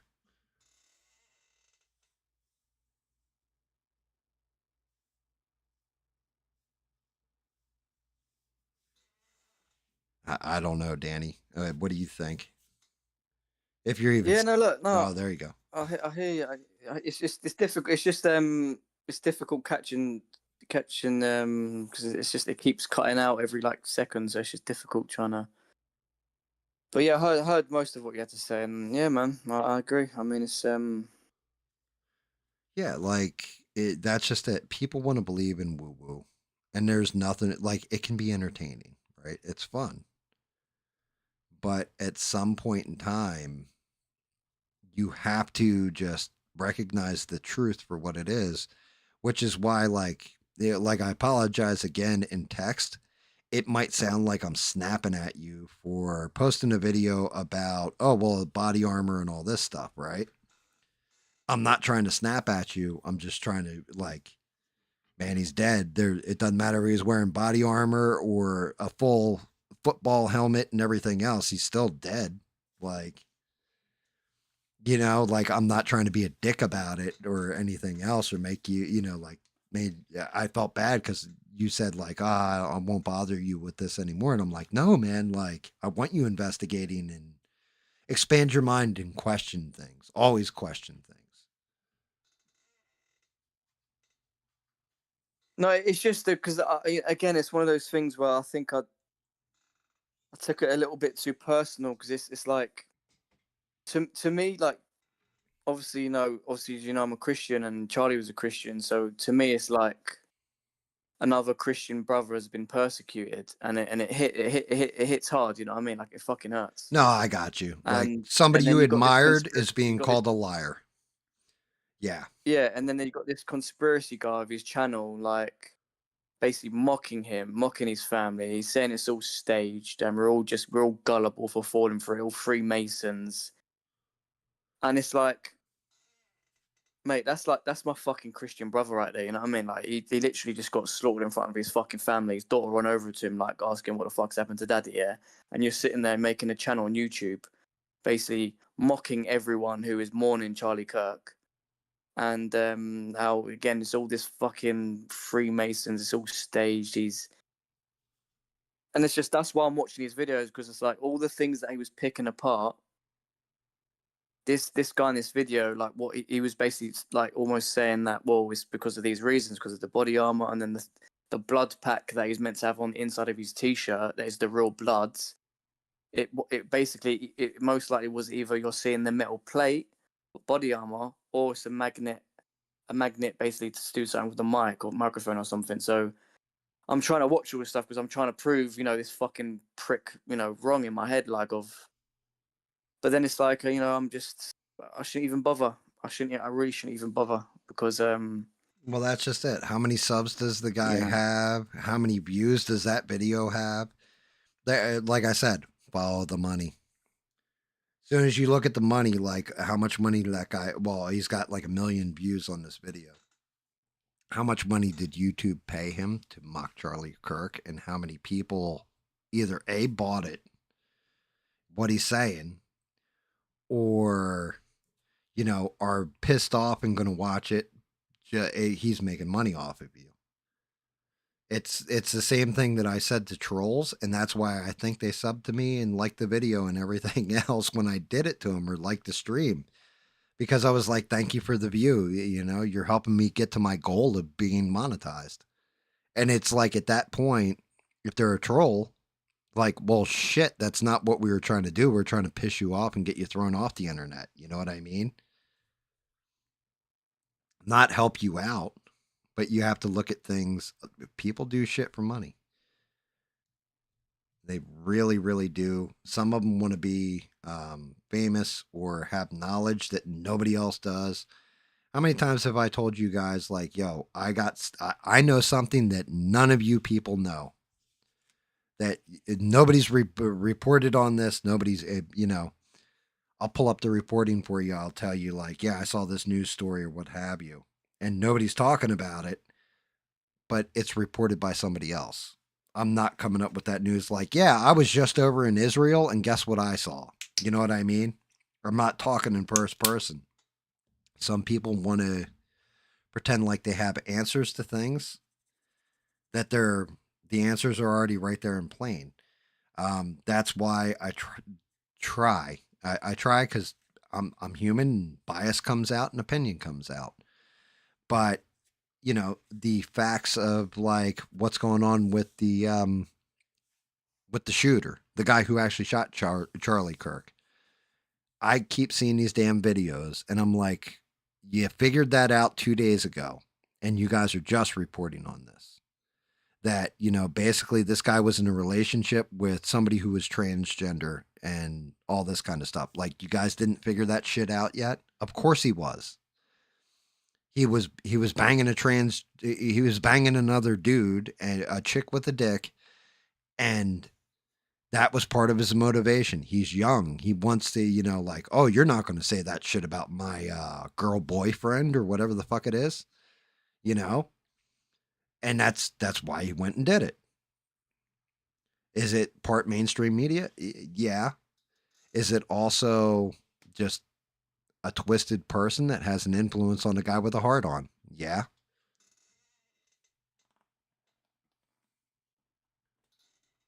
It's things like this, Danny, that, like, what are the facts? Well, the fact that he wasn't a Trump supporter.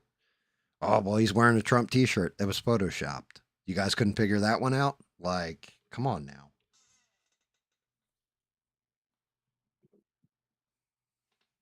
Yeah, I mean, like I'm kind of I'm done with it all because you know I had a break from it all and felt a lot better from it, and now this happens. It's just pushed me right back into a lot of this stuff, and it's just put me in a Oh, bit of a dark place again. yeah, yeah. Well, Uh, that's just it. You got to get. So the whole thing is with, and I'm right there with you, man. Like a lot. I would talk about news for about 30 seconds and then be switching up to a different topic, right? Like I started doing like, I'll talk about movies that I'm watching. And then the movies I'm watching suck. So it's hard to review something that sucks, right? But like Superman came out. I'm doing a Superman review instead of talking about like, oh, this is what's going on with this. And that was kind of a nice break. Having you guys in talking religion and all these other things, that's a nice break. Like just actually having a conversation while I'm streaming, it's a nice break, and I think people appreciate it. Like I appreciate the hell out of you for jumping in here and having a conversation with me, Danny.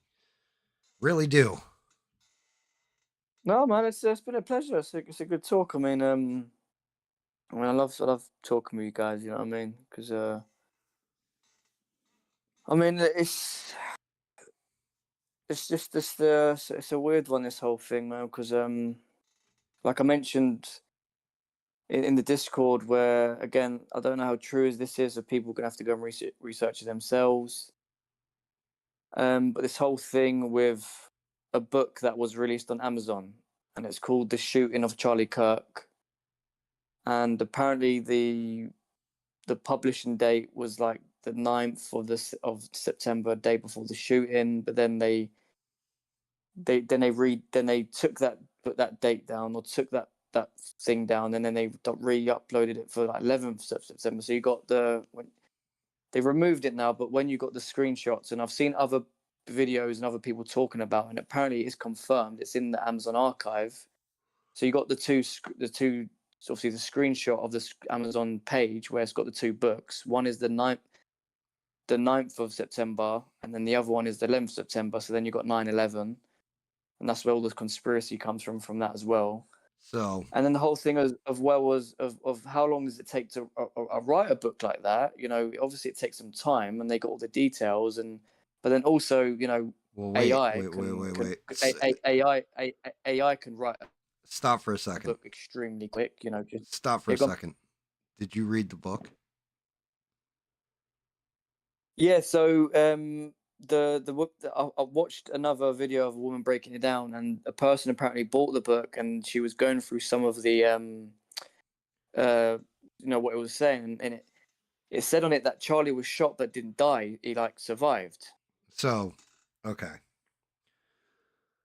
So Oh, there's a lot of like right. obviously not Be, a lot of be, truths in the book. So it could have been AI. I don't know. so the Maui fires, the same thing happened. I was trying to explain this to you, and it was hard to do it in text. During the Maui fires, there was a book that was generated right away, and it fueled all kinds of conspiracy theories that it was premeditated and everything else. But the same exact thing happened. And what it turned out was there's a ton of inaccuracies in the book, and it was generated by AI. When the author put it up, the database on Amazon predated it. So Amazon put up the wrong date for the book's release. So it looked like it came out before it actually did. And that's why I'm saying this book is probably AI generated. It's more than likely, if that's the case, and and this person has it all broken down and correct and everything else, it's going to tell you the motivation of the shooter. It's going to tell you all about, the transgender relationship, like the whole 9 yards. It's not, because that information wasn't available when this book came out. And that's through not just the media, but also the FBI is still investigating the case. The shooter still hasn't even broken down and told why he did it. Like, Yeah, yeah, yeah, yeah, see what I'm saying? So yeah, yeah. it, Okay, that's a good it, point. Yeah, yeah, it's a databasing error with Amazon, and there's no credence. Like there's just no way. Um, and then if you want the cherry on top, who's the greatest actor or actor? Well, let's say actress in Hollywood that you know, one that you completely believe is whatever character they're playing. Oh, great. I mean, you can just Oh pick my. one. You're fine. I don't care if you say Margot Robbie. I don't care. Like, doesn't matter to me. Pick one. I don't know. See, this is one of those questions where it's like, Well, you know here you so go. many, but you can't even pick Well, one. well, It's here you like, go. So the reason I'm asking you this question is, did you watch Charlie Kirk's wife give her address the other night? um, yeah, I've seen some parts of it. Yeah, she didn't she do it in the Charlie Cook studio? The studio he Yes. uses. Yep. Yep. Yep. But the whole Yeah, thing I've is, seen if it. you watched it, that woman is the greatest actress of all time. If that's the case, and he's still alive, or there's some, you know what I mean? Like there's any credence to any of the bullshit. You know what I mean? Like, there's no way that woman is acting. That's raw, real emotion that you're seeing come out of her. So it's just, it's one of those things where people want to profit off of shit that isn't real. Because I guarantee you that book sold 100,000 copies, 10,000 copies, probably. Right, like almost immediately. Like, oh my god, they already knew. Like, oh, I got to see what it is. I mean, you Yeah, watch and somebody review it. there's another thing as well that was in that video that this woman was covering to do that book, and there was another thing where, and this is again for you guys to look into as well, because again I don't know, but there was a video of a woman obviously recording herself, and she's basically saying that there was some, I think it was the or New York Times or some other media publishing agencies where apparently um hours before the shooting happened or something like that, like they were talking about Charlie Kirk being shot, but obviously it hadn't already happened yet, and obviously so again that's as far as that's for you guys to look into as well. I mean, if you want, I can try recover the video back and then send it on the Discord and for you guys to look at. But I don't know how So, much validity is to that as well. I don't so know. Beans just asked, right? Why would a title like that exist already?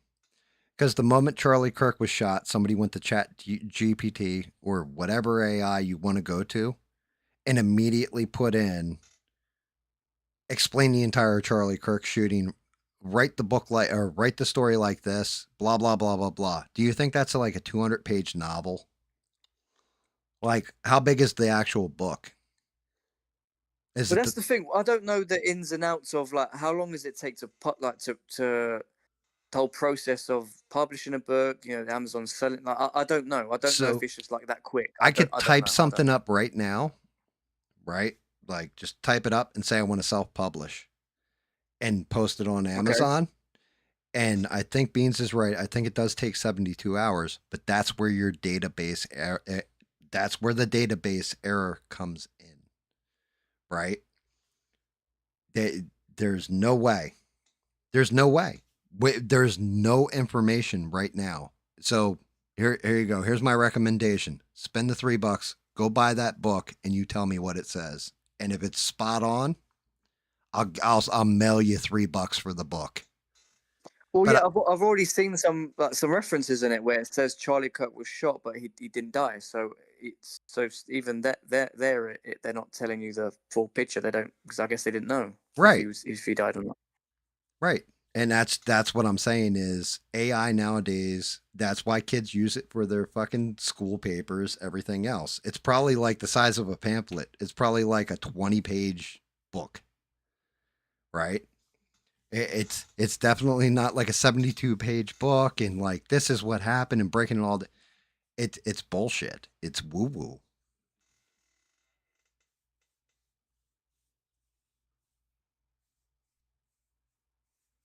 It was published I mean, on, look, yeah, well, again, $3.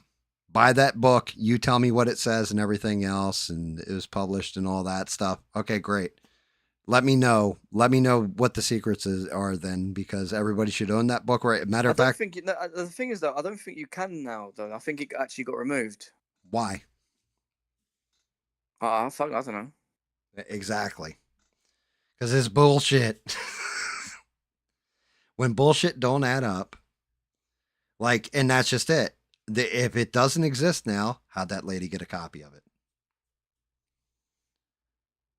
Yeah, I'm pretty sure from the video I was watching that it was yeah, it was removed. But that's as far as my knowledge goes with it all. All I know is, is I've Yeah, seen a video I on it, mean, I and can that's it. I can do shit and make a duck fly out of my ass on video, right? Doesn't mean a duck actually flew out of my ass. Like, well, maybe it did. You never know. It could have been one of those days for me. But seriously, like, don't believe the hype. That's all I'm saying. Like, if we don't have the answers, and I'm not talking about the public, the FBI doesn't have the answers right now.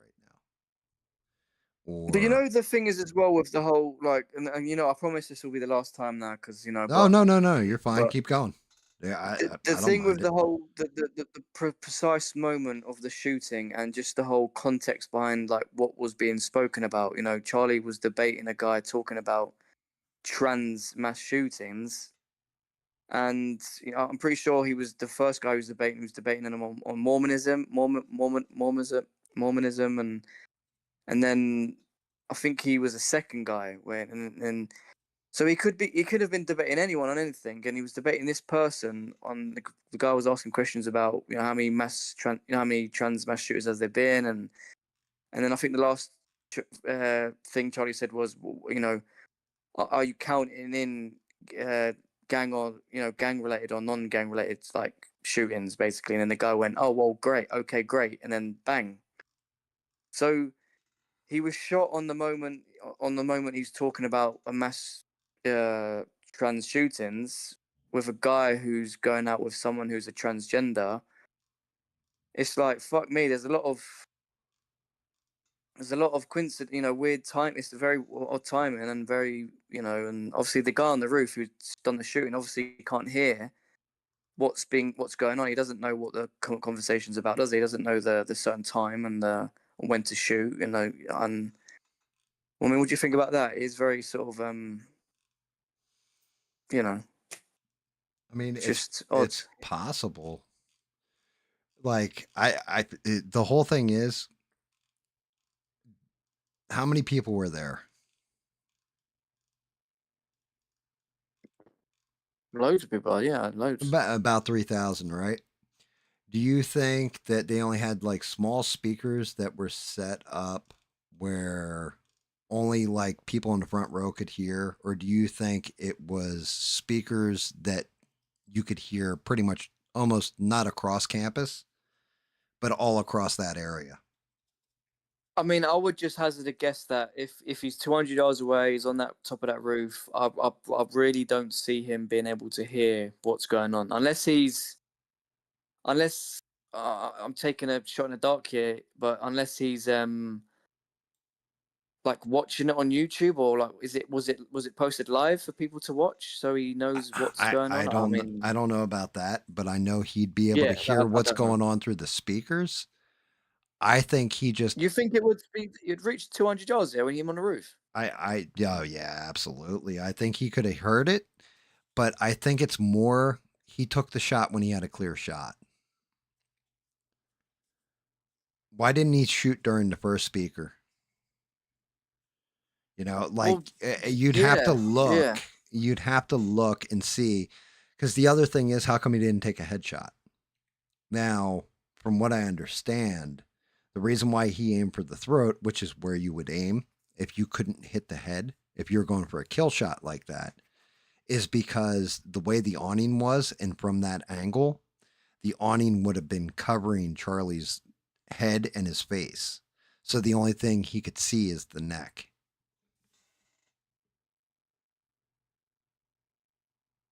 Yeah, my friend thinks that he was aiming for the head, but he he didn't squeeze the trigger because he pulled the trigger. The shot went from the head to the and it went downwards to the neck. So he actually was aiming for the head, but because he squeezed the trigger, the aim went slightly down and hit his neck. I don't know if that makes any sense to you guys. I got you. Beans, here's $10 instead of 7. You know, for shipping and handling or whatever. Go ahead, get yourself a copy of that book. And they took it down again. Why'd they take it down if it's factual and actual? Wait, sorry, what were we talking about? Oh no, Beans said it was $6.99 and they took it down or whatever, the book. And I'm like, yeah, there's $10. Pulled $10 out of my wallet. Like, here you go. I'll mail you this $10. Go ahead and find What yourself a for the copy of that book? The book. book we were talking about. Yeah. Oh, so it's not available anymore. No, no, it's not available. And there's a reason for it. It's bullshit. Okay. Yeah. I mean, they don't. Even if you're self-publishing or something like that, it like that's just it. Why would they take it down? Like if it was actual factual, the FBI would have fucking like pulled that author in and been like sweating them for questions on it. Because I don't think they're going to go through all this trouble and go into like why would you want another fucking conspiracy? Like we already got the Epstein bullshit going on. We already have like people still pissed off about the JFK release. MLK is still supposed to come up. RFK is still supposed to come up. 9/11 is still supposed to come up. Why would you want another one that's about Charlie Kirk? Who benefits? It's just going to distract from things like, I don't know, how good the economy's doing and the tariffs are working. We've taken in billions of dollars and shit. That's what Trump wants to talk about. That's why he doesn't want to talk about the Epstein files. He doesn't give a shit about the Epstein files. He gives a shit about getting accolades for how good he's doing in office. Yeah. I mean, look, as I said before, last time I spoke to you, like the thing that pissed me off is just the whole security thing around it all. I mean, considering that Trump's trying to, they're trying to assassinate Trump a couple of times, you would think maybe at least if you're turning up to these college campuses, at least have a bulletproof glass shield in front of your table, so you know that if there are any shots that are coming from you, from the side, from the front, you'll be fine. Have a few drones in the sky. I'm not an expert, but I don't think they're going to cost an arm and a leg. Have a 3-man team, 2 drones surveilling the area, surveilling the buildings, 1 surveilling the people in the crowds. As soon as you spot anything suspicious, evacuate, call everything off. I don't know. I just think you didn't have that. There were buildings right in front of you, close to you, 200 yards away. No police there, no Secret Service, no one surveilling the buildings, no one on the rooftops, just clear sight for anyone to climb up. Just go in the building, climb onto the roof, set your rifle down, wait 15, 20 minutes for your shot, get your shot, and it's done. And it's just like, is it really that easy? That is it? Just that's it. It's done, and he's gone now. So, yeah, it is that easy, but that is my one thing. So, I do have one thing about the entire thing that bothers me. One thing bothers me about the whole thing. How did he get the rifle on the roof? How Well, did yeah, he you must have already. right? Did he or did someone else? Who put Yeah, that rifle whether on that someone roof? else, yeah, whether it was obviously pre-planned, where so the day before or whenever someone already got up there, stashed it somewhere in the building on the roof, set it there, and so when he turned up, it was already ready for him. Whether he did that or someone else did that, you're right, yeah, because obviously when he was walking in, he was caught on camera. We didn't see him carrying any kind of. No, there's no rifle. Um, He's got a backpack on. That's the change of clothes. That's the other part that doesn't make sense to me either. I get like unless it was like a hoodie pullover or something like this when he took the shot. and switched on to black and then switched back out so he could disappear into the crowd, whatever. That takes, well, nah, if you had a hoodie pulled over, it takes like 2 seconds to throw that shit on, right? As a matter of Yeah, fact, when he jumps off the roof, he's all in black, so he might have just changed on the, while he's walking away or getting away. But why it's supposedly that's a actually tactical vest and like all kinds of shit, like that takes a minute to put on. that's actually what I was going to ask about. You know, the footage that we're seeing, where he's running on the roof and then he like, obviously like jumps down, Mm-hmm. and then he obviously he's like walking off, and then we see him cross a road, and then he goes to like it looks like he dropped something in the nearby bush.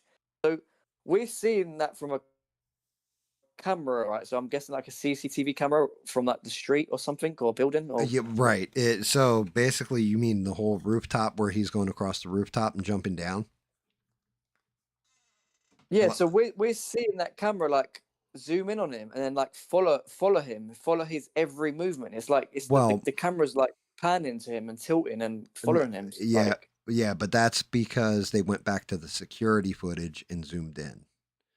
I can do that with my home security camera. So, like, say, so you can interact right, with it and then turn it. right. Okay, okay, So okay. basically, what you have is a big picture, right? Here you go. I can do it real quick. You see, if you're watching the stream right now or see the stream, there's Freddy Krueger's body, right? Yep. Yeah, yeah, yeah. Now I'm looking in real close at Freddy Krueger's body. That's all they're doing. They're literally blowing up the picture where he is. It's a big picture that's filming the entire roof, but they are actually moving the, like moving the feed and zoom. When they zoom in, you can follow whatever. I can do the same thing with my cats that are outside, like the ferals and stuff. Like that's not a thing to me. And Beans asked me what the one thing is. My one thing is where's the rifle when he's going up on the roof? How did the rifle get there? Like that's the bullshit for me is he didn't carry the rifle up on the roof when he went up and made the shot. So the rifle had to either it must have been up there because we know he used it. I know he brought it off the roof because as Danny's saying that CCTV footage from across the way, you see him carry the rifle wrapped in a black towel. He drops it into the gutter of the roof, hangs down, grabs the rifle, drops it on the ground, lets go of the roof, hurts his ankle, like he lands hard, hurts his ankle, picks it up, and you can see him walking with it. But that's just it. He didn't have it in a backpack. The stock is too big for that backpack he had on him. He didn't have it in either pant leg or in like in his back or something like this because of the way he's going downstairs and flexing and going upstairs and flexing. Where was the rifle? The rifle had to already be up there, which means he was either A, up there before, or B, somebody else placed it up there for him to use. That's my one part of woo woo with the whole damn thing. Yeah, no, that makes perfect sense. There's a lot of odd little things to do this whole thing, and yeah, there could have been more than one person. It could have been and again, just like with the whole Trump attempted assassination with that guy on the roof, and we all know from his history he was in like Black Rock commercials, Right. Well, and we all know that, but about Black Rock and yeah. stuff like that, So and so so with this dude, right, the guy who shot Charlie Kirk, everything makes sense. That's the only thing that I can't make sense of is did he go up before and put the rifle up there? Or did somebody else leave the rifle for him? Outside of that, everything else makes complete sense. Like it never makes sense to take somebody else out like that or assassinate somebody, but it makes sense that it's a guy who was living with somebody who is transgender and likes his butt pushed. Likes people in his butt and stuff like this. That all makes sense. Conservative family even makes sense to me because that's that 22 years old. One, you're a young man, you're impressionable, you do stupid things, but you're also rebelling against your parents in a lot of cases, especially if they're strict. And we know for a fact his father was police, and guaranteed it was like, you get out of line with me, boy, I'll put your head through the wall. Guaranteed. Yeah, you look at the dad, it looks like that. He was raised around guns his whole life. All that kind of stuff makes sense how he made the shot. Um, all of it lines up. Everything lines up. Right down to the fact that he like, a lot of shooters that are like that have some kind of delusion or fantasy, right? The one bullet reading, hey, fascist, catch, and then up arrow, right arrow, and 3 down arrows. That's the stratagem from Helldivers 2, where you throw the 500-kilogram bomb, right? So he's living in fantasy land in his head. All that shit makes sense to me. Like, can completely make sense of it. Thomas Crooks makes no sense. None of it makes any sense. There is no online history. There is no sense of activism. Every piece of silverware in his house is missing. The FBI not dropping an entire investigation on that dude makes no sense. Why hasn't he been, like, you would think even Donald Trump would be like, yeah, why isn't my assassin, or my attempted assassin that actually shot me in the ear, how come he's not, like, I know nothing about him? My bigger question is, like, why isn't Donald Trump questioning that shit? Because I know if it was me and somebody took a shot at me like that, I'd be all over it like a fat kid on a cupcake and wanting to know everything, especially if I had all the intel agencies working for me. I'd be like, I want to know everything about this motherfucker's parents, about his grandparents. I want to know if he slept with his sister in high school. I want to know the first time that, like, he smoked a joint. I want to know all of it. And, like, nobody is saying shit about that dude.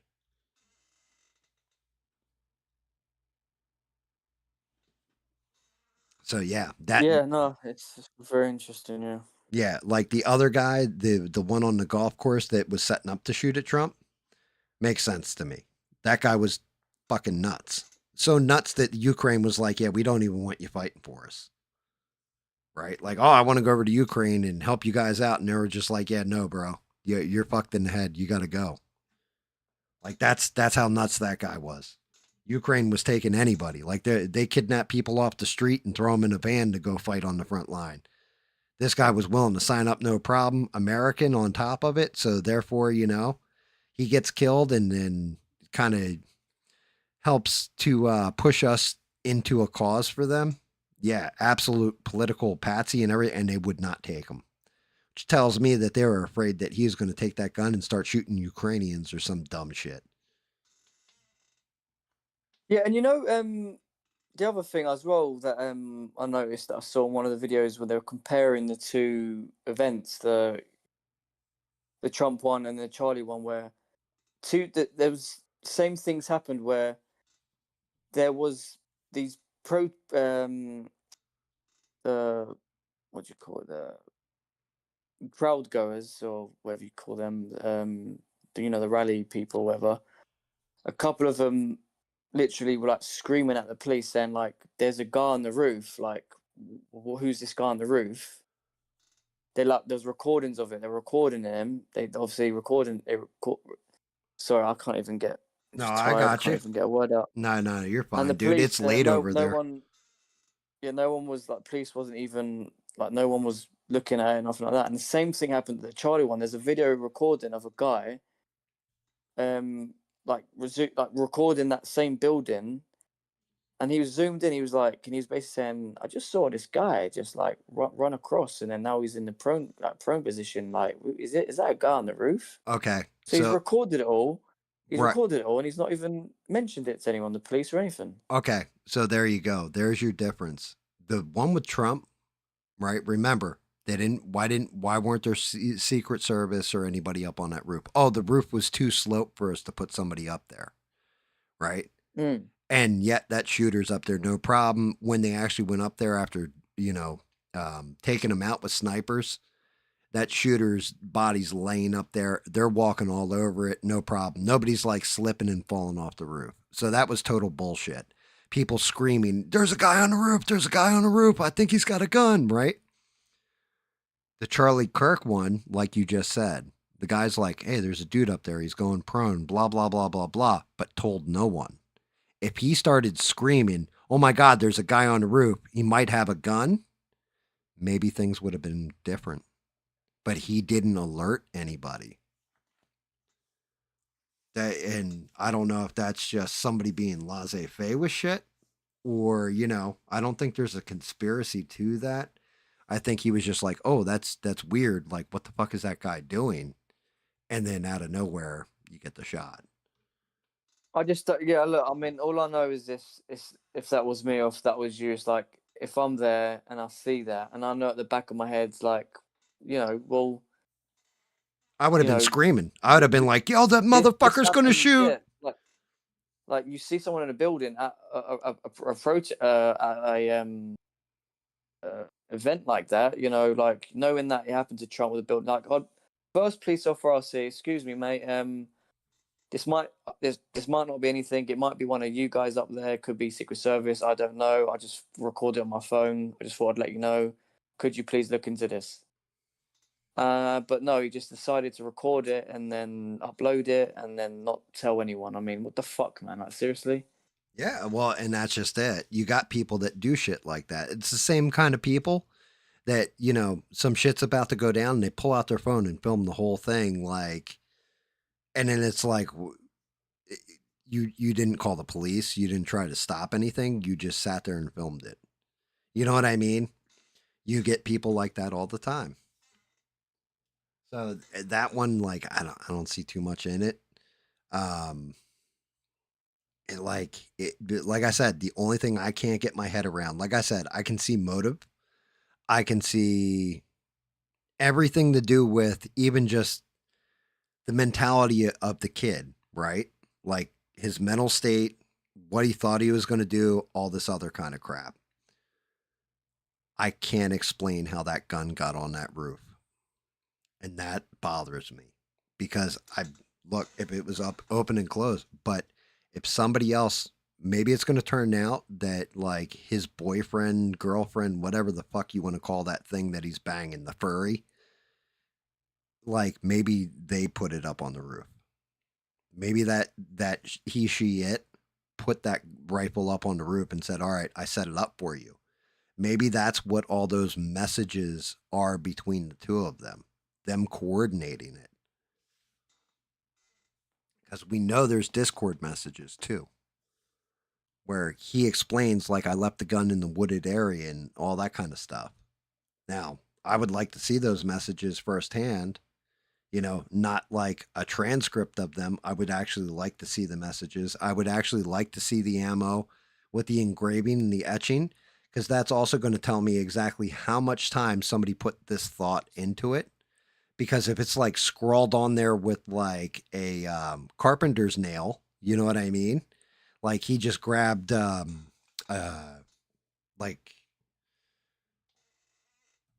an X-Acto knife and just started cutting into bullets like real fast, and it's all scrawled in there. But if it's all etched in real nice and he took his time with it, then they've been planning that shit for a while. If it's done real quick, he did it half-assed. His plan, again, I watched some guy on Fox News, and it was a different ex FBI agent. And he's like, his slip shot plan and all this. Like, dude, what do you mean slip shot plan? You guys didn't catch him. He turned himself in, like, or his dad turned him in. You didn't catch him. Stop saying it was a slip shot plan, because you guys had no fucking clue for 48 hours who it was. You grabbed two other guys and brought them into custody. You didn't even catch this guy. Shut the fuck up. That part bothers me more too. Let's say his dad didn't convince him, or his minister, or whatever. Like all those different people didn't convince, or do the right thing. Let's say they were like a normal parent that would have been like, shit, I got to help my son get to Mexico now. You know what I mean? Like the guy who killed all those co-eds not long ago, he had his dad come pick him up and his dad lied for him. Right? Let's say it was that. And let's say that they didn't have a minister. Would that kid still be on the loose and running around? Would he have already gone to Mexico? Like, what would have happened?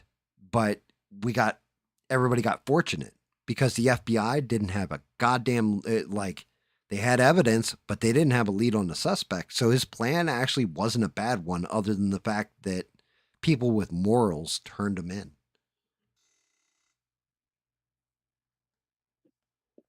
Yeah, yeah. I mean, it's funny how things turn out like that, doesn't it? I mean, look, that that actually pissed me off because all I could think was you just had this shooting and everything else. You have security there and all that. You dispatch the cops. Yeah, there's people scared and running. Why aren't you locking it down? Like, why aren't you looking for? I hate to say this. Usually, when you have something like that, most people want to stand around and looky loo to see what the hell happened. They'll run if there's a gunshot. They're gonna run to cover or whatever, but they're still gonna be looking to where that crime happened. The people you want to be looking for are the people that are completely running out of the scene. Those are the people you want to stop because usually the person who does the crime wants to get the hell out of there as fast as possible. They're not going to hang out in the crowd. They're going to run for it immediately. And that's how you catch a lot of times that's how you can figure out who the shooter was.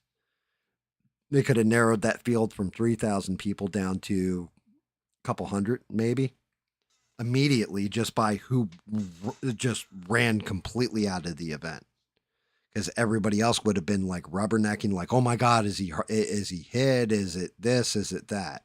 They want to, unfortunately it's just human nature, you want to see, not you want to see, but your curiosity it's the same reason why traffic slows down when there's a car accident. Everybody wants to rubberneck to see, oh shit, that guy rear-ended the other guy. You know what I mean?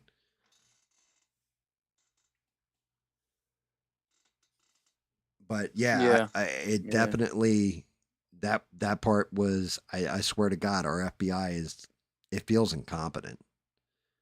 And then I said this on stream. I think you were in there with me.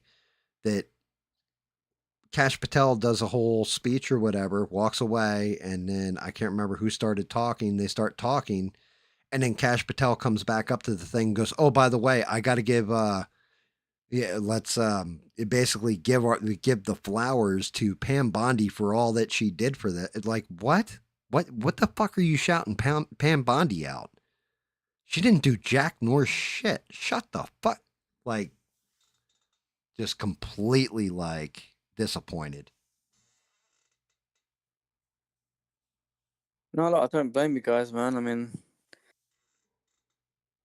just again, I just wish, I mean, why not? Can't you have a bulletproof glass shield in front of you? Can't you have it inside? Can't you have drones? I'm just saying all these things. It's like I know it's like it's easy to say all this stuff, but why did you have to have it outside in the open? Do you have to? Can you not have the event inside where it's more sort of secluded, so it's difficult. You could still have a lot of people in there. You could maybe even have like big widescreen TVs outside for people outside to watch it from outside. Or if you are gonna have it outside, can't you have a fucking big glass shield bulletproof? I mean, in front of you. I mean, why not? What can't you have that? The glass shield I would understand. Um, but that's just it. I'll always go back to this, Danny. How many of those events did Charlie Kirk do personally? How many do you think? Like what? Going to a college campus to do that like talk thing Yep. at debate? Yep.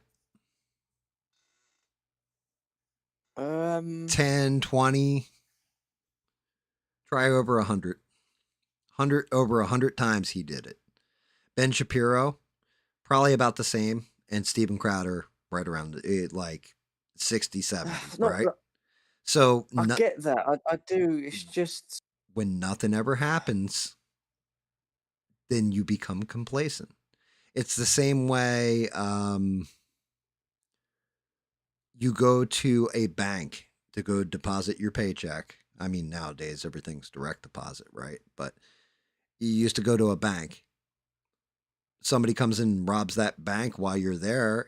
Well, it's just a normal Friday for you. That person comes in and maybe they fire shots when they come in, and you're one of the people who gets hit by a bullet.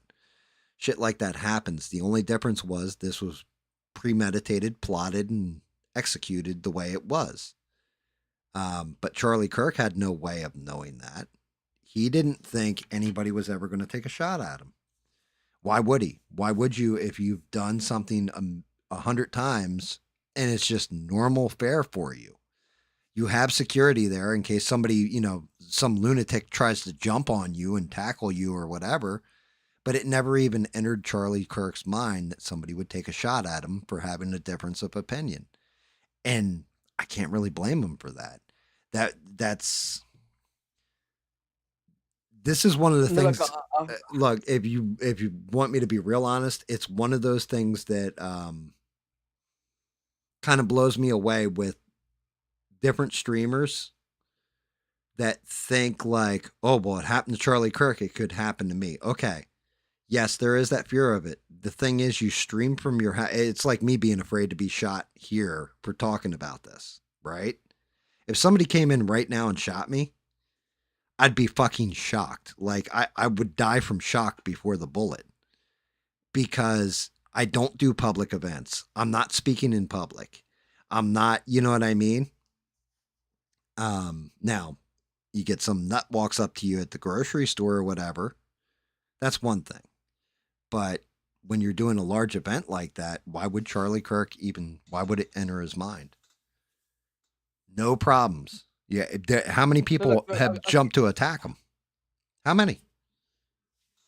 no, like I get it. Like that. Yeah, you're right when you put all that together. But I just kind of feel like, considering the political climate right now, you've just recently seen the Trump attempted assassination at an open rally, nearly fucking got shot. You'd think after that moment of that bullet grazing his ear and that close call of Trump being assassinated in front of all those people, in front of the whole world, you would think every and correct me if I'm wrong, but I'm pretty sure Charlie Kirk is like, next to Trump, Charlie Kirk is like the biggest, most famous conservative, MAGA political, speaker, when it comes to debate. And he's like, he pretty much is the second guy. You think after that Trump attempted assassination, you think even a lot of people like, not as famous as Charlie, who goes to these college campuses and do these events and stuff like, you think, you know what, the least I'm gonna do is again have good security, and I'm just going to have a bulletproof glass shield in front of me, just in case. It might, some people might think it's exaggeration, it might look silly and all this stuff, but I can still debate, I can still see people, I can still do the same thing. I'm just going to have a bulletproof shield in front of me. Yeah, I've done this 100 times. It's not happened, but considering recent events with the president and the close call, let's just start taking greater action with when it comes to this security. I mean, but no, they just decided not to, and I get I it. don't know. It just pisses me off. No, It no, just no, fucking no, no, no, pisses me off. no. I get it. You hate the fact that he's gone. You hate the fact that it happened, and what could we have done to prevent this is going through your head. I don't blame you for it. That's normal, Danny. That's the way you should be thinking about it. Now, if it were me, yeah, I would have had bulletproof glass. Like I would have been in the Pope mobile, right? Like I would have been walking around in a bubble made of bulletproof glass if that had been me. But Charlie Kirk has this thing, and this is probably why he was such a good dude and a good man. He reached out to everybody, correct? Yeah, Yeah. right? Had a conversation with anybody. Didn't matter. They could be a Muslim. They could be a purple-haired weirdo that was dressed up like Bugs Bunny, right? He would debate with everybody and anybody. Why? Because he saw the good in everybody. He thought people were worth saving, right? That you regardless of their ideology, that there's still people and there's still good in their heart. And he believed in that. And why would anybody shoot you if you believe that way? You know, if you honestly, truly believe that way, why would anybody take a shot at you? And unfortunately, somebody did. Plus, like I said, you're right about the whole taking a shot at Trump last year and all that stuff. Okay, I agree with you. And I also agree with you. I think he should have had bulletproof glass around him. But he also, maybe this is part of, I don't know, you're going to have to tell me because you're the religious one. Maybe he believed God would, wouldn't let anything happen to him, that he was doing the righteous thing.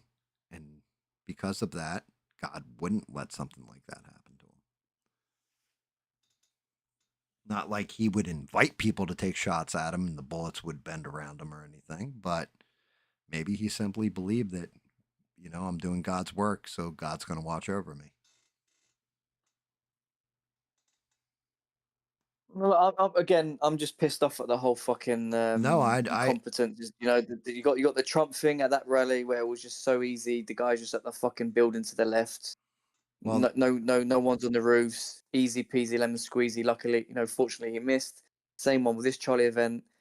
Just so easy. He's 200 yards right in front of that building. No one's there. No one's monitoring it. It's just bang done. And this time it didn't miss, and he's gone. It's just like it's almost too.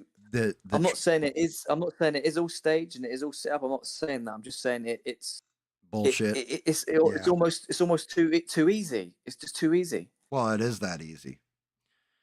Believe it or not, Yeah. shit really is that easy, especially when it comes to firearms like that. That's what I was kind of explaining earlier, where I've always liked sharp things like knives or swords, right? Because it kept me from losing my temper because it would be too easy for me to just pick up a gun and be like, "Oh, really, motherfucker? Boom, boom. That's it. It's already done. I'm going to jail for the rest of my life." And you know what I mean? All that kind of stuff. Having to pick up a sword and and make a mess and all that stuff. Well, that deters me a little bit from giving into my angry side. You know what I mean? Um, well, actually, it really deters me. But yeah, yeah, you're not wrong. I get it. I think with the Trump thing, like that one, I'm more conspiratorial about. A lot. I have my own goddamn whole running conspiracy theory with that because of too many failure factors that all lined up together. Like there's coincidences that can happen. There's things that can happen that'll allow you to get away with shit, but there's too much that lined up all together where it's like, yeah, there's no way that somebody walking around with a rangefinder wasn't stopped. Let alone somebody who got up on a roof is laying there with a gun with people filming him yelling, "Yo, that guy's got a gun. He's on the roof." To a cop. You know what I mean? That one felt like, well, yeah, they're trying to take Trump out here. And then my favorite one with that one is the people that are like, "Oh no, that was all staged. That's why it only nicked his ear or whatever." Like, motherfucker, okay. I'm going to hire the best sniper in the world, right? And he's going to put a bullet in the same place that shit hit Trump on you.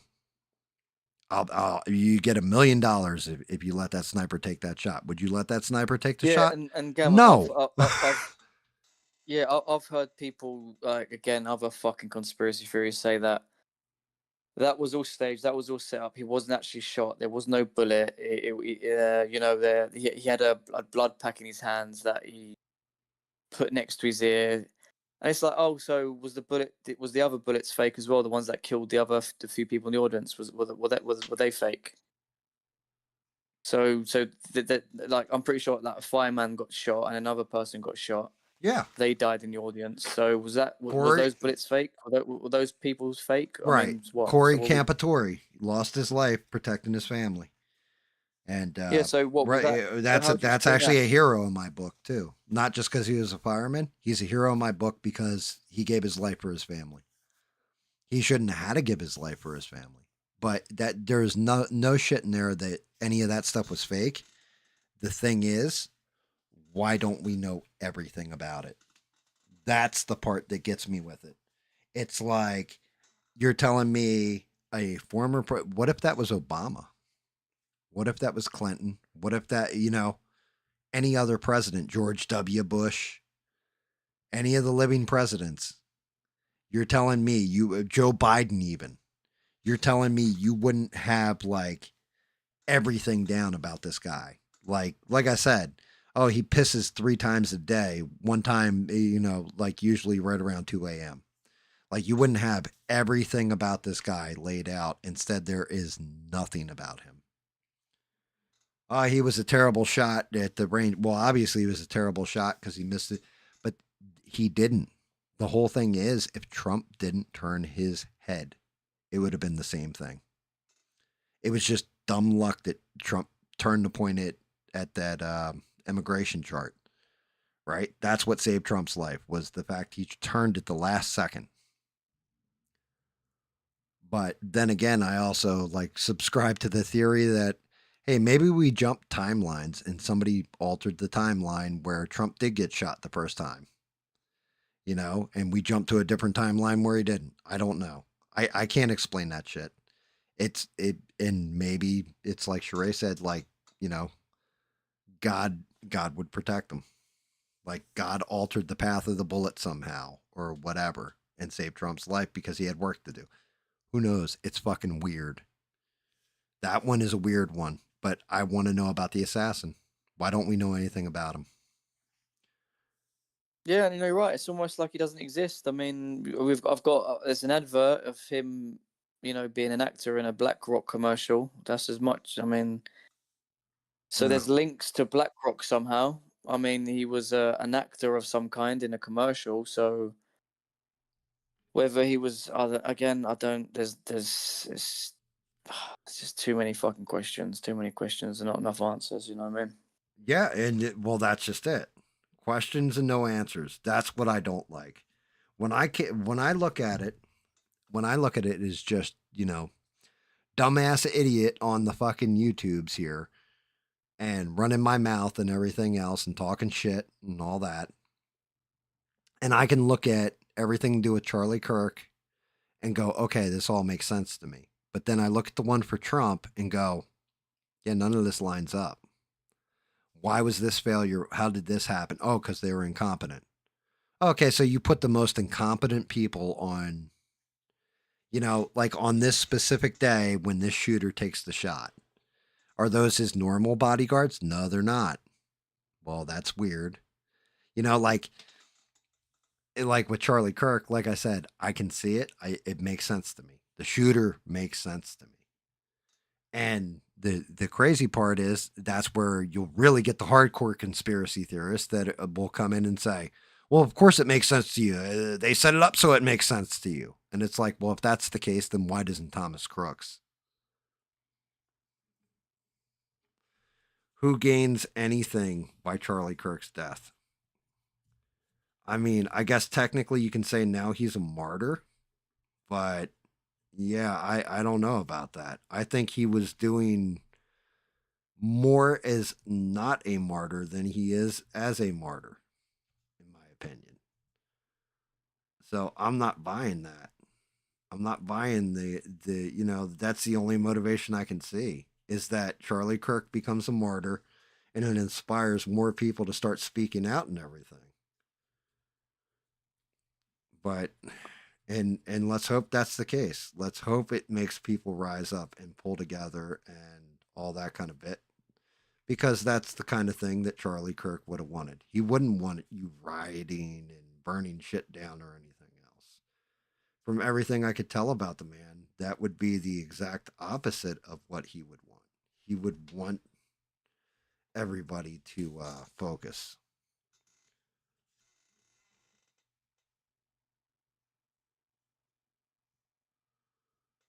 Yeah, and you know what I mean. Look, in Beans, wait, hold on. Beans just said, "I are you talking about the Kanye West people, Beans?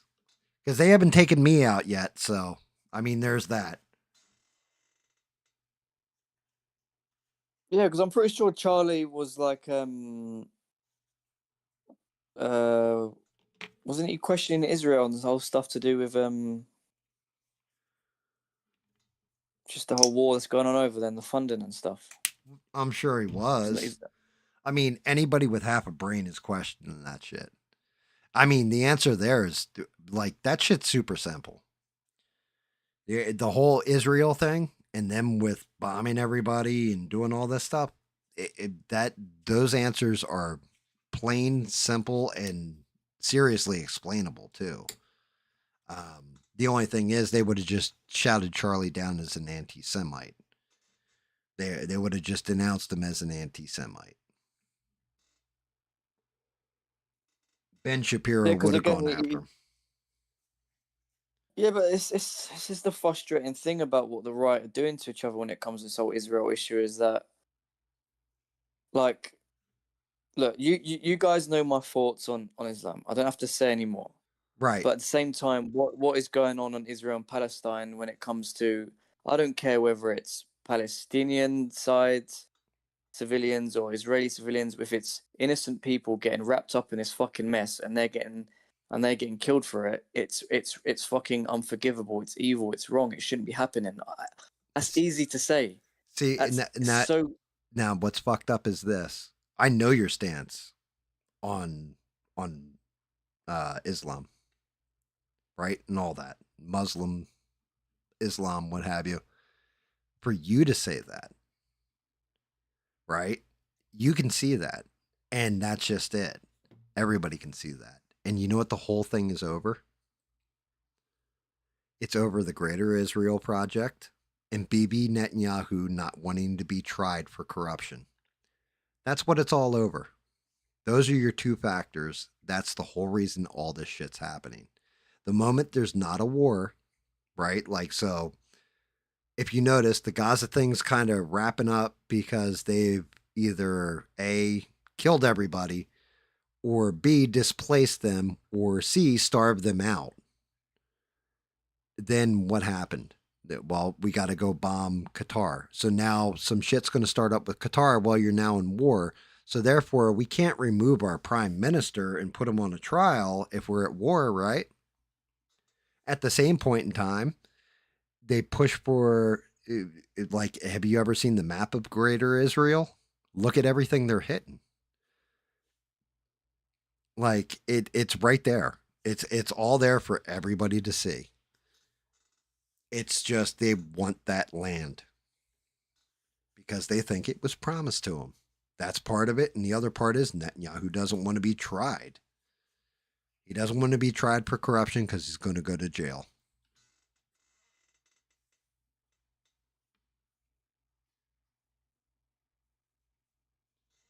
But that Yeah, isn't. I mean, like, look, again, as much as the thing is as well, this might be have to be another topic, but as much as I bang right about Islam, but I've my very strong opinions on the Talmudic Jews as well. But that's a whole nother rabbit hole, and Well, because I mean, obviously you know you if I'm being because the honest, thing is, you know who's against all of that shit with Gaza and all that stuff. You know who is? Hasidic Jews. yeah, They've been protesting and all kinds of stuff. They've come out quite a bit. Hasidic Jews are like, yeah, this is bullshit, and yeah, they're but that's the thing, isn't it? You have like obviously different kind of Jews. You have the obviously, you know, because obviously the Torah is the Old Testament, isn't it? It's the part of the Bible. That's the Torah, right. and the Talmud come afterwards, if I'm not mistaken, and that's almost I've researched a little bit into it about what's in there and what they kind of believe, and a lot of people say that it's the Church of Satan and it's very satanic. Of And so course you it have is. you have the Talmudic Jews and the stuff they believe in as well, and yeah, obviously, so it's a whole tricky one because again, you have your religious Jews in Israel, then you have your kind of liberal secular Jews, you have your just your and you also have messianic Jews, Yeah, obviously believe in messianic. Christ. Um, So well, that's just it. It's like Sunnis and Shiites, right? yeah, so it's kind of like it's a mess. The whole thing's it's just again it's a mess, and it's been a mess over there for a long time. And again, I'm not on anyone's side really. I just want there to be peace, and I just want there to be But again, when you have all these different kind of religions in a similar region, they're gonna continue fighting, and whether there is a master plan behind it all, and of the Jews wanting to retake the lands. Ah, look, dude, I don't know, man. I don't know. I don't Yeah, know. done your head in. It's done your Yeah, head it's in. just Like that's just it. just This like this is just what I see, right? Like I could be wrong. Maybe I'm not right. Maybe I'm completely just a retard on the internet talking shit. But yeah, that's what that's what it looks like to me. That's those two factors. I'm like, okay, logically, how does this break down? This is how it breaks down. That's just what I'm seeing as far as logic dictates that. Well, let's see. We have the Greater Israel Project, and Netanyahu doesn't want to go on trial for corruption because there's plenty of evidence. There's a whole documentary you can watch on YouTube. Like somebody actually uploaded it to YouTube, and YouTube, to their credit, has not nailed that person with a copyright strike or had that shit ripped down. And it's called the BB Files. And if you get a chance, check it out. Um, there's some tough scenes in there because they go into October 7th and all that kind of stuff. But it breaks down everything with the trial, everything with like Netanyahu, why he is the way he is when it comes to war and all this kind of stuff. Because like his brother, they had a whole task force. This plane had gotten taken over, and they sent in a task force, and every one of them came back except for his brother. His brother was the only one killed, and then that boosted his political capital. And from there, it just like he basically like looks at the Muslim community like they're fucking animals, like they're not even people. I mean, that's according to the documentary, not according to me, because I'm just some idiot on the internet, right?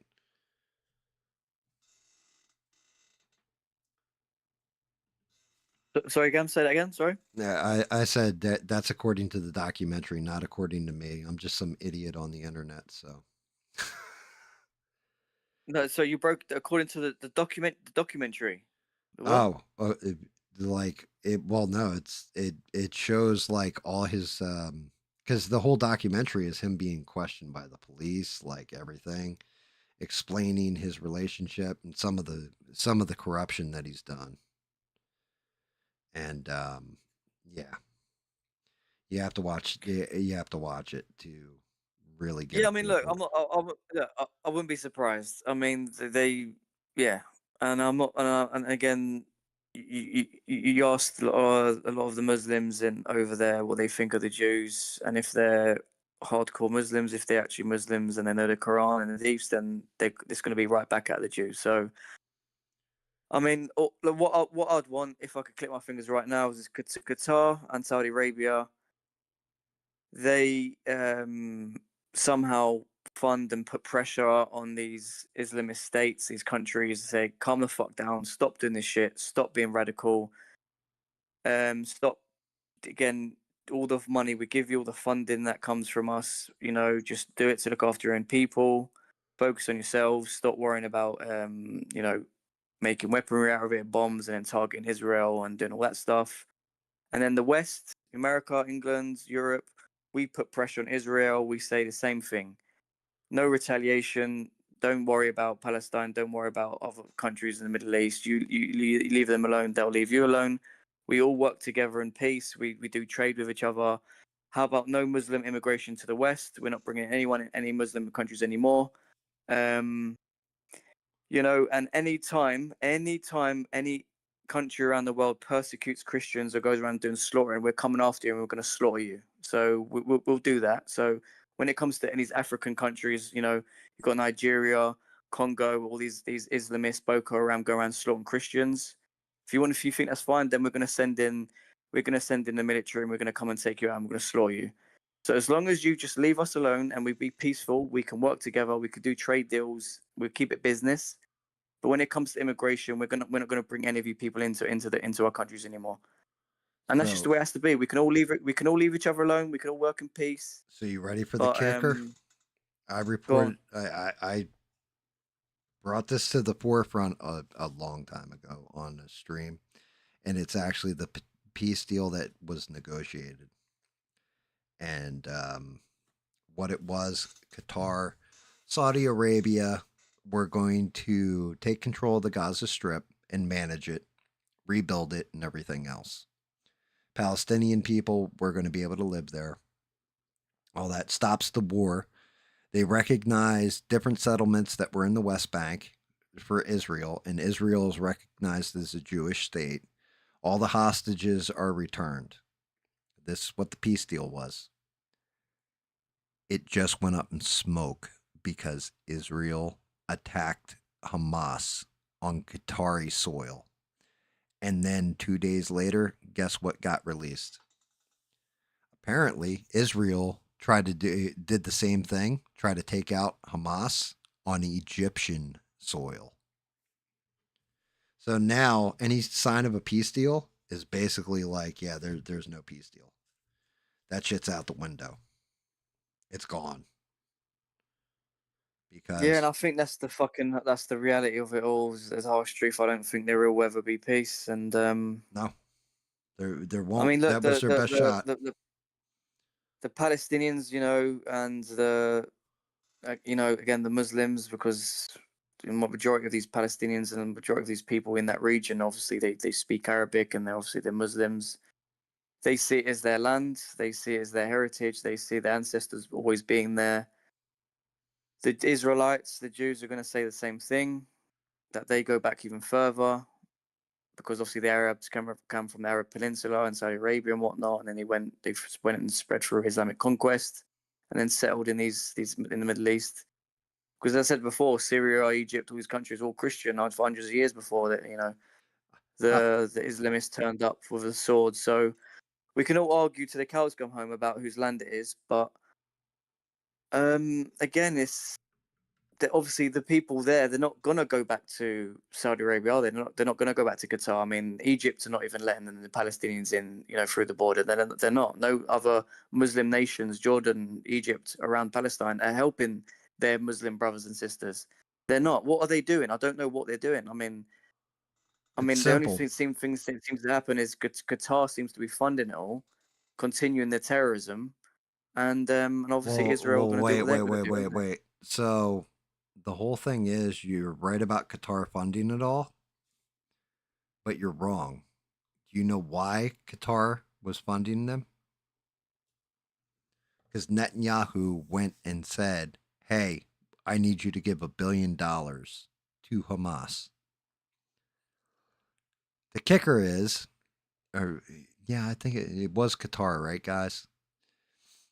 The kicker is, then when that came out, because October 7th happened, Netanyahu said, no, I never did that. They made Netanyahu sign a document when they released that $1 billion to Hamas. I can't remember if it was Saudi Arabia or Qatar. It was one of the two of them.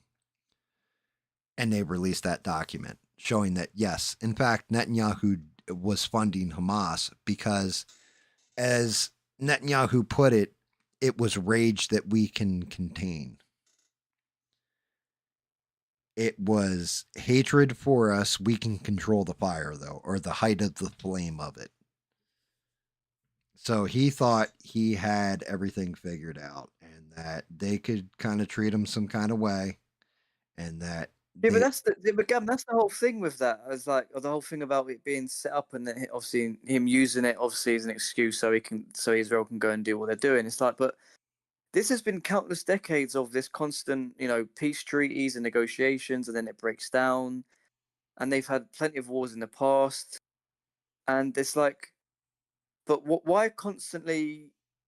And then they obviously gave them they had loads of land before obviously when they defeated them in the previous wars when Egypt and Jordan and whatnot was involved in the beginning, and then there was like peace treaties and negotiations constantly, and then obviously it breaking down, and then obviously confrontation happening again and stuff, and eventually over time they gave them Gaza back, they gave them other parts back, they obviously settled back into that region, and then again it kicks off. It's like, so if all this time, if all they wanted was to just keep, well, why even attempt to go through these contract negotiations, these peace treaties, giving them like Gaza back, giving them other lands back for them to come back in? Why not just go, no, we went to war, we defeated you, this is our land now, you're never getting it back, and if you keep pushing, we're just going to keep taking more. I mean, why not have just done that all ages ago? Why keep like stringing it out, and it just continuing and continuing and continuing and continuing? Because I mean, let's be right. I mean, like the military that Israel have and the funding they have and the kind of the technology of the weapons they have, they could take out, like, if they wanted to literally wipe out most of that route, like they probably could do that pretty quickly, right? Or am I wrong? technically they could wipe out that entire region with. Now it's not confirmed that they have a nuke. Israel has a nuke, but supposedly Israel, and again alleged in all this because I don't know for certain, but it's alleged that they actually do have a nuclear weapon that they got nefariously through the U.S. I mean, That but the thing is, would they use the nuke though? Because obviously, if they do want that land, they're not gonna obviously nuking that route. Like, would affect almost the whole fucking map in some way if they use a nuke there, right? I don't know.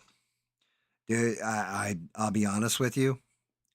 My point of view, this blood runs so, like, the anger, the blood that's been shed, the hatred, all that stuff. I honestly think the only way that war there will end permanently is if both sides are basically wiped out. I think that is the only way, or there's no other way. Their religions will not let them stay with. You know what I mean? Their religions will not allow for them, and then you have stuff like, let's say everything ends tomorrow. Yay, there's peace, right? The kids that are there that watched their parents get blown up, that watched horrific things happen at the hands of Israel, it's the same way for the people on October 7th. They're never going to forgive anybody that even walks, talks, acts, smells like, or looks like Hamas, right? It's the same thing for those people in Gaza. Those kids grow up, and next thing you know, they're radicalized, and, well, I got to go get revenge for my dad. I got to go get revenge for my mom, for our dog Spot, and my three brothers and sisters. Like, it's a never ending cycle. And the only way it's going to end is either both religions end or both sets of people end. It's not good. None of the solutions I can come up with, it would take one person, or, well, two people that were completely peace minded to convince everybody, not just like one or two people, like, hey, look, we're going to peace. I know a lot of shit, went down between us, but we're finally, after all these hundreds of years or whatever of fighting, we're finally going to peace. Good fucking luck with that. That Yeah, I mean, look, because you're right. I mean, both sides. Jews don't want the Muslims there. Muslims don't want the Jews there. I mean, Israel, from what I know, has at least 20% Arab population in Israel who are Arab Muslims, and they don't seem to persecute them in Israel. And but yeah, if you go to Palestine, I mean, are you going to see many Hasidic Jews there, or just Jews there? I mean, living there, are they giving them the same treatment? I don't know. I mean, Oh hell no, you're not seeing because the Jewish population wouldn't go there. Like they don't want to be there. Um, yeah, it's whole shit is just a giant mess. It's all over religion, for the most part. Well, it might have started over religion, but it's escalated way beyond that. Israel at this point, agree with them, disagree with them, hate them, love them. The facts. These are just the facts, right? Just facts. Have now bombed. I think we're at 7 countries in the past 2 years. That's bombing them. And then if the Egyptian thing is correct about them trying to take out Hamas on Egyptian soil, that means that they sent in a task force into a sovereign country that they were supposedly at peace with. So it's the whole thing is it's just fucked. Like it's all bad. It doesn't end well for anybody.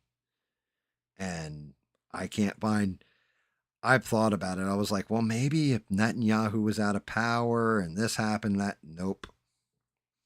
No, because the hatred just runs too deep. I can look at myself. If you killed my dog, my kids, my wife, right? Do you think I would ever stop not trying to end you? You know what I mean?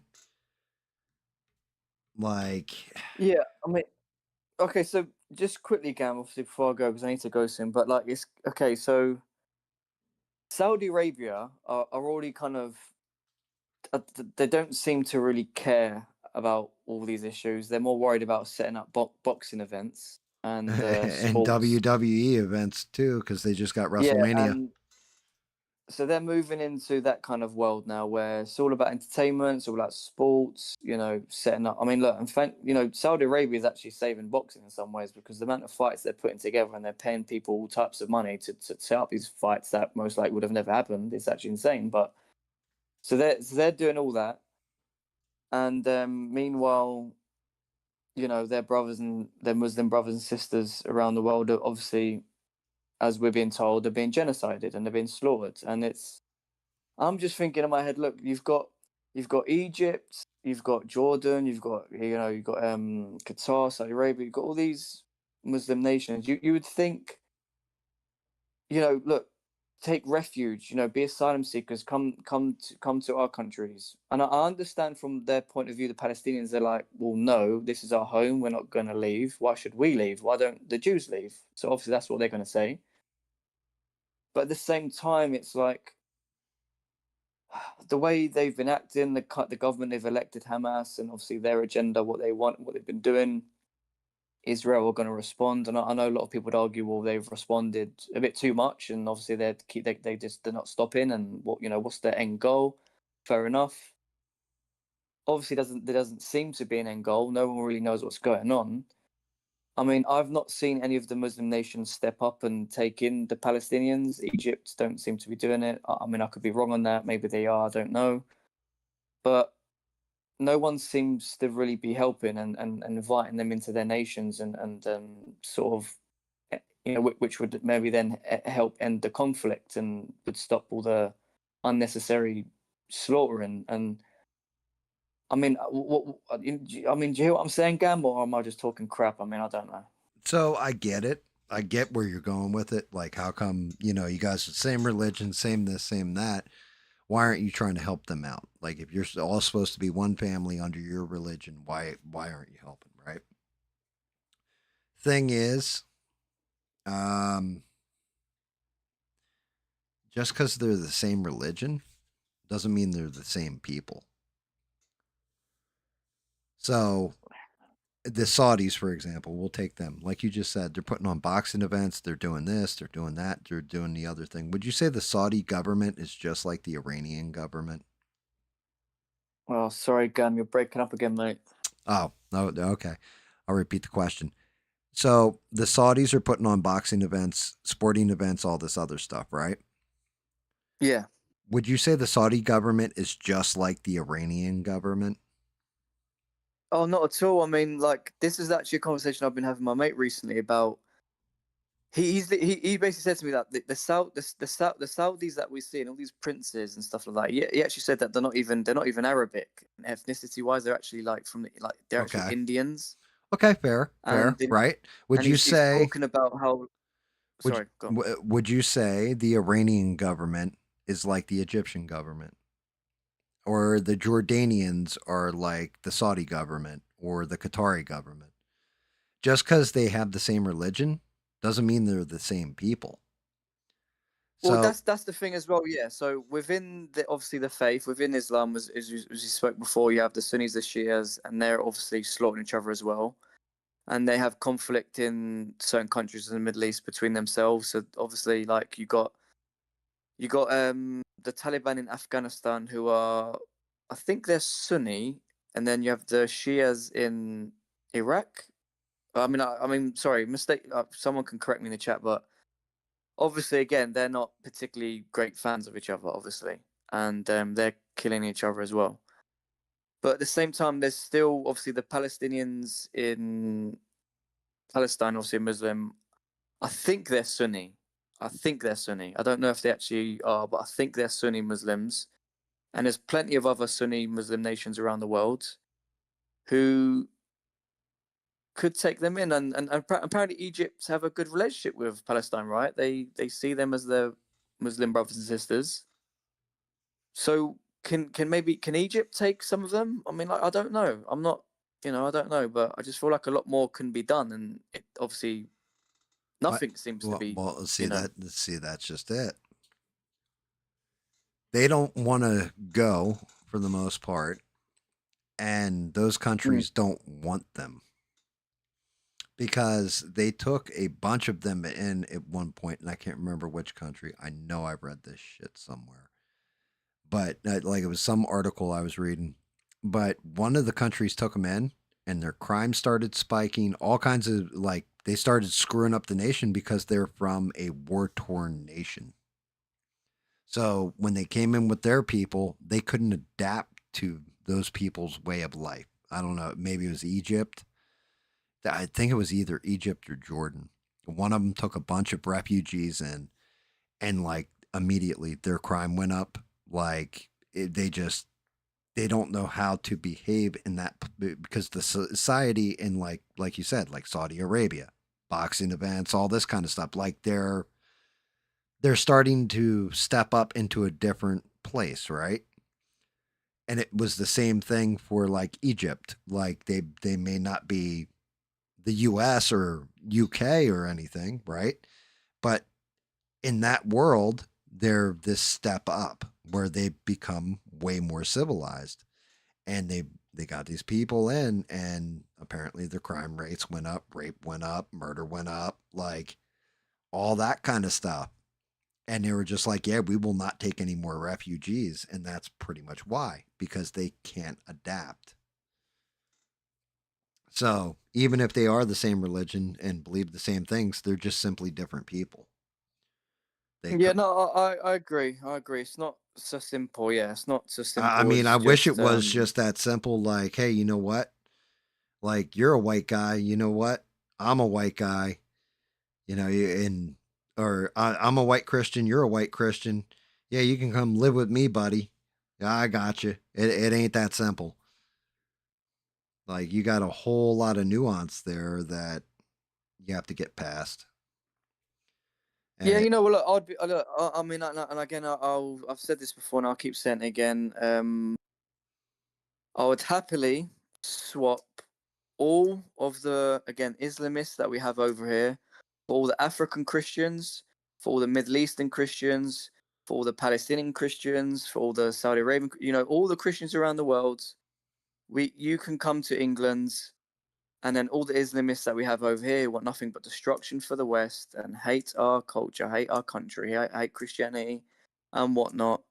You can go back to again your world over there, and we'll happily take in our brothers and sisters around the world who are being persecuted and suffering in their countries. So I'd happily do that, and then we can all leave each other alone. Is that possible? No. Yeah, it would be. Um. It would be nice if it worked out that way. I'll tell you what. We'll trade you out. Um, we'll take all your white Christians over here, but you gotta take. Wait, what do we give them, guys? What do you think we should switch out for the white Christians and bring them in? White, black, Puerto Rican candy stripe, as ABL would say. All those Christians that are fundamentally based in, old school UK, British, like morals and all that stuff. We'll take them over here, but we got to swap something over to there. What should we trade out with? Yeah, because again, you know what's funny about what I said before about I like the got it. Sunnis and We're, Shias is we're going to send all our white liberals over there, and we'll take all the Christians over here. And we'll take them in all different colors, but it's got to be the white female liberals. We're sending them all over there. Yeah, that's the trade off. Like the thing is what I was telling you guys before about we have obviously a park in central London here called it's called Speaker's Corner where all the people go down there and debate. Like every week without a shadow of a doubt, without a miss, there's always like literally like Shias and Sunni Muslims always brawling, always fighting, always getting into some sort of heated argument. So whenever they're not fighting within themselves, within their own faith, they're obviously causing trouble with the Christians and causing trouble with other people. The thing is, and this has been going on for decades now, decades. We never had problems in Speaker's Corner with like violence and thugs and stabbings and like persecutions and all this stuff until the Muslims arrived. Now I know, like the thing is, people have problem with like the Jewish societies over here. Like we have them in quite a few places where they're pretty much you go there and it's just Orthodox Jews everywhere, and they don't even look at you. They don't talk to you. They don't even want to know you. They don't want to communicate you. Some people think they're very rude, and they wouldn't like piss on you if you was on fire. But the thing is they do keep to themselves. They're very peaceful. They're not going around harming anyone, trying to persecute anyone. They're just here living their lives with their own segregated families and groups. Personally, I don't think that should be allowed. I don't think you should be allowed to run your own schools, do your own curriculum, be segregated, not like actually interact with other people in society. I don't think that should actually happen. Personally, with the Orthodox Jewish community over here, I think it's kind of rude and kind of disrespectful in my opinion. But at the same time, they are peaceful. They're not going around looking for trouble. But you go to Speaker's Corner every week, it's always the Shia and Sunni Muslims. If they're not killing each other, if they're not fighting each other, they're literally going around trying to stab Christian women and literally persecute them and shout in their face and shout in their ears. And so, like, we're seeing that over here. Like, we're seeing it for a long time now. I know it's,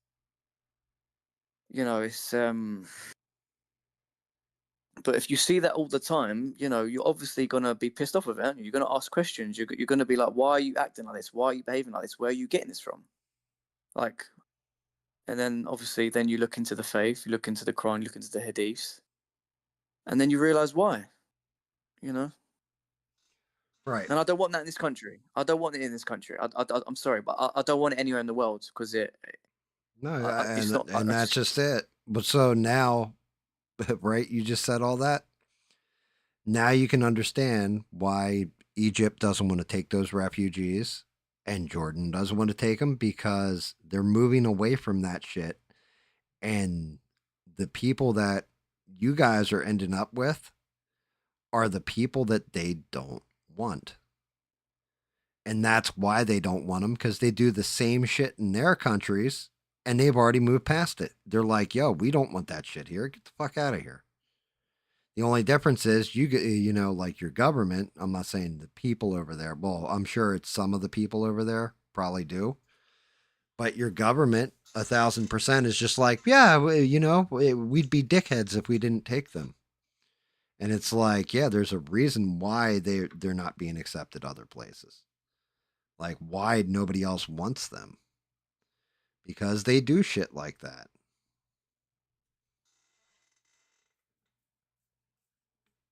Yeah, I mean, look, I mean, well, I just God bless these people, man. God bless them all, because I don't have time for it anymore. It's just I really wish these people the best. I hope they see the light, and I hope they realize, these opinions that they're having on certain things and stuff it's just not right. And I hope they see the light. And that's all I can really say for these people, really. I mean, because again, I'm not born and raised in these countries. I've not been, so it's difficult for me to say. Yeah, I mean, Some people have had. for me, it's just hope you guys finally, enough people have enough bullshit, enough of it. And then you get a prime minister in there that's just not even fucking around with it. And it's just like, nope. Like you need what's his name? Mile? What the hell's his name? The guy from Afuela, Afuela, or whatever. Afuera. Oh yeah, yeah, yeah, Like that yeah. dude. You need that dude over there as your prime minister. That's who you don't even need Donald Trump. You need that guy. Like, yep, nope, all this shit's gone. Get the fuck out. I'm done. And until you get that prime minister that comes in and just says, yeah, enough of this bullshit. I'm putting, that's it. He's got to be able to unzip his pants and his dick's got to hit the tip of his dick has to hit the ground as soon as he unzips his pants. Like you need that guy. He's got to have balls that he needs a dump truck to carry them in because it will not be pretty. It'll be actually pretty ugly. And yeah, you need that though over there to fix things. Unfortunately, you just And the thing is, Gab, I'm not even saying that we should be treating them the same way that they're treating us around the world, what they're doing to Christians around the world. I'm not saying that. I'm not saying that we should just go around and start genociding and slaughtering, Oh no persecuting the no Muslims in no this no country. no no! If I'm not so, saying you that. would have agreed I'm with just what Israel's doing. So yeah, you're 100% not well allegedly doing. But I'm just saying that, like, to be honest, I really don't think, because again, I'm not saying that we should treat Muslims dhimmis as second class citizens, make them pay taxes or kill them. I'm not saying any of that. I'm not saying that they shouldn't have any mosques around where they can't, worship their faith. Because again, if it was the other way around, again, there's a reason why they call it the dhimmi tax, the jizya, to pay the jizya. So what we've got to do is look into that. And do they let Christians worship their faith in the Islamic Caliphate when it comes to Sharia law? So you've got to look into that. And then again, all the persecutions that's happening around the world. So I'm not saying that we should do that. I'm just saying that what we're doing now is we're giving them too much, really, to grow their faith. And obviously, they've taken every inch that the government have given them, and they're using it, and it's not their fault because the government allowing them to do that. So obviously, they're going to do that, because that's what their faith tells them to do. But it's up to us to put our foot down and say, no, we're not doing this anymore. Sorry, we're not doing this anymore. Enough is enough. You can worship your faith. You can worship your faith here. We're not going to persecute you. We're not going to kill you. We're not going to treat you as a second class citizen. But we're not going to have any mosque built anymore. And I'm sorry, but if you do actually want to worship your faith, maybe you do it in your own home. But that's the furthest we're going to go.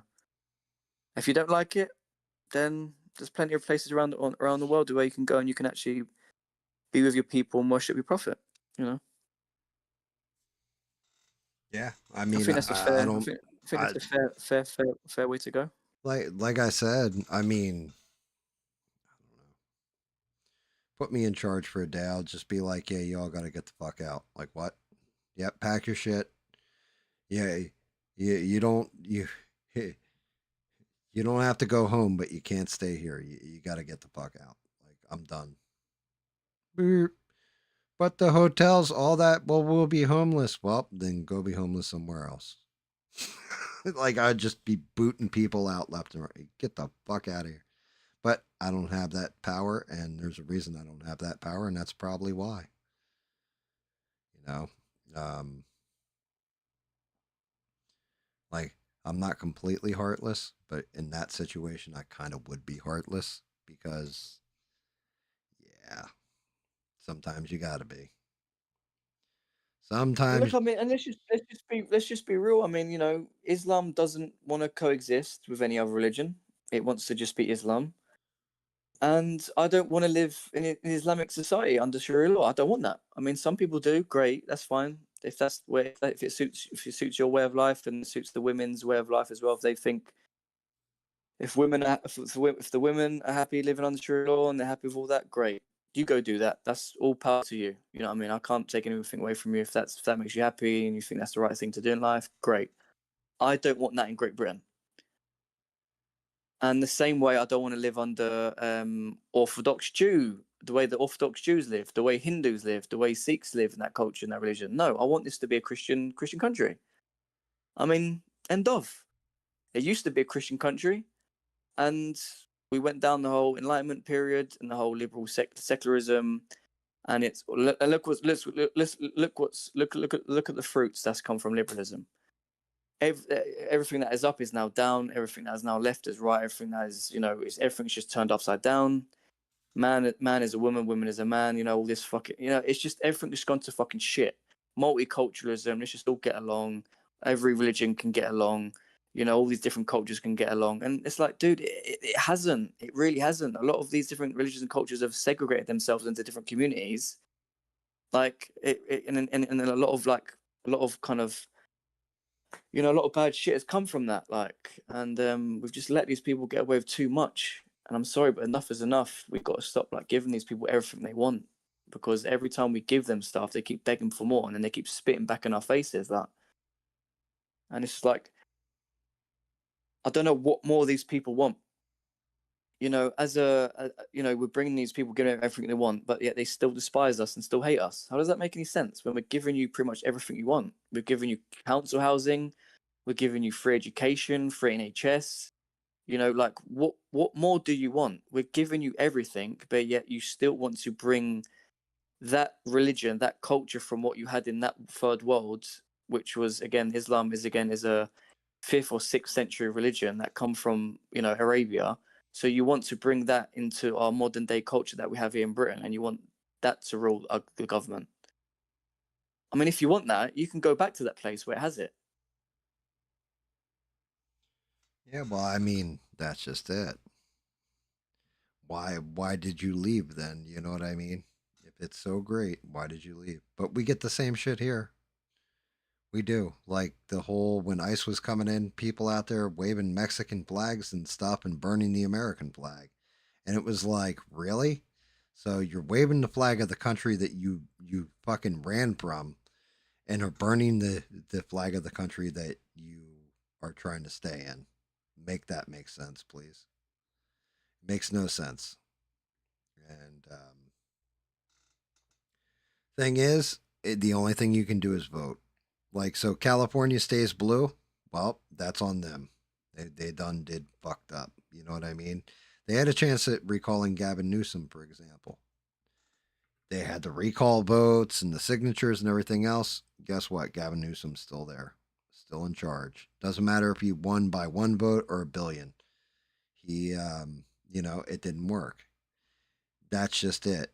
Some people need to fall, and this is part of the problem too. Sometimes you got to let people fall on their ass to learn a lesson. You can't just help everybody and all that. Unfortunately,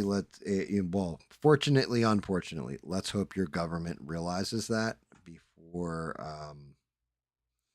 there is actually like a revolution or a revolt. Yeah, sorry, Gam. I'm gonna literally go in like a minute or two, but just one quick story. This is like a perfect example. Again, this happened not too long ago.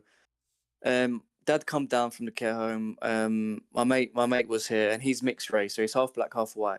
We both went to the coffee shop around the corner together, we're in there having a drink, having a chat, and the worker in this coffee shop, she knows my dad now because obviously he's been going there quite regularly. So they're chatting. She's an Ethiopian woman, and my mate come along, and she obviously noticed that she's talking to him, and she said to him, and again, there's loads of people in this coffee shop. She said to him, "Oh, what are you? What are you like?" And he was like, "What do you mean? What am I?" And she was like, "Well, what are you? What's your background?" And he was like, "Well, I'm half black, half white." And she was like, "Oh, so you're one of us, yeah? You're on our side, yeah?" And he was like, "What?" He's like, "We talking about we side? I'm on fucking no one's side. I'm a Christian. Like, we talking about sides. There is no fucking sides." And she was like, "Oh, but no, you got to stick with us, like, you know." I believe that she was basically like she believes in the whole pan Africanism, like, so basically it's black African supremacy stuff. And she's like, "No, like how the British treated us, you know, the British colonization. We got to stick together." So, and then the nurse who's with my dad, who has to be with him everywhere, he's literally from Ghana. He's only come over here last year. So he's a Ghanaian, African, and he's literally looking at me, looking at my mate, looking at her, and he's like, "What are you talking about?"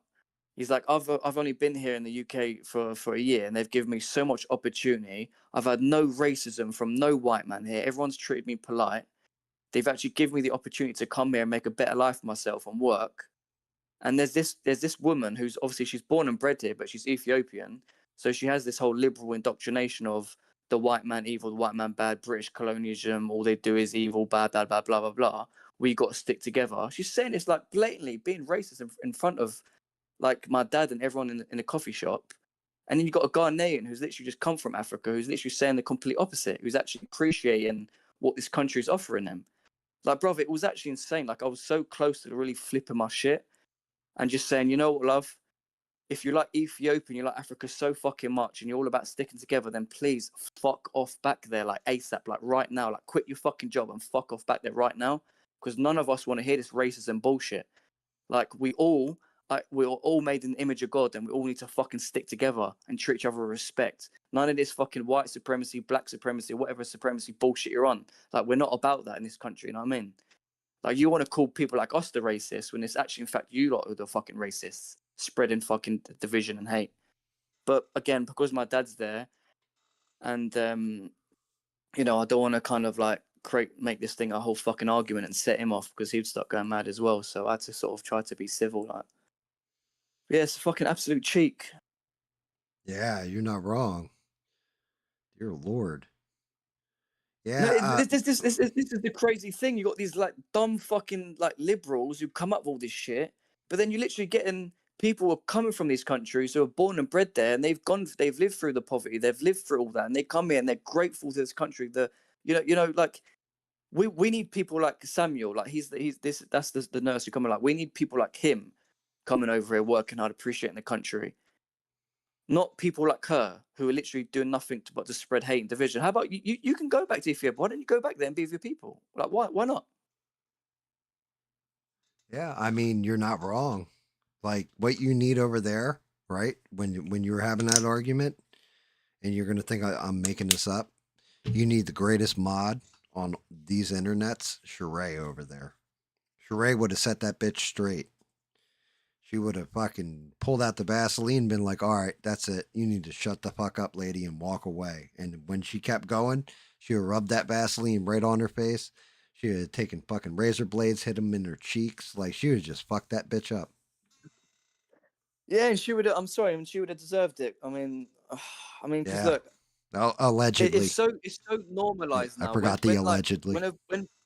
When kind of black liberals come out of this stuff, they're so comfortable with saying it in a group full of people because they know like no one's really going to say anything to them. And but yet, if that was a white person saying that to a bunch of black people, going up to a mixed race guy, going like, "What are you, bruv? What are you?" "Oh, I'm white and black." "Oh, so you're a bit white. So you're one of us, yeah? You're on our side, yeah? You know, we got to stick together, and we got to go against the black people." It's like everyone in that coffee shop would have jumped on him, would have been recording him saying racist, far right, all this bullshit. He would have been jumped on. But yet, because it's a black Ethiopian woman, all of a sudden, all this talk is totally acceptable. It's totally fine. she has every right to be racist. Bullshit, man. Yeah, I mean that is the bullshit. You want to talk about funny? Fucking, I told this story a while ago. My wife was at the gas station or whatever. She goes in. She's like, "Oh, you just missed some shit." And this dude came out. He got in his car, and it was a BMW. And it was a white dude from New York. And my wife went to the gas station, get me my smokes or what have you, or get her smokes too. But while she was in there, this dude started like just talking like nasty to the woman who's running the counter, and she's real southern. So she kind of talks slow and all that kind of stuff, right? But real nice woman. Just so he starts, hey, now, get my shit now, or whatever he said to her. And there was this young black, like he was a teenager, and he's like, "Sir, we don't talk to people like that down here. Like you need to calm down. She's moving as quick as she can. You got to calm down." And he was like, "Oh, who the fuck do you think you're talking to?" My wife said this redneck was standing behind that kid and stepped up, and he's like, "Yeah, what he said. We don't do shit like that down here. Is there a fucking problem?" And like the New York guy about shit his pants because this guy was like 6'3" and just looked like Brock Lesnar. but Fucking hell. but that's just it. It's crazy because it down here. I don't know why it's this way because I was always taught. I grew up in the north, the northeast. I was always taught the South is so racist and all this kind of stuff, right?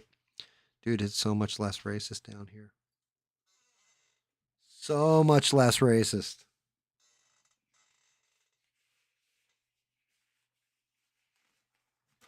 Yeah, yeah, that's the whole Sheree said that's misconception, some isn't it? That's the whole BS. misconception. Sheree said she's going to give him a Cincinnati beatdown. If you just send the address, she'll show up allegedly and give a Cincinnati beatdown to these people.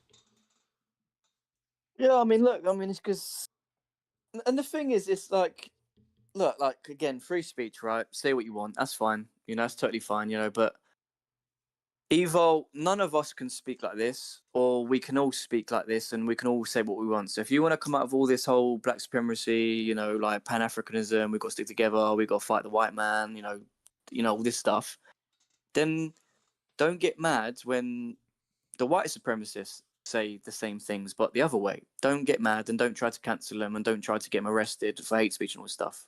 Oh, that's my But the fear. thing is, we kind of don't live in that culture, that climate now. It's like it seems like acceptable for one group of people, where certain groups can say certain things and get away with it because they don't want to, they want to be considered racist or Islamophobic or whatever it is. But yet, when other groups of people say certain things, even things just like, I don't want illegal immigration, stop the boats, 2 years in prison, stop being fucking Islamophobic, you fucking racist. It's like, hang on a minute, how did we get here? What happened? You better be Like, glad the British government doesn't listen to my shit. I'll tell you that much. Because yeah, I mean, like, they'd be like, you go "Danny, to, you got to come with us. Grab your Bible. You're coming along, sir." no, brother, it was hilarious because that one of the protests, like to do with the hotels, where a load of people turned up and they're protesting the illegals in the hotels. One guy in the crowds just randomly just shouted out, "I love bacon," and then two police two police officers just run up to him, grabbed him, and arrested him. And it's Yeah, you know like what? you would David think, told me about that too. yeah, you'd think like honestly, you'd think that's like a skit. Like that can't be real. That's just a skit. That's actually quite funny. Like like I love bacon, and then police just jump out of a bush and arrest you. It's like, but dude, it is literally on camera. It's a footage of it all happening. It's all there for everyone to see. He got arrested for saying "I love bacon" because I'm guessing that I'm just going to put two and two together that Muslims can't eat bacon, but I'm pretty sure the Jews don't eat bacon as well. So yeah, so is he obviously been arrested for inciting violence because he's trying to irritate the Muslims and the Jews because he's saying he loves bacon and they can't eat bacon, so you can't say that? I mean, what in the fuck? I mean, the worst part of that is that, and that's how you know both their religions are wrong because God made bacon delicious, god damn it. I know, man. Like, come on, man. Like, I know it's not like particularly healthy for you, but damn, man, who doesn't love a bacon sandwich, man? You're going to have to come to America and stay on Beans' couch. She'll make you bacon sandwiches every day. That's Well, look, man, I said just. I mean, like, I'm not gonna lie. Like, I do prefer steak, but I'll settle with bacon. You know what I mean? I'll settle with that. Yeah, I mean, I hope you're not a taller guy because Beans lives in like it's basically like a shoebox with a roof. I know it's fine. Like, I'm a hobbit. If any of you didn't know, like, I'm actually a hobbit too. I'm like 5'6.5", 5'7" on a good day. Like, if I wear boots. So I'm a hobbit too. So it's all good. Oh no, no, no, no. Beans just said she's a beef girl. So you're in business. You go sleep on her Well, then couch. steak it is then, isn't it? She'll slap you in the mouth every morning with a fat steak, like a ribeye. A little bit of that. Yeah, medium rare, some scrambled eggs. You know what I'm saying? Wow.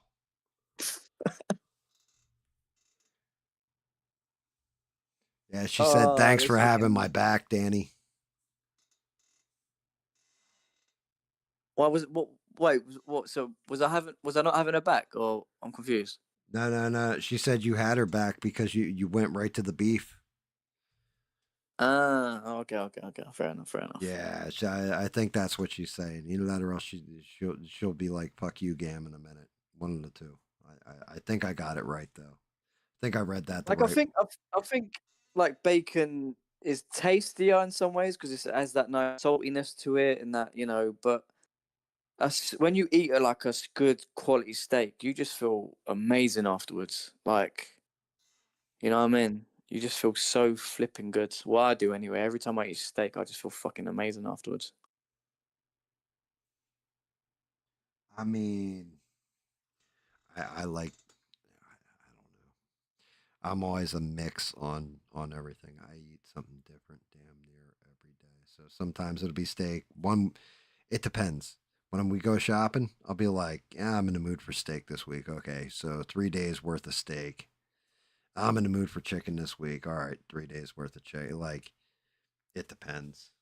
And Sheree said that they have like a midget village, basically with even a little midget fire truck and stuff.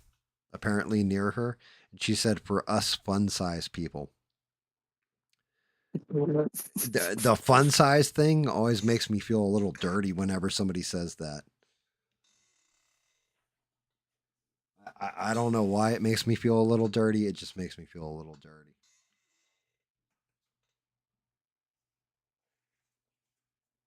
Hey, sorry, Gam, say that again, mate.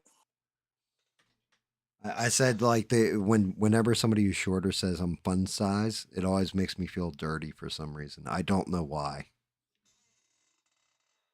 Yeah, I know. It's like I mean, I'm kind of offended by that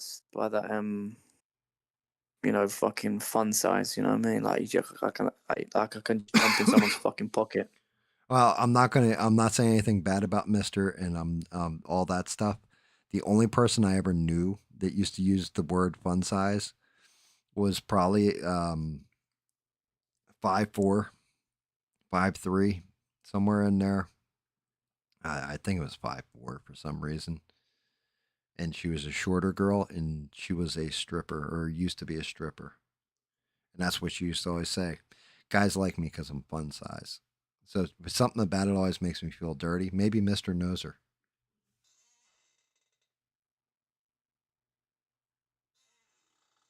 Yeah, well, I can't help the way I was born in it. I mean, like, I'm lucky to even be this height because my dad and my mum, they're like, I think my mum's like 5'4", How and my tall are dad's you? like about 5'6.5", just under five Holy seven. If I was to. shit, man. Oh. All right, geez, no need to grill me, like I can't help it. No, no, you can't help it. I mean, you should have come into the world during the Inquisition. They could have thrown you on one of them stretcher racks and fixed that shit. God damn. 5'7". Yeah, but you know, like I'd rather be 5'6", 5'7", and have a heart of a lion than fucking 6'5" and be a fucking weasel. You know what I mean? You don't stand up for shit. So I actually really like that. That is awesome. I would steal it, but I'm 6'1", so I can't. I mean, yeah, I'd rather be fucking 6'1" with a lion heart, but you know, you can't have both, innit? Bean said she only grows till perfect. She said we only grow till perfect. We didn't need much. That's what I'm saying. You know what I mean? Like, yeah, it is what it is. Yeah. All right, Gam. Look, mate, I've really like. Yeah, I've got Nah, to go. I've got to get brother, some go get sleep. some rest, man. I appreciate the hell out of you, and you know, I love the fact that you can actually have conversation that isn't just a phone call that lasts 5 seconds, and you know, shout out to the caller and all that shit. You can actually have a full blown conversation, and hang in Yeah, and there. look, and you know, all this stuff I come out with as well. Again, I'm not trying to offend anyone. I'm not, you know, sometimes I do go on rants and I say things, and I am trying to come at it from a good place. I'm not trying to. I'm growing as a human being every day, just like everyone You, else, and Danny, you know my golden rule, bro. You know what my golden rule is, right? You got in here about 8:30 my time, right? It is 1:46 a.m. Now. So that means that if you got here at 8:30, we'll go to 1:30, right? So that's 4 hours, 5 hours. You've been sitting here talking shit on the internet. If you didn't offend somebody, you're doing it wrong, right? Yeah, like you talk for enough time, you're going to piss somebody off. So, I appreciate the sentiment and everything else, but honestly, you're having an open conversation, saying what's on your mind, what's in your heart, you're talking about your beliefs, things you've seen, everything else. You got to ask questions. There wasn't a question that you didn't answer however you felt, saw it, or whatever. You're good money, dude. You're fine. I don't think anybody's yeah, I offended. mean, it's just sometimes, you know, like you know, these conversations, you know what I mean, they're tricky sometimes, trying to sort of it's like it's a minefield sometimes because there's so much information nowadays with certain things you don't know. Yeah. And that's Like just again, it. like we all went the same thing. We all want peace. Like I want peace in the Middle East. I want peace in Africa. I want peace all around the fucking world. I wish we could all just get along, but sometimes you know these things ain't so simple. Yeah. And look, you know, and I believe in self defense. You know, people keep fucking knocking at your door, trying to kick your door down, and they keep trying to fucking, you know, eventually you're gonna have to sort them out. You're gonna have to do something about it. You can't just keep letting these people, you know, take advantage of you. And you know, I just wish we could all leave each other alone, but Yeah. I we agree. can't, we can't seem to leave each other alone. So No. No, I mean, the other thing with this is, and I'm hoping the fact that you're able to have a conversation, do this kind of thing is helping you too. You know what I mean? I'm hoping it's helping you sort out thoughts, or you're getting something from it, like making you feel better because you're getting shit off your chest. And I would rather you're blowing it off than bottling it up and then blowing it off on somebody who is probably going to be picking their teeth off the ground. You know what I mean?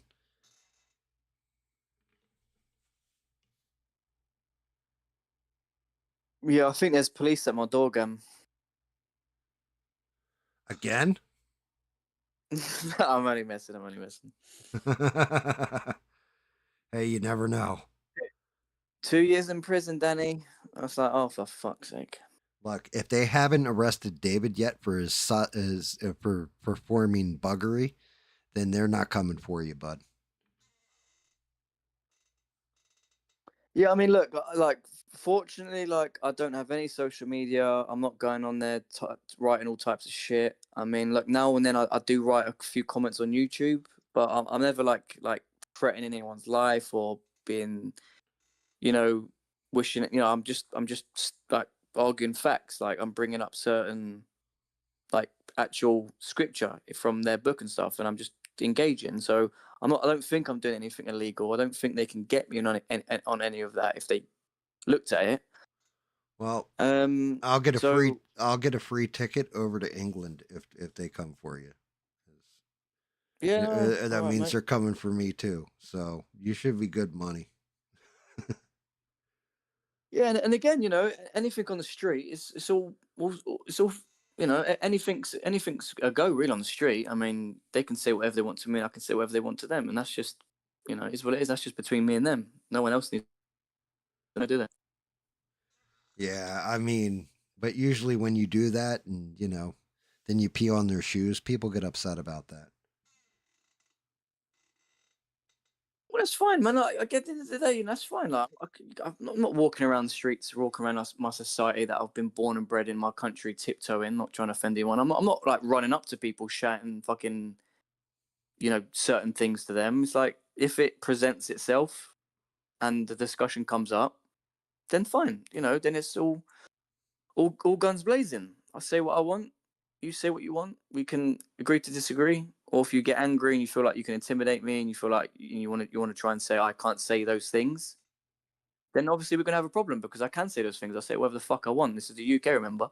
So Oh shit! There we go. That's that British fighting spirit that won us America. I appreciate it. well, isn't it? People forget about that. People forget about what we did. You know what I mean? Like people forget. Like people think we're a joke. So people need to start realizing that, like this English mentality, this British mentality, like we're not a joke, and we need to start behaving like that again. You know what I mean? Like we've done so Yeah, much in you're the not fucking world. wrong. You're not A lot wrong. of people can bring up some bad stuff. Fair enough. But you can bring that up about any kind of empire, any kind of colonial empire around the world. They've done a lot of bads, but I'll happily debate anyone on the British Empire, the British colonial empire, in regards to any other colonial empire, and we can go through all the good they've done, and we can go through all the bad they've done. I'll happily do that, and I'll happily accept it. But Nice. at the end of the day, you know what I mean? Like, anyway, look, I'm going to end up speaking for another 4 hours. It's going to be ridiculous. So, Dude, now you this know is where my like this problem. is where you need to tell me, Cam. You need to tell me like, all right, Danny, shut up now, go to sleep. You need to like people need to tell me this. Like, I'm the wrong guy for that. Remember, it's always more conversation, not less. and Ah. I get carried away. I'm like, give myself a fucking headache. Yeah, yeah, man. Thank you for coming on. I do appreciate it though, and like I said, I'm hoping you're getting something out of the talks and all that stuff, and having fun with it and everything else. I'm enjoying having you on here with me. Um, I planned on this is kind of what I was angling for at one point was to bring different people on and have them have conversations or what have you. It's just got to have the right person on too, because some people like to I don't know. Not everybody is built for the internet. That's all.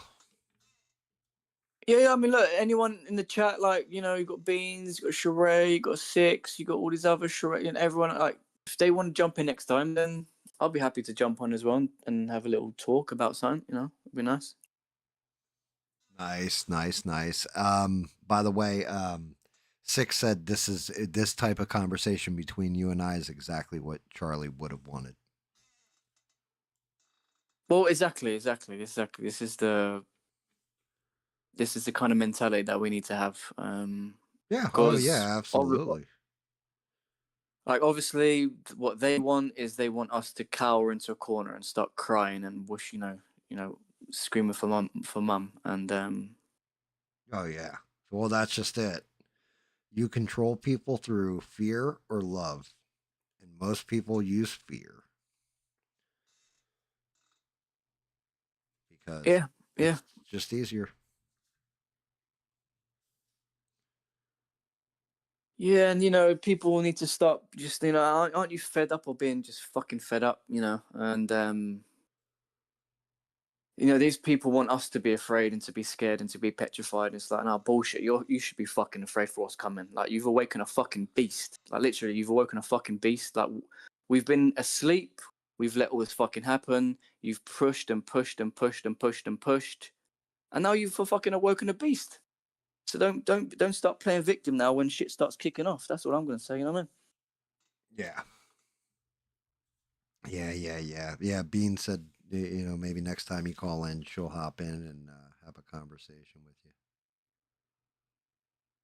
All right, mate. All right, guys. Have a blessed night, But and yeah, appreciate get it, some GAM. rest, and thank you again, brother. I do appreciate it. Thank you for the talk, the conversation. It was awesome, in my opinion. All right, mate. All right, take care, guys. See you soon. Good night. All right, mate. Bye, bye, bye. Give it up for Danny, boss. That was awesome. I love it. I love it. I love it. This is, remember, I had pitched this shit a while ago. And, because you guys were like call ins, and I'm like, I'm not doing the call in bullshit. Too short of a conversation. I will go one on one with people and have conversations and stuff like that. And, hell, there might even be streams where I'm not even part of the conversation. I'll see myself out. I'll just do the old mute on the microphone and let you guys talk to each other and stuff. I don't want a whole group of like 20 people all together, because then everybody's talking over each other. And then nothing, like, it's fun, but it's too many voices.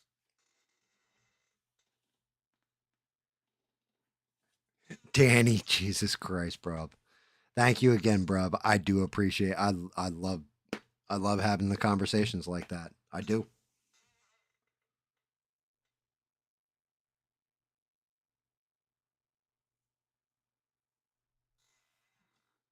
Like, I really do feel like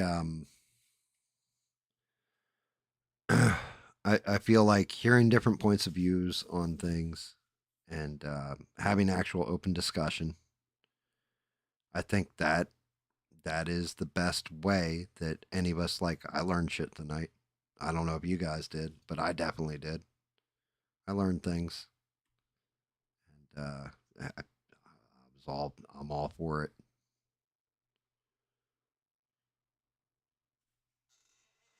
Like, I'm actually looking forward to when Six calls in right around Halloween. Halloween, maybe Se, we can get Se in with us too, and discussing horror movies. Back at you, Danny. Have a good night, brother. Get some sleep. And yeah, speaking of horror movies, so like I said, I saw movie trailers for shit that's coming up, and I saw one that honestly, I was like, why are you even making this movie? I was like, you're combining like ideas from Nightmare on Elm Street, Friday the 13th, and all that, but they are doing a sequel to the movie Black Phone with Ethan Hawke. I don't know if you guys have ever seen that movie. I thought it was a clever movie. I actually like the original. From what I've seen for the next one coming up, it looks not so good. the the only thing I can say about all the movie trailers, I'm not seeing too much woke stuff coming out. Like, barely any woke stuff. So I think Hollywood might have learned a lesson.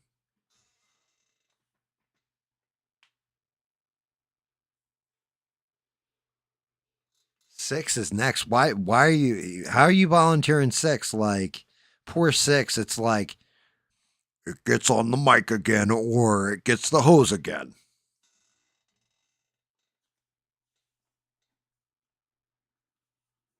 Oh, I know you're good on the scary movies. That's more a Six me. Uh, Se, that'll be a cool one. I think me and Se on the mic together, that can be a very interesting conversation too. Um, I'd get Sheree on the mic, but next thing I know, all we hear is "Ha ha, party bitches!" Like Rick James would just be going off in the background the whole time she's talking. Celebration, celebration! I'm Rick James, bitch. Like, it would just be all over the place.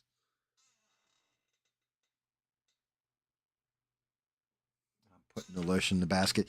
Yeah, I'm saving that for when we get a little closer to Halloween, though. We're still in September. We got a little ways to go, guys. A little ways to go. You don't want to do everybody in one night. I wouldn't want to bring six on at 2 a.m. Yeah, we're at 2 a.m. So like I'm gonna have what, a 2 hour conversation with him. I would rather have it where I get a good long conversation with six. Then he can tell me how he like how he can drum with no hands and all that kind of stuff. Like, the real fun stuff, the topics we want to hear from six. You know, how many women did he have to kill to sew together his skin mask? Those good questions that everybody wants answers to.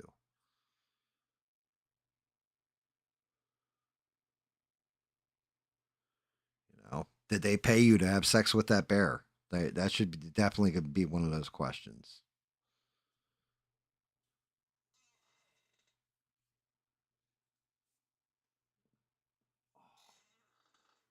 God, my fucking back. I'm fucking too old. I'm feeling it, guys. My ass is too, well, not just my ass, my back, my ass, my head, all the same difference. It's all too old. I am hurting like a mother right now. I can't believe I've gotten any paint on this model. Although I actually got a lot of paint on this model apparently. Now if I can just get this stupid fucking base to print right, because I mean what we're looking at right now, granted I still got to go down the arm and all that stuff, but see how he's starting to come together. Is he starting to come together? He's starting to come together a little bit, huh?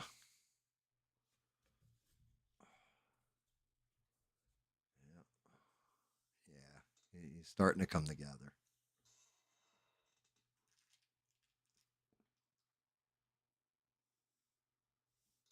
The 2 a.m. kick out happened. Yeah, I mean, let's see. Can I even pull it down a little bit? You can run, but you can't hide, bitch. Just Frederick Kreuger, mom. Fred Kreuger.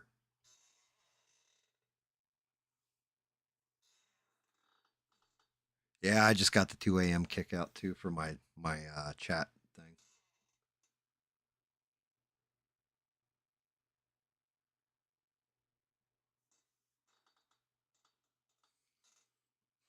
And by the way, shout out to you guys. I'm sorry if it sounds like I'm trashing ABL ever. I'm not trying to trash the dude. I just, when I notice stuff, I call it out.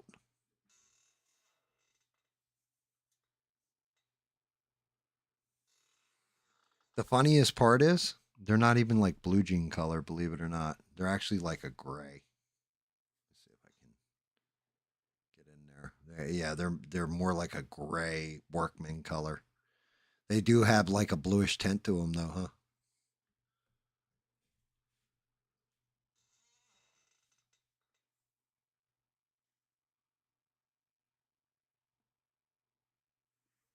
Yeah, Frederick Krueger. Freddy was like, God. The first Nightmare on Elm Street. You go back and watch it. Just, it's still a great movie. And the craziest part about that movie is the part in the beginning where it says, "and introducing Johnny Depp."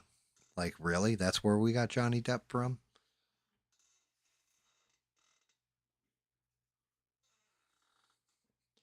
Yeah, but notice Freddy Krueger has Gene's penis.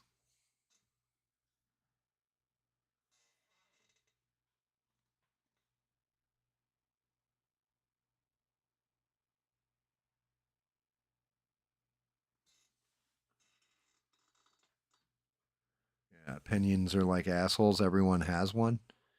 I thought you were single. I thought you weren't married anymore, Beans. I mean, my wife's got an asshole. That's me.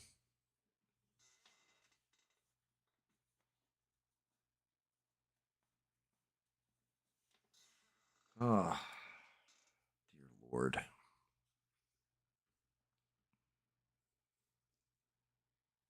Yeah, I'm pretty damn close to rap. I do got to say though, like Danny Boss, having a conversation with him these past couple times. David Rogue. Um, I tried to get Bubba on here, but Bubba would last maybe like 40 minutes and be like, "All right, that's enough talking. I gotta go." Um, but yeah, like that. This is so now you guys understand why I was saying like I didn't want to do like call-ins, right, for the longest time. If I did it, it would have to be a format that's completely different from a call-in, and I think this is the format I like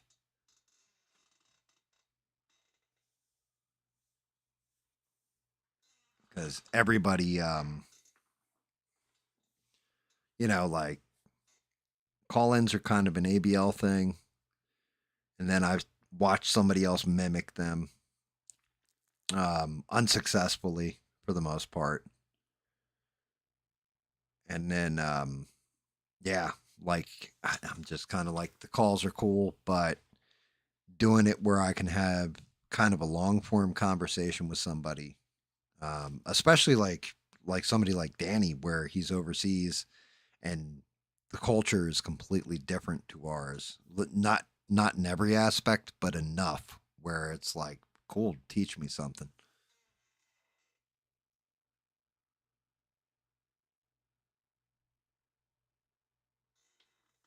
You know, I definitely enjoy this stuff. I'm enjoying it though, and the big thing is making sure you guys enjoy it too, or having fun with it. E-Rock called in, I think like 3 streams ago or something. I would love to get like Kiddo on here because it would be funny as hell if you hear her and hear me if we start laughing. Like, I mean, identical laughs.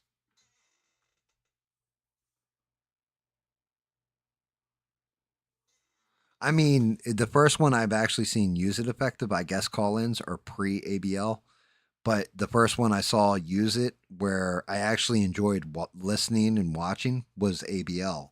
But his call ins aren't like his call ins used to be when I would watch him. Like, he doesn't have as many people debating him. And then when he does, he kind of shuts them down right away or mutes them or what, sir, excuse me, sir.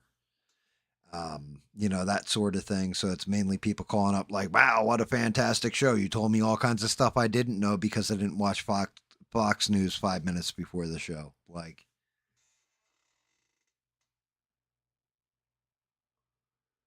yeah, shout out and well, also shout out to Stranded Life Forum. I didn't give you a shout out recently, Stranded. I apologize for that one. But yeah, like we should all be a little bit worried about Iraq. I mean, that was unless something was up with his mom and he knew it. Like my if I find out my mom passed away, I've been telling you guys all along. She's been battling lung cancer, right?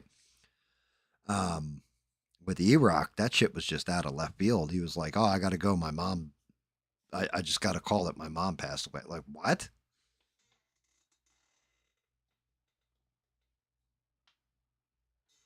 They are rushed beans. Well, it's not so much that they're rushed as it is like last night's weren't rushed.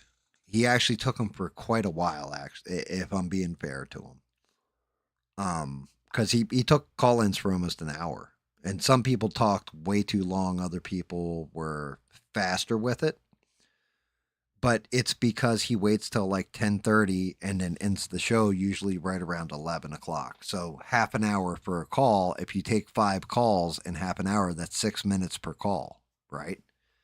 So, how much of a conversation can you really have in 6 minutes? Like Danny just did 4 hours, 5 hours with me, right?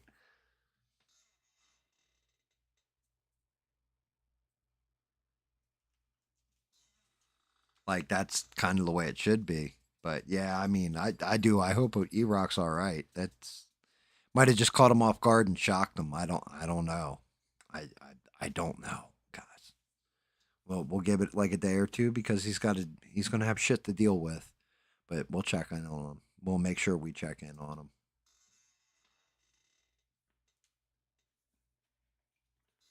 And yeah, I mean, so if you're doing 6 minutes a call, then they are rushed. Unless somebody's calling up saying, "Oh, you did a really great show. Just wanted to give you a shout out and blow you while I'm at it." All right, thank you. Have a good night, sir.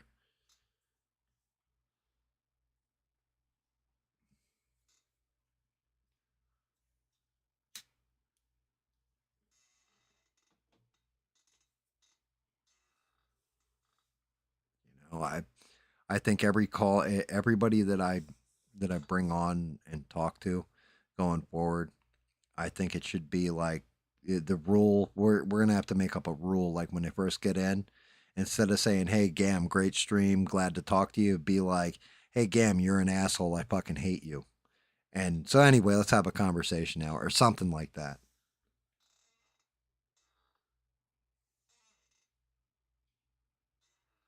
Like maybe I should have people saying mean stuff to me. Never mind. I got David for that. Right, you old geezer.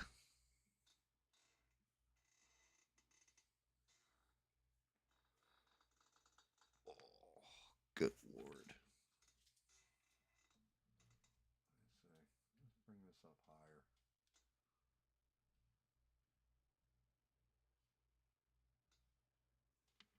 Freddy's body karate. Just want to see. Where's his head? I'm gonna leave his claw off though.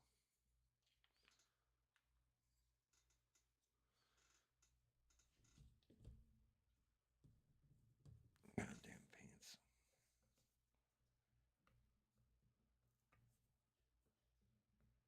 Oh, you can't even see his head.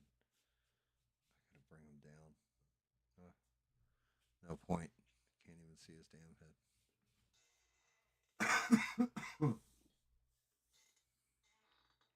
Yeah, I'm gonna finish my cigarette and say goodnight to you guys. I am fucking shot.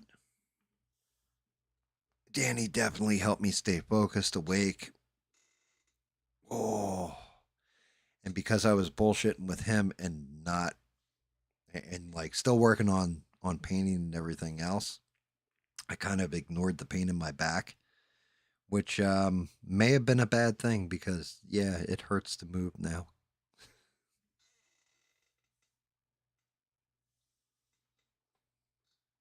Damn it, Sheree, are we still doing like Wednesday, Thursday, Friday, and Sundays? I I didn't tell you guys this. Sheree makes the schedule now, so she tells me when I stream.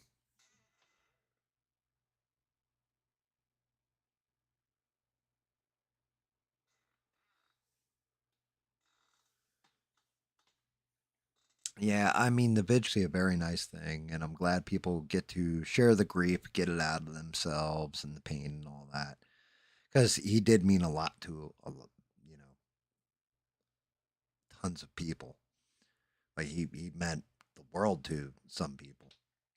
Um, and I'm happy that there's vigils and not like, all right, let's go burn down L.A. or something.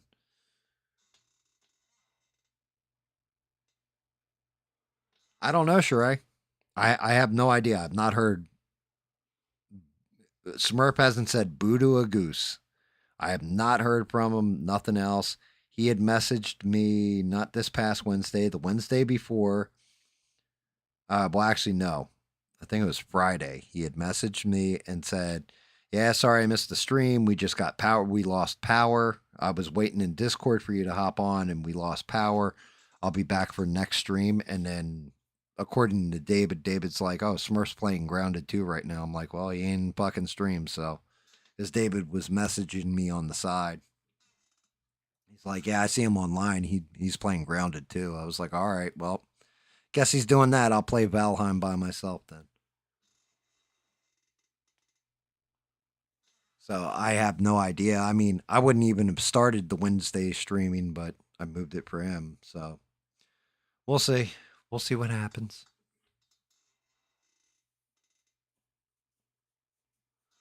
David's got 500 pound on it.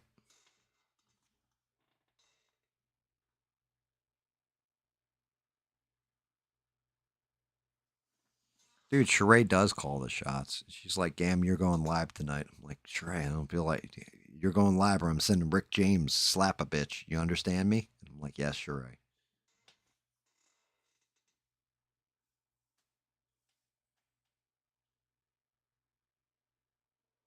Gonna paint some walls, huh?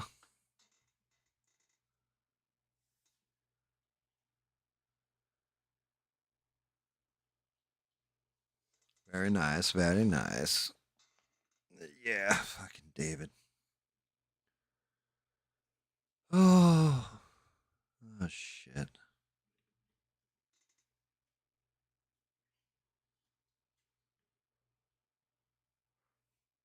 God damn, I'm yawning and everything. I am get David. I'm getting old, dude. I can't stay up like I used to. Something's fucked up with that. And it doesn't. All right, so here's what's up with that. With like me yawning, and being tired now, like late at night. I don't know what the hell it is. I have no alarm set for the past 3 days. It doesn't matter if I went to bed at 7 in the morning or 10 o'clock at night. I'm waking up at 9:15 every day. Like it's almost like I have an alarm set for 9:15 a.m. every morning.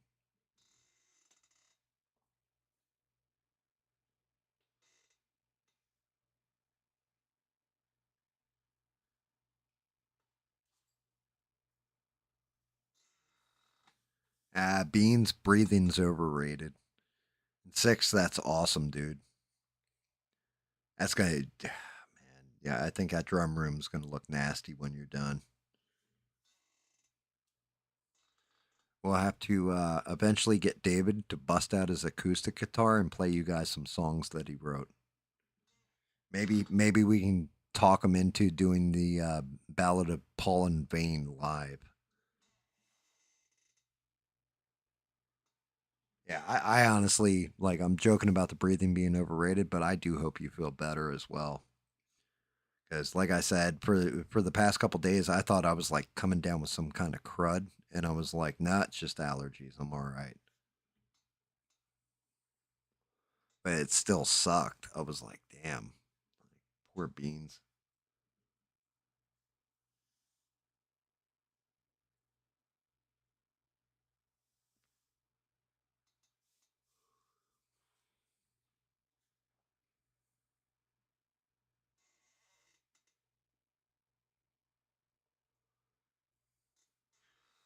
The rude tall people. I mean, dear Lord, Freddy Krueger here is taller than you.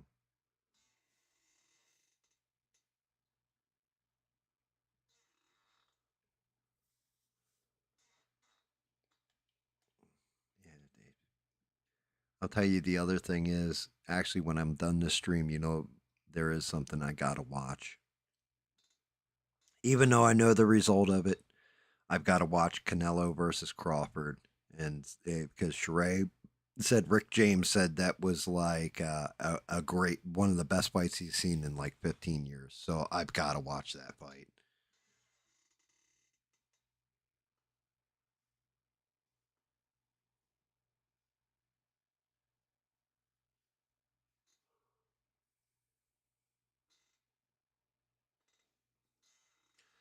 Yeah, I mean, I haven't, I didn't read any spoilers or anything else. I,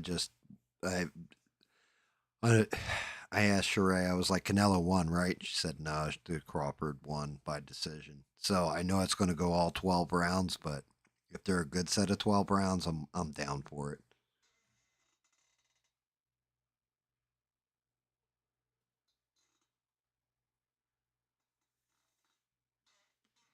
But yeah,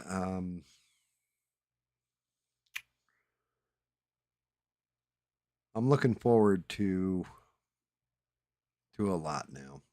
I got Sisu 2 on the horizon, which I'm actually excited as hell for that movie. Movies look like they are going back to fun and no woke messaging to them, which is amazing. It's about goddamn time. I just want good entertainment. I can just turn my brain off for a while. There's no music coming out unless it's, the people in here doing it. Like the Misfits putting together music. That's the only time it's like music's been good in my opinion. Um, but it's looking like the ship is starting to right itself, and we're getting back on course of being America again.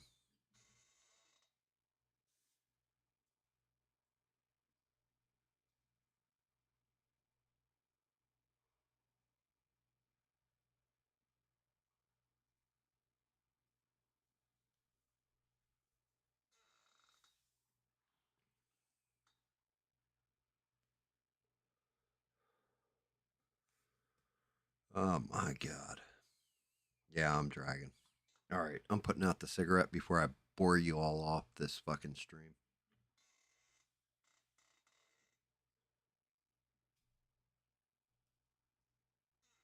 Thank you guys for being awesome, tuning in, listening, and chatting, having fun. Hopefully, it was an entertaining one for you. Uh, Wednesday's gaming. Thursday, I will get back to Mr. Kreuger here and start working on him a little bit harder. He's going to need at least another coat in that shirt. I think the pants and the boots look good. Hopefully, the base will be ready. The base is going to be like a show on itself because it's got a lot of different little details in there, piping and grading, all kinds of different shit. So I think that might be its own show. Shout out to the greatest mods on these interwebs, Sheree. The greatest Discord mod, David Mod.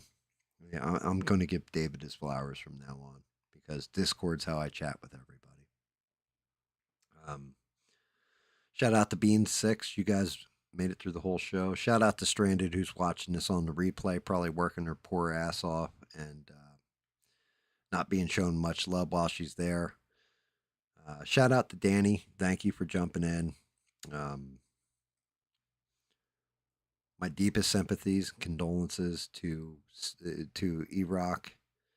You know, I don't know what kind of road you're going through, brother, but hang in there. That's all I can tell you is hang in there, and this too will pass.